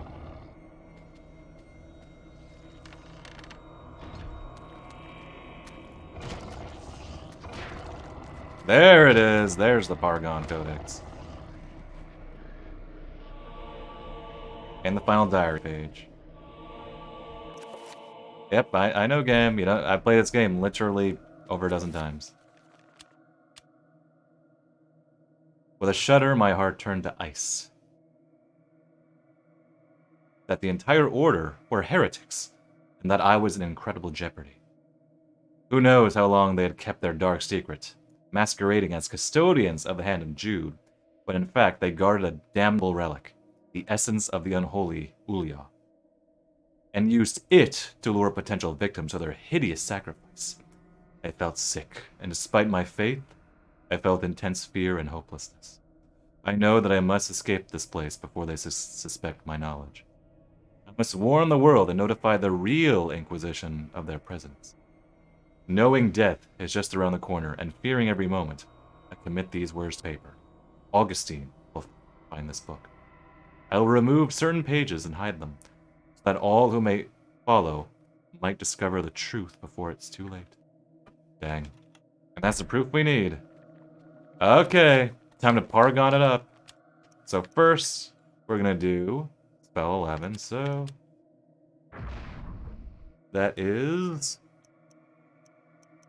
summon... area...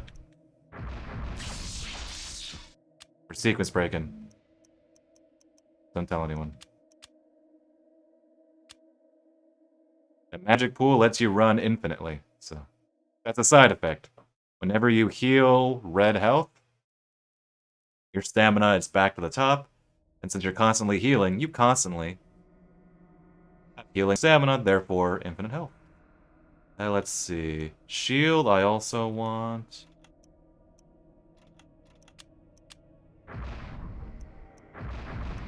Stealth. Protect.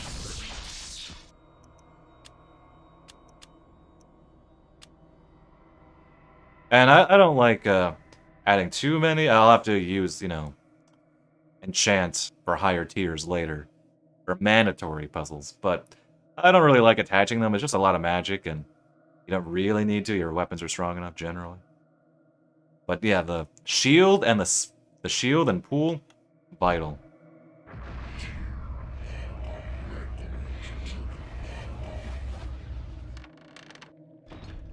Oh, I'm a zombie. Look at that. Munch. Or that's not a hit. That's not a munch. That's a...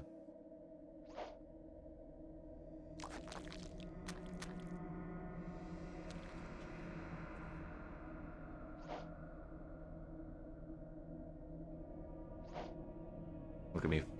My arms flopping around like that.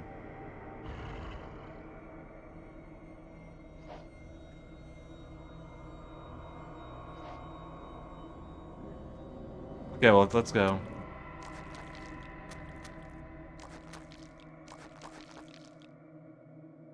Okay, I'm not gonna lie. I thought it would wear off by now. That's pretty good. Oh, but it put me all the way back here. That's actually really funny. Oh, because there's no door here. I thought the game was like loading into a new sanity effect. That was a sanity effect then. But there wasn't one. What a twist. So, and this is an unfortunate backtrack.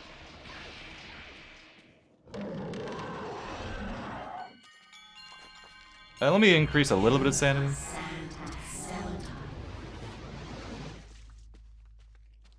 You have to backtrack all the way to the bell tower.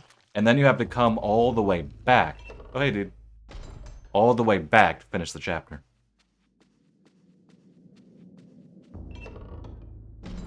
It's unfortunate. Oh, wait. Trapper? Okay, they show up later. At least I thought they showed up in this room later. I could be mixing up my facts. Because there are trappers in here, I might be minding that.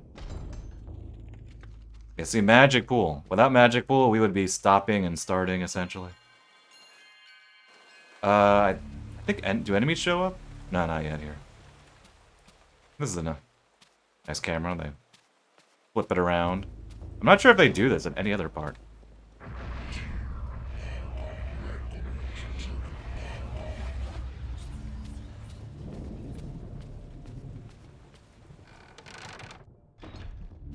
Oh, I love this one. I love this one. This sanity effect is showing you the chapter, this level in a later chapter. When you're playing as Peter. I really hope, and statistically speaking, this probably happened, where somebody saw this flash forward Sandy effect. They don't realize what's going on, but then when they get to it, their minds are blown. They realize, oh, the game showed them this chapter already. I only saw it after I played the game, like, 40 dozen times, so...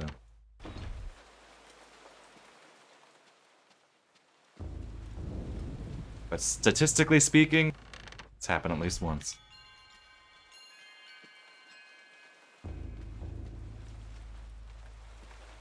Oh, camera. Brother Andrew suspected Augustine all along. I managed to find remnants of his journal, and it all points to Augustine's involvement with a paganistic cult operating inside the cathedral. Aye, the cathedral's dark secret has been uncovered. I too suspected this, but was too afraid to act. Augustine himself is a heretic. He has covered his tracks well, claiming that the sacred relic, the Hand of Jude, was stored here. He had those who came to see it murdered. The Hand of Jude never existed. And with that realization, the trap closes, brother. My days here are numbered. Oh, please do. To find this cruel dagger placed upon my pillow this morn. It can only mean one thing. I mean, if it's that big, you can't type in the stream. And they are moving to silence me. I can only hope that what little faith I have left is enough to save my soul. Please, take this thing away from me. Its very sight troubles me to no end. May your faith protect thee, Brother Luther, for that's all you have. Verbal? Fair enough. I'll let you up later. Welcome, Izzy Ezzy? Yep, it is. It's Paul Eiding. You'll actually... Yeah, dang it, you beat me to the punch. I was about to say. You'll notice a lot of the cast, like Cam Clark, David Hayter, Jennifer Hale, Richard Doyle. Albeit he wasn't in Metal Gear Solid 1, but he shows up later. Kim, my guest. Greg Eagles. If they were in Metal Gear Solid 1, there's a strong chance they were in this game. And then later, like I said, Richard Doyle. Later.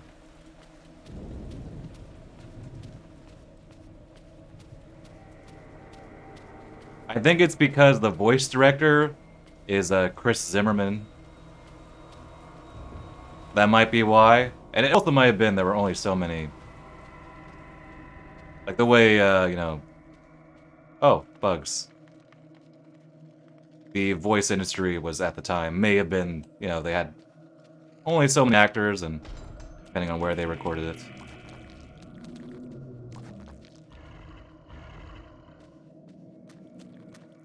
I knew it. Not around this time. They did Twin Snakes, like 2 years later. This game was 2002, I believe.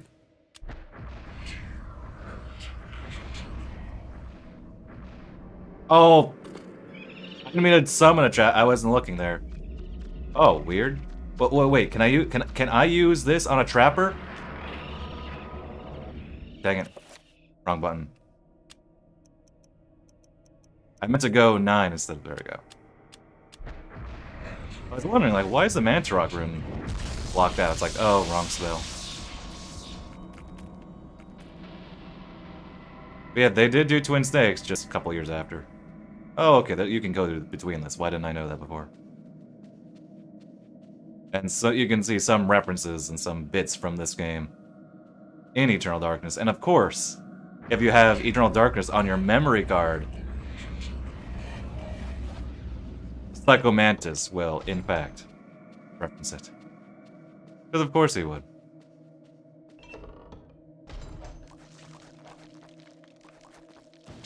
Oh, curse you. It doesn't matter. What? Okay.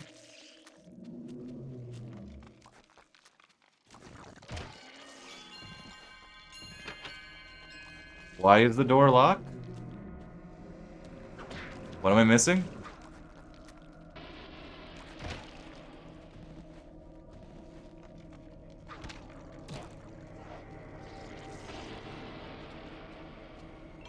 What? Hello? Wait, what? Now that was weird. And this is weird. Okay, maybe the enemy showing up was just the flags being a little weird. In that I didn't take care of the enemies before. So like the first layer, so to speak, was still active. And then once I killed them, and I came back. But why was the door locked? Like you heard it. I couldn't go. Weird. Let's chalk that down to a sanity effect, shall we? Oh, I love this one! Tiny enemies! I'm pushing them.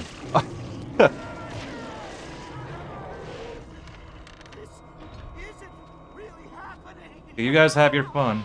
Is the... Oh wait, okay, wait, let me do this. Wait, actually no. Is the... Okay, wait, my shield just broke. Ooh.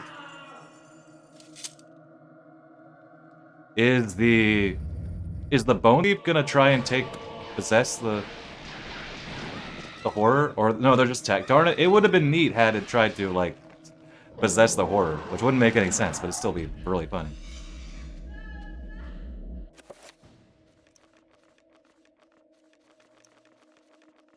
Okay, wait, let me first.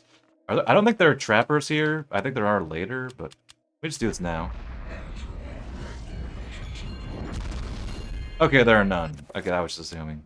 And then we will dispel, which is Netflix, Red Gamor.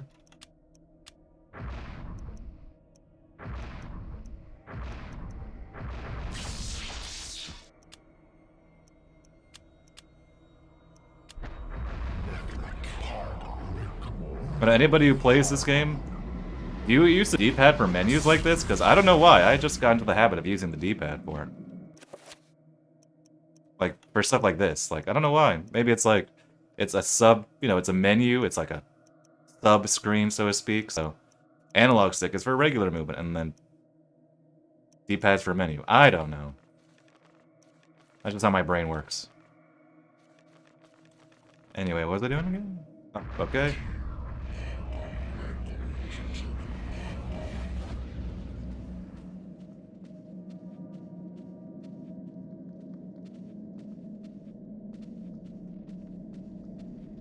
Okay, I want to try that. I think I did this last time, but is my magic high enough?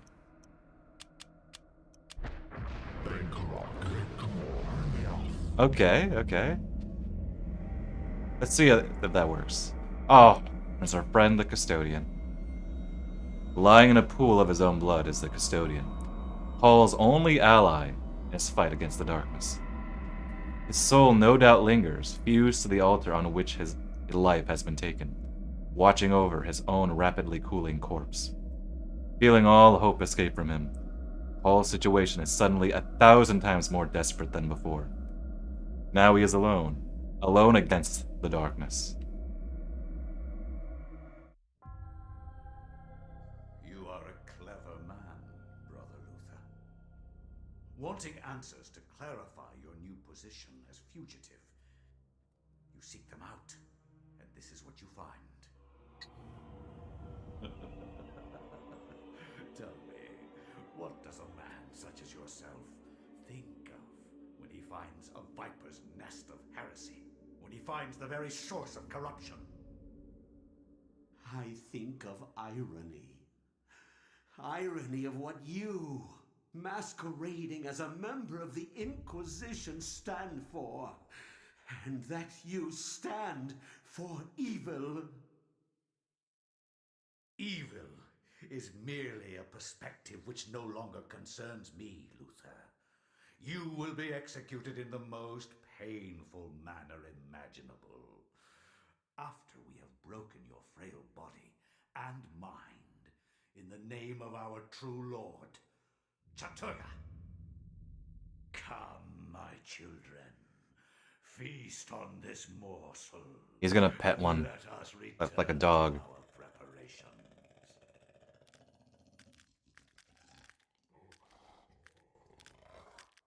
Look at that. Oh, he pets both of them, like literally like dogs. Cute. That was one. Or that was two. Forgot which both of them. Okay, is my magic pool gonna actually, or a magic dispel field? Not dispel field, damage field.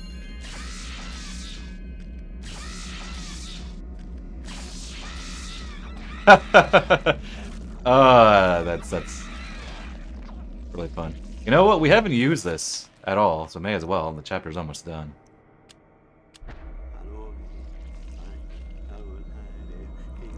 Do not mind the blood dripping from the ceiling. It increases the sanity all the way back to the top. Oh, we should have done that elsewhere, because we would have seen the Dutch angle correct itself. Anyway.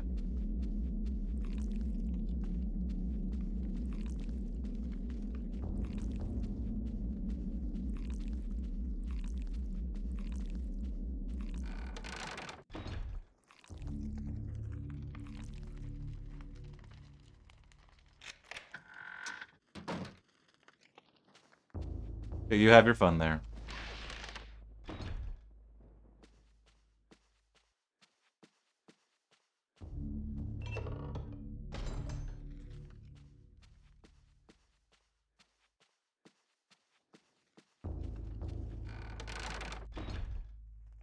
Okay, so important door, and we saw the boss earlier, so let's just prepare a little.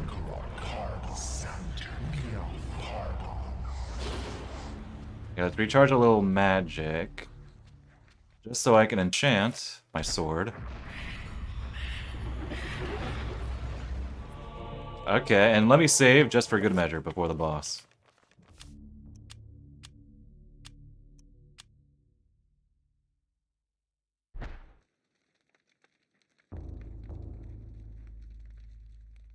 Should Paul enter and put an end to the heresy? Yes, let's do it.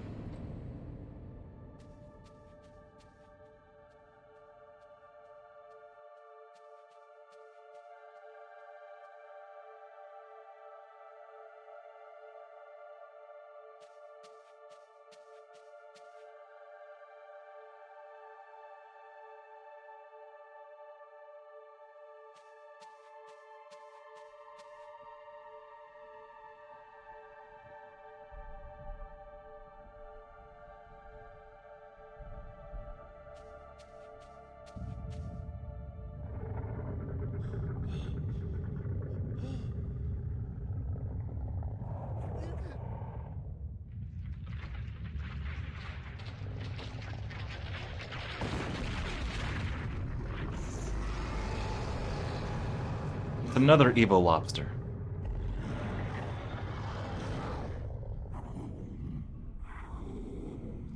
This is the one that seeks to do combat with me.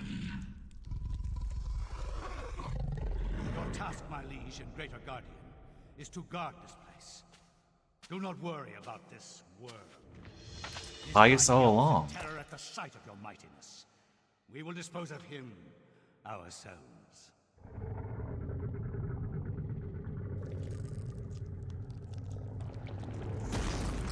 Oof. Still gets me every time. Oof.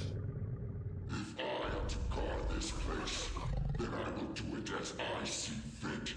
Be gone, leave me, and I will guard the artifact as you have instructed. See, all that preparation we did before we entered the fight paid off.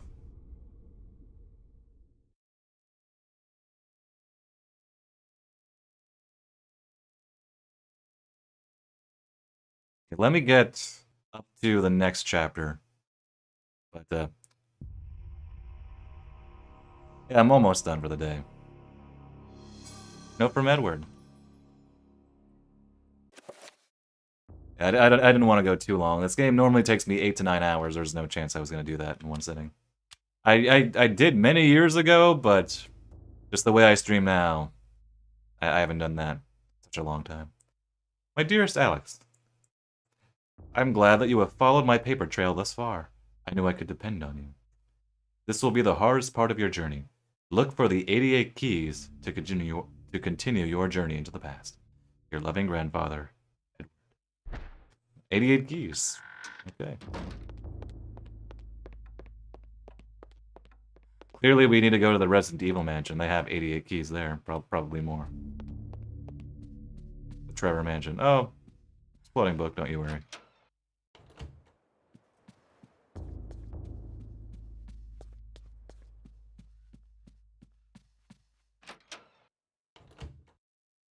Alright, and here's where the next chapter page is, but I'm not going to get it now because there's actually a small cutscene. And just for the sake of better continuity, I'm just going to pick the chapter page up at the beginning of the next stream, so we get the cutscene right before the chapter anyway. And save again for good measure. And there you go! First part of Eternal Darkness, the annual playthrough down.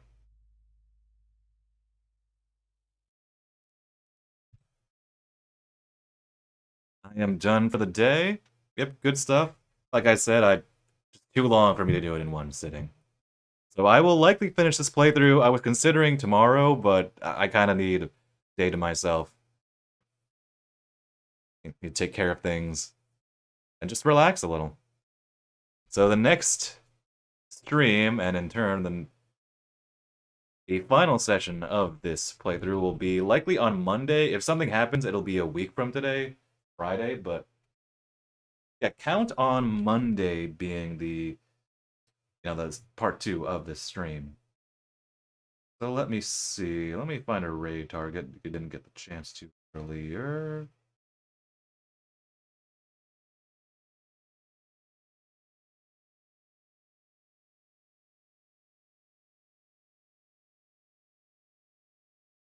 Darn it, where is it? Where are you?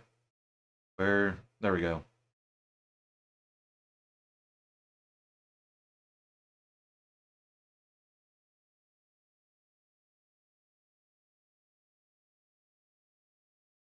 Who do I want to raid?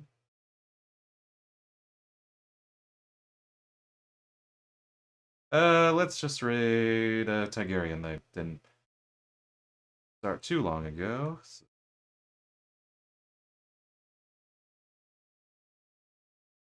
Alright, so like I said, next Monday, more than likely gonna stream. Finishing off this playthrough. And viewership is always appreciated. I'll see y'all later. Take care.